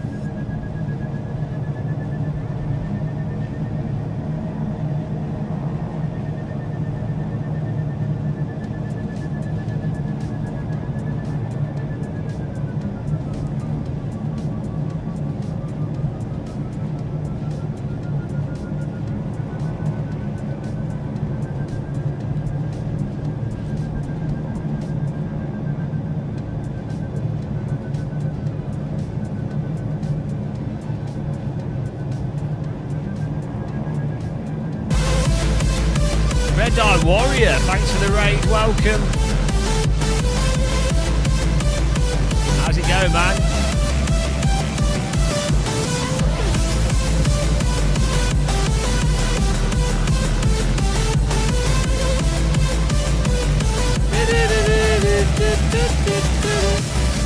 Hello, hello. The pace car is out of control.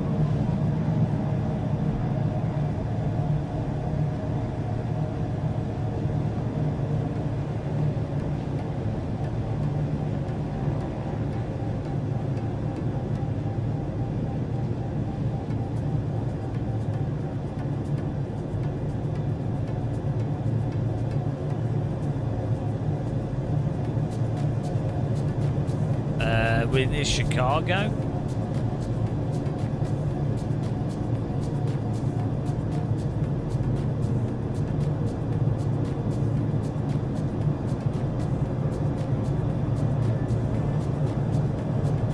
We're being scammed though, because it's the first waypoint we have to start at 1,000 foot, which then puts us below the thermals. So I'm going to try and do a running start here at close to overspeed.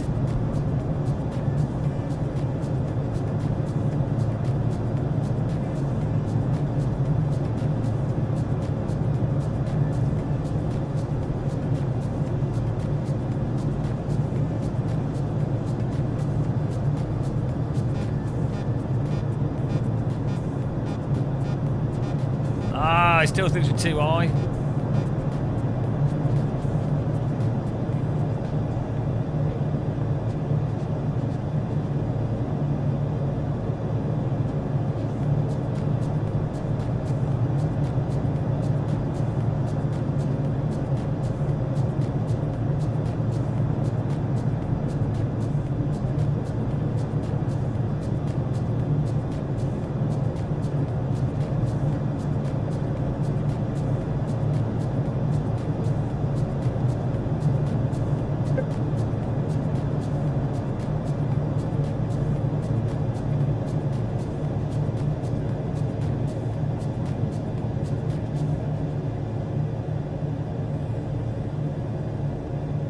Not ideal.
As soon as we get one thermal, we'll be alright. If we find one thermal, we'll be able to climb it and then get the altitude to continue the flight.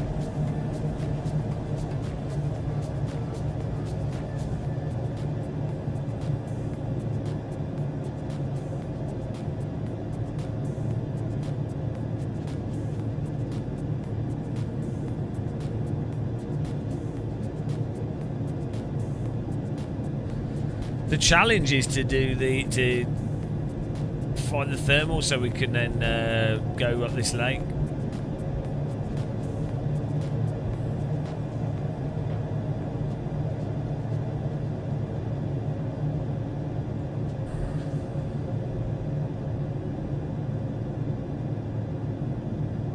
We're being thermal scammed at the moment. Oh, we might have just got one. Ah, here we go. Here we go. No. Yes. Come on.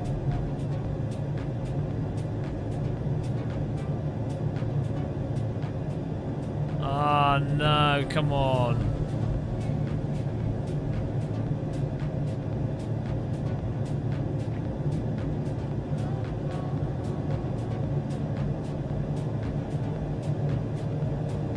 Water tends not to have thermal.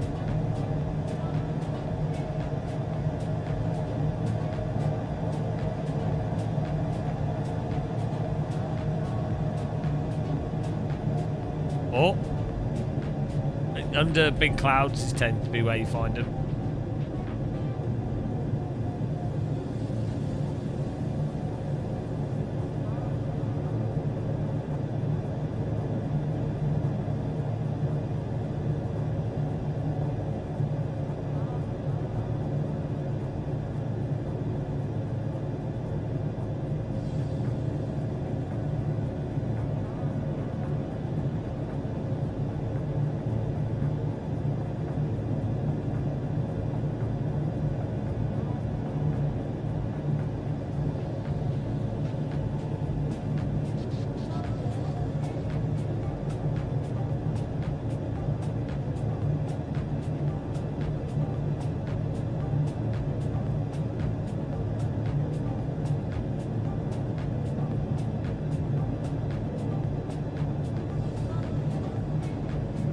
We can get rid of some water, that might help.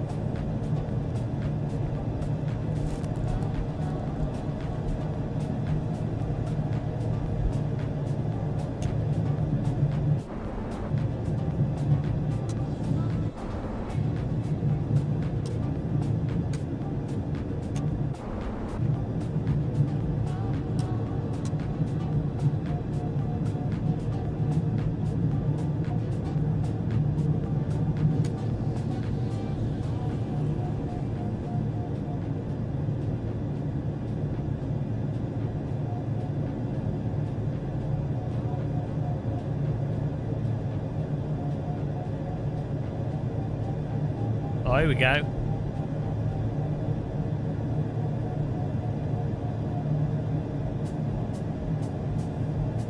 It's hardly anything.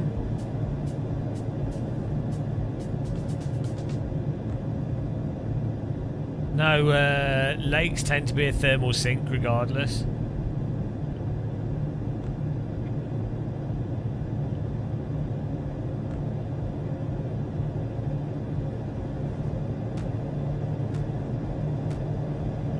Might have to use the engine.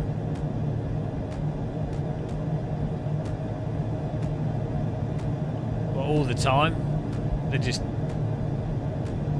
don't release heat because they're dense, I think.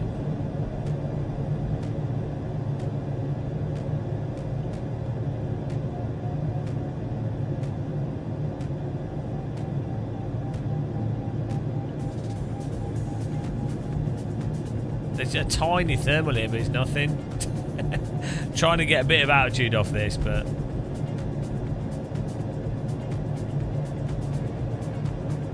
even the more dense and moist something is, the worse the thermals tend to be. Like forests as well tend not to have tend to have sink, but flat soil, concrete, sand.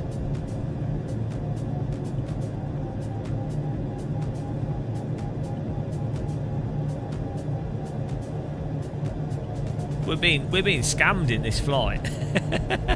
Thermal hunting. It's a disaster.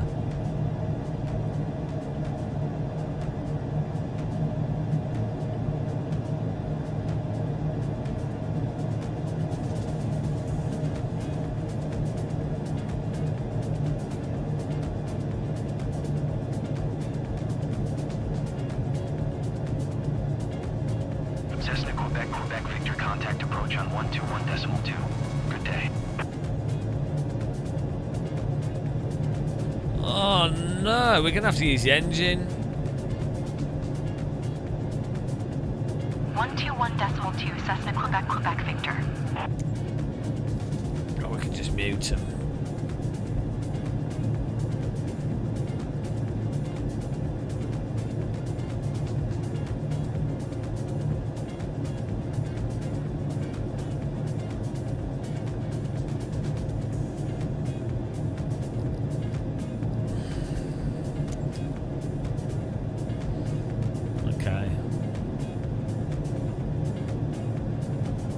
What a glider scam.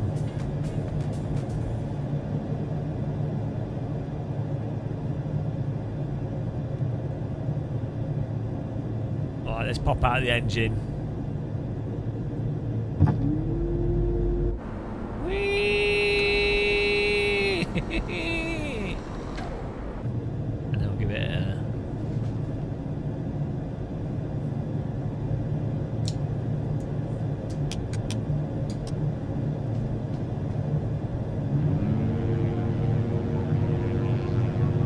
cheating.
Ka-chunk.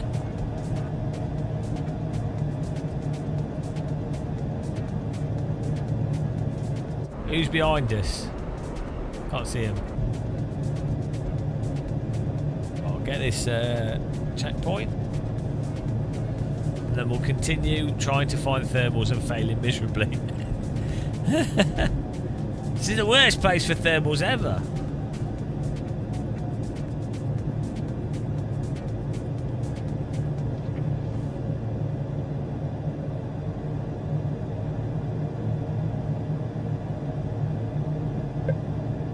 Beep.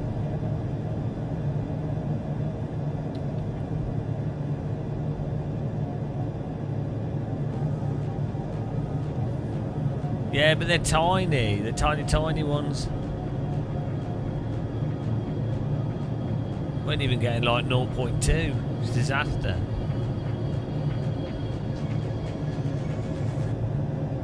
We've got places to go.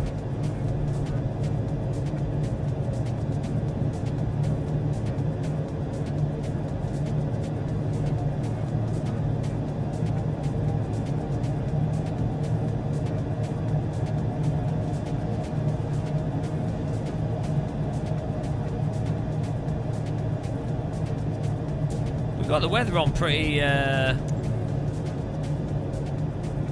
the temperature.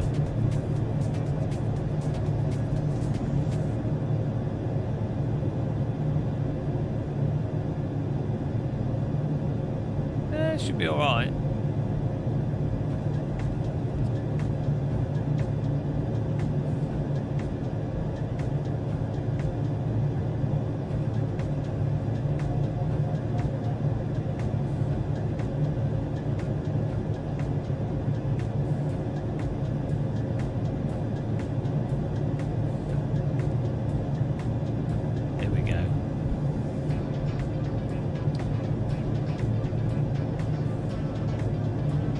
Clouds are away from the waypoints.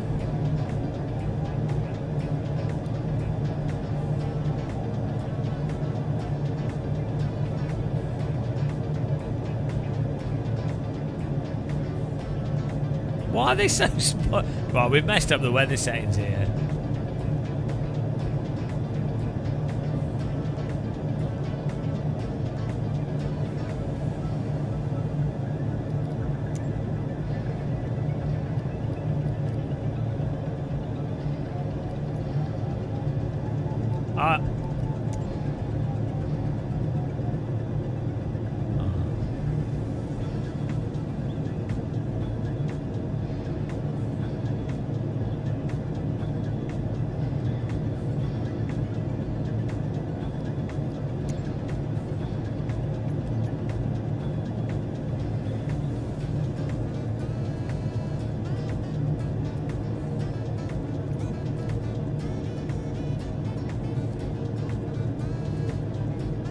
Yeah, it should be. It should be. Should be enough.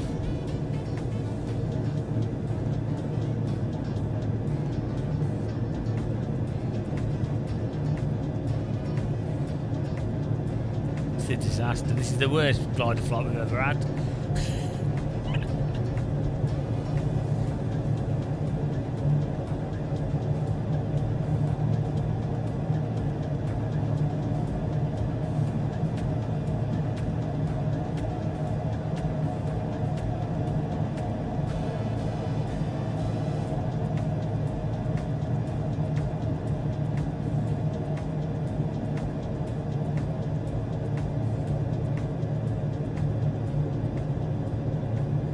This is Operation No Thermal.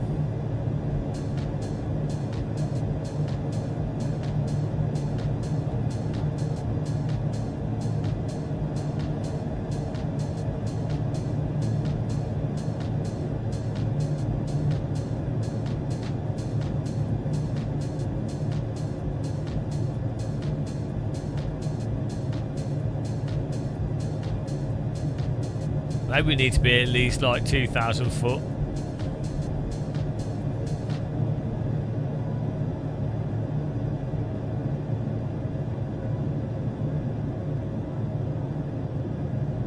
Okay, I'm gonna... Hello. I'm gonna whip out the engine again to get a bit more altitude.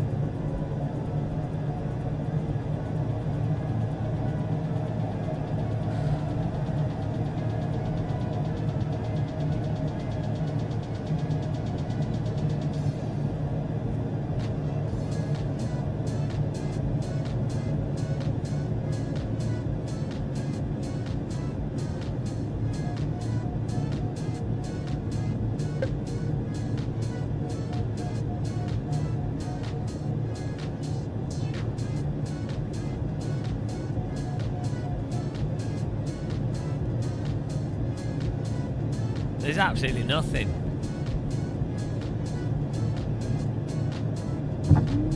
Whee!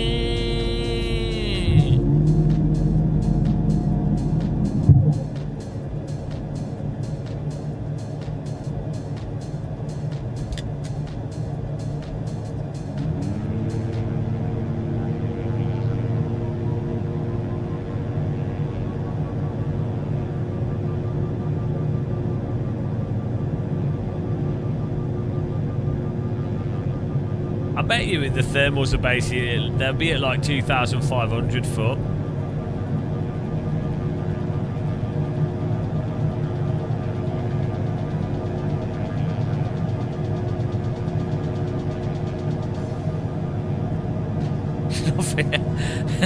It's an absolute thermal scam.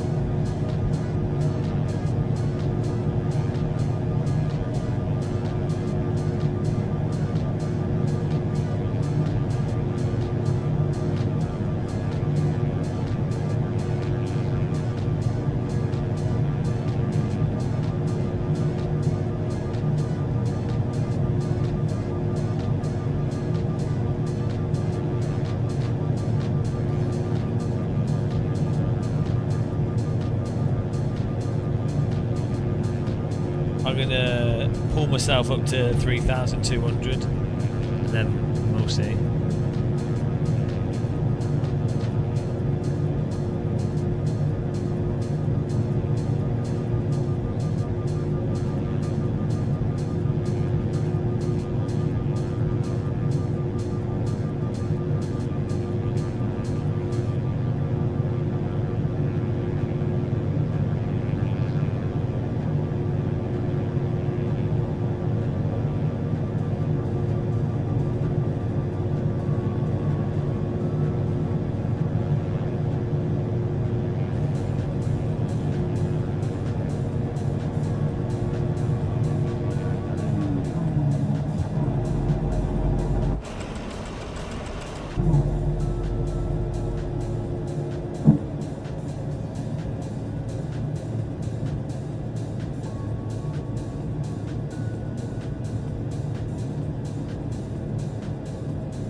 Make him nod his head by wobbling. Wait, wait, wait, wait, wait, wait. yes. Oh no.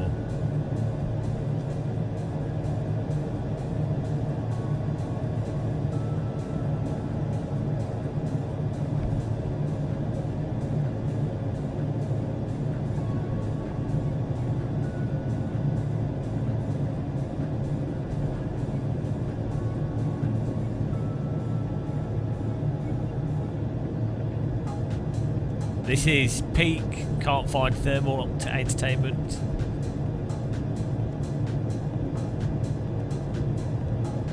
I'm not sure if I like Lake Michigan. It's rubbing me the wrong way. Is it a lake? I mean, yeah, it is, but is it all fresh water? It's bloody huge.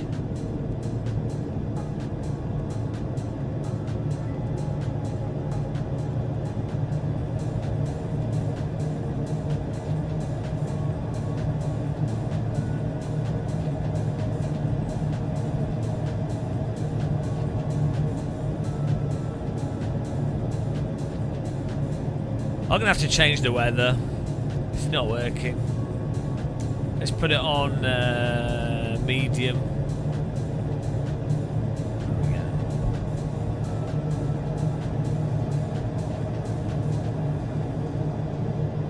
We're hacking the weather.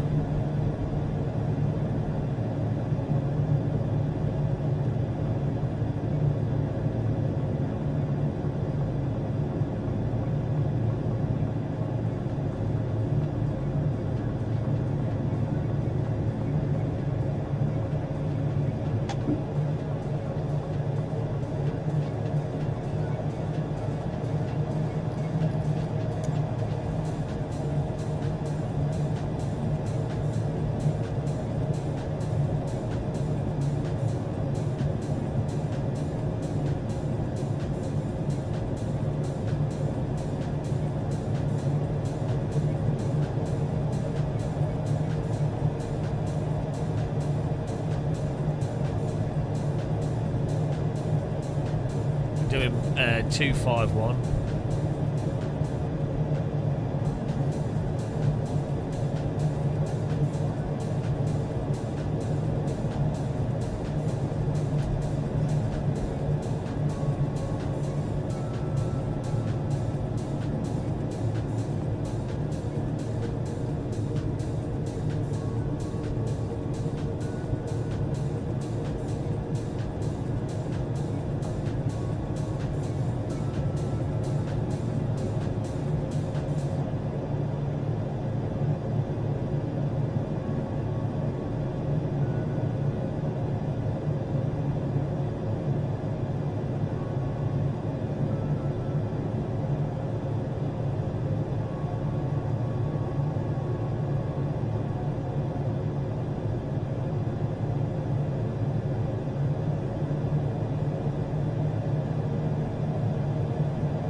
Oh, I missed the checkpoint. This is a disaster.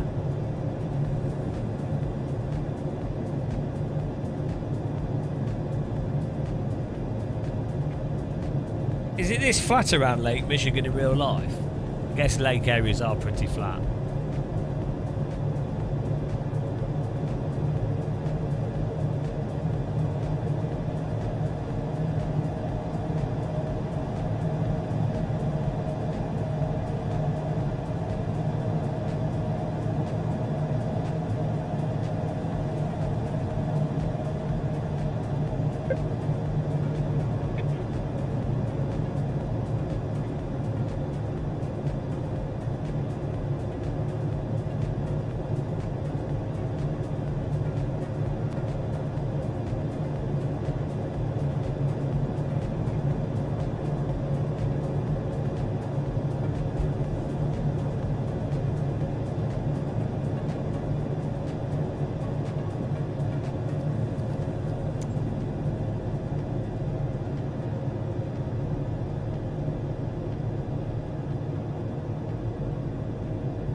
All right, WND Tech, have a good night, man.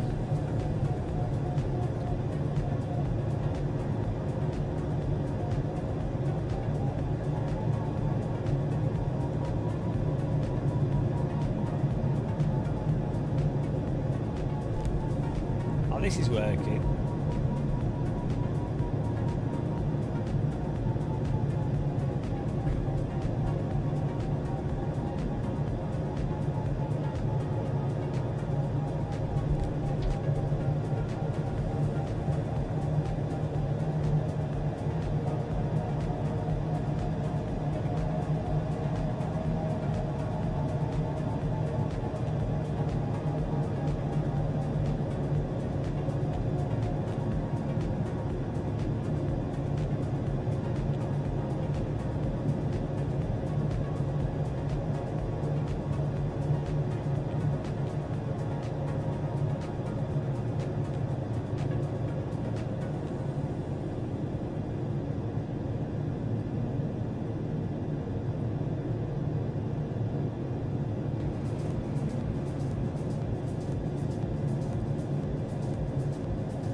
Hello, Kev.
No bloody thermals.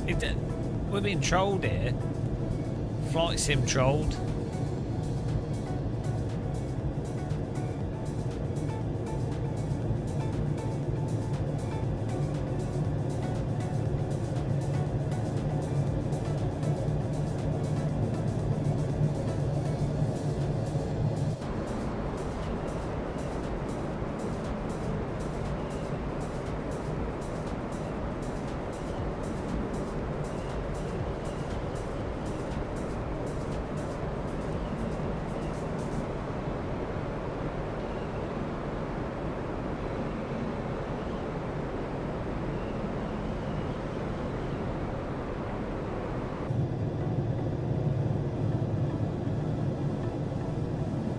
This is a glider from Got Friends. They're really good. They do really good gliders. They're not expensive here, but they're really nice.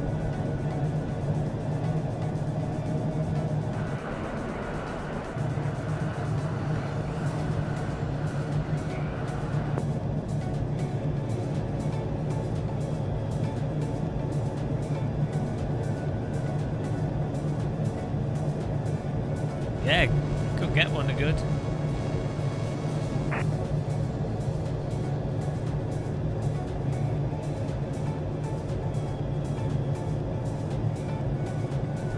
this waypoint.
Rhino, does slowing down make the lift more efficient? There are certain there's depending on flap settings, certain speeds will get you more lift.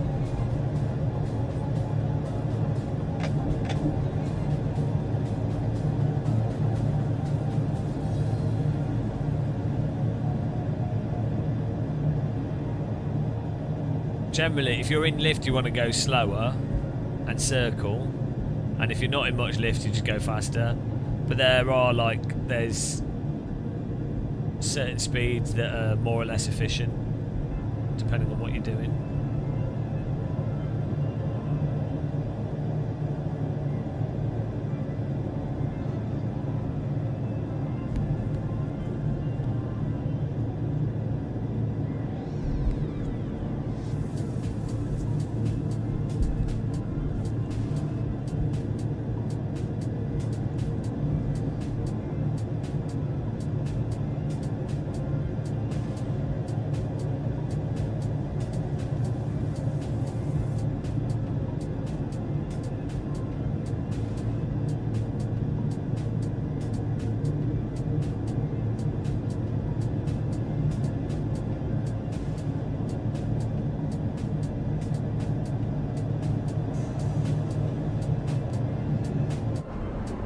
Got the glider following behind us.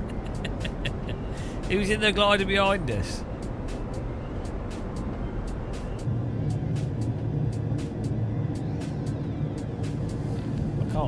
We can't find any lift. This is a disaster.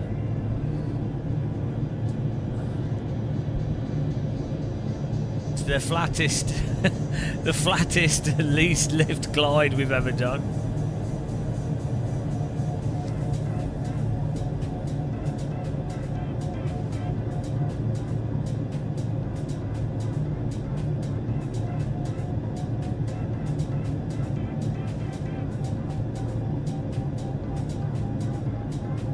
There we go. We've got a little bit here.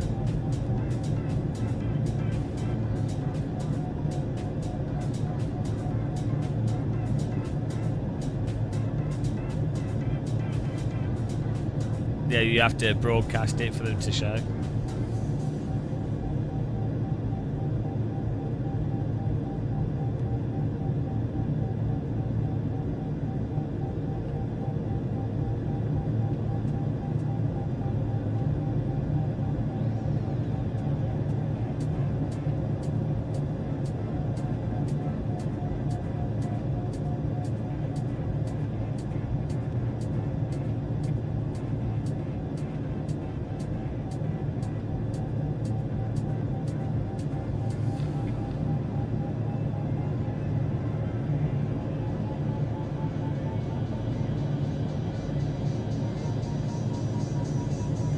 Here we go, the first bit of lift.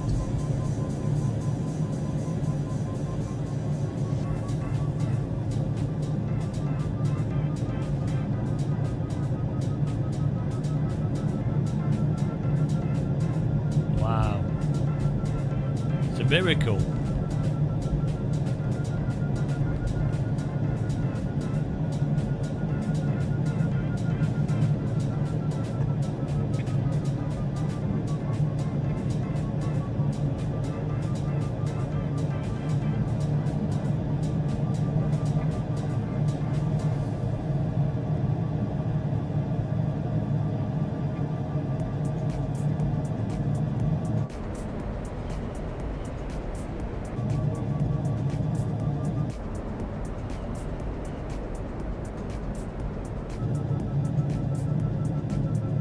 Beautiful.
Checkpoint.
We're off now.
I mean, well, we got up to 3,800 foot.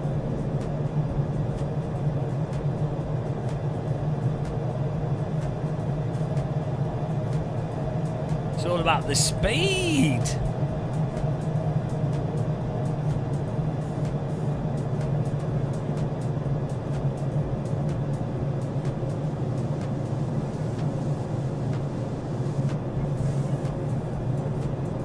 This is waypoint 7.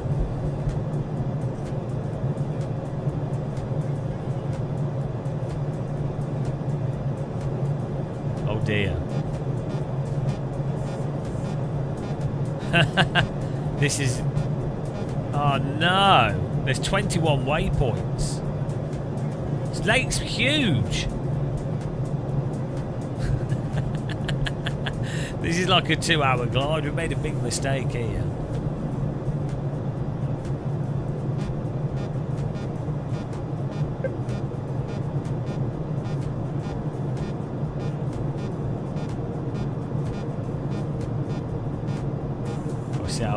See how fast we make progress.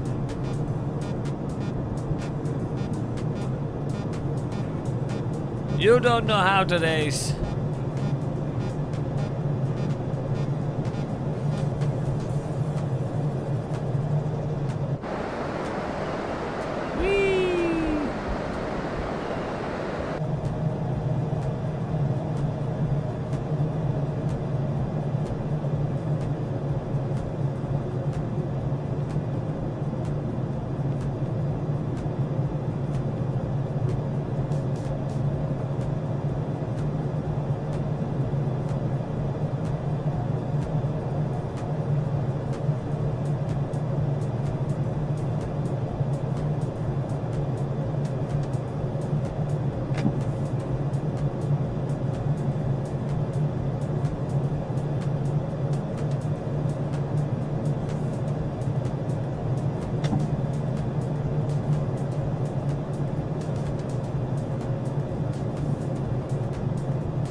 Oh, it's Grand Rapids on our right. I didn't know that.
Grand Haven.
What is this?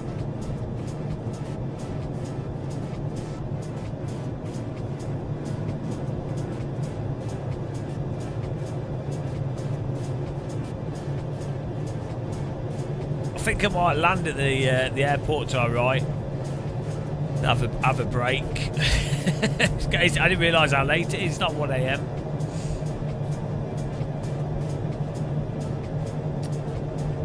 We'll have to camp over at Ferrisburg.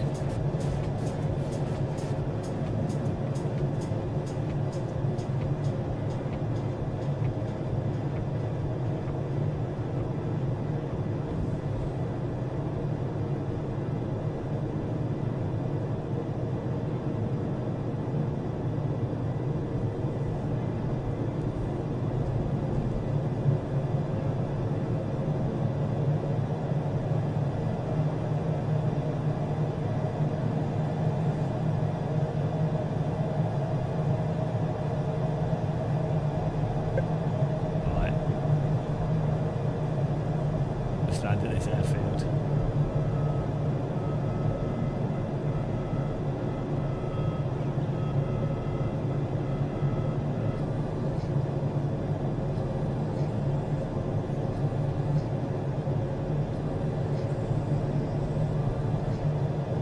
We'll see how we sleep. We'll have a nap in the airport.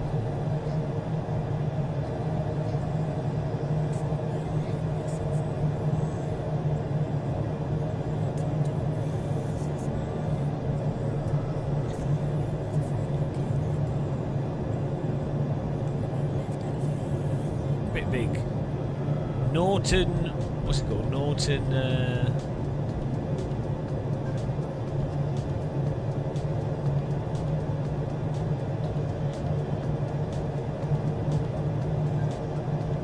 Muskegon Heights, Norton Shore or something along those lines.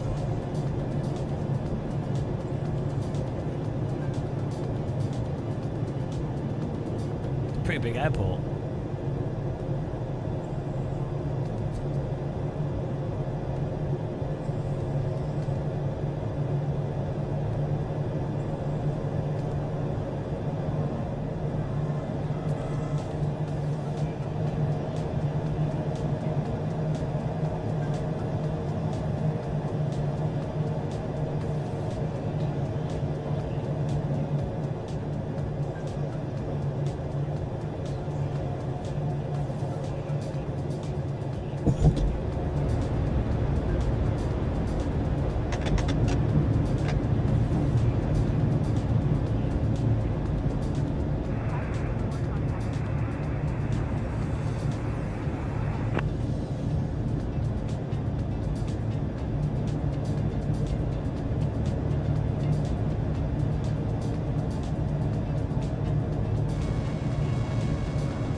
A little bit of a chonkus landing, but getting better.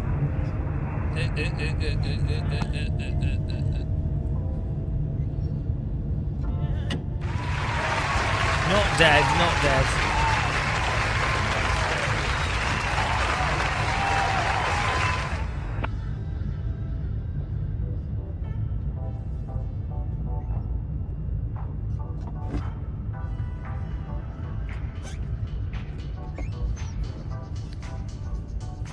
We're going to stop before we get off the runway.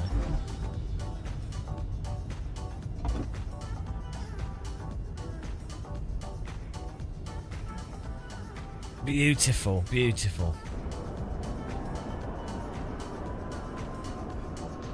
Wow.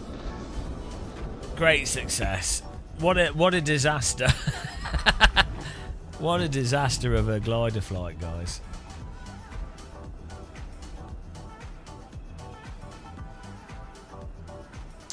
It was interesting. I'm going to get some rest. Well, maybe we'll do some more gliding.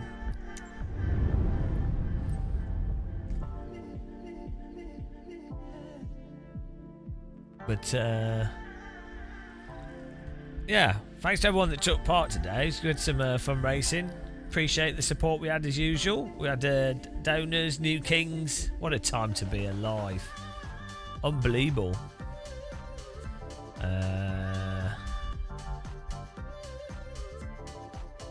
Maybe there's someone doing flight sim now. We need a bigger server. Yeah, it's also needing the tracks. Right.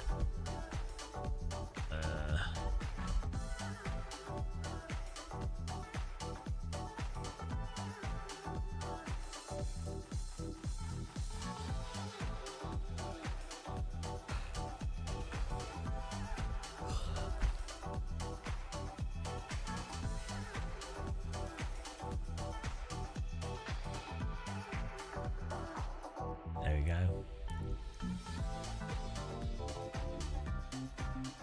Right. Thanks for watching, guys. Have a good night. I'll see you soon. Probably tomorrow, hopefully. Bye.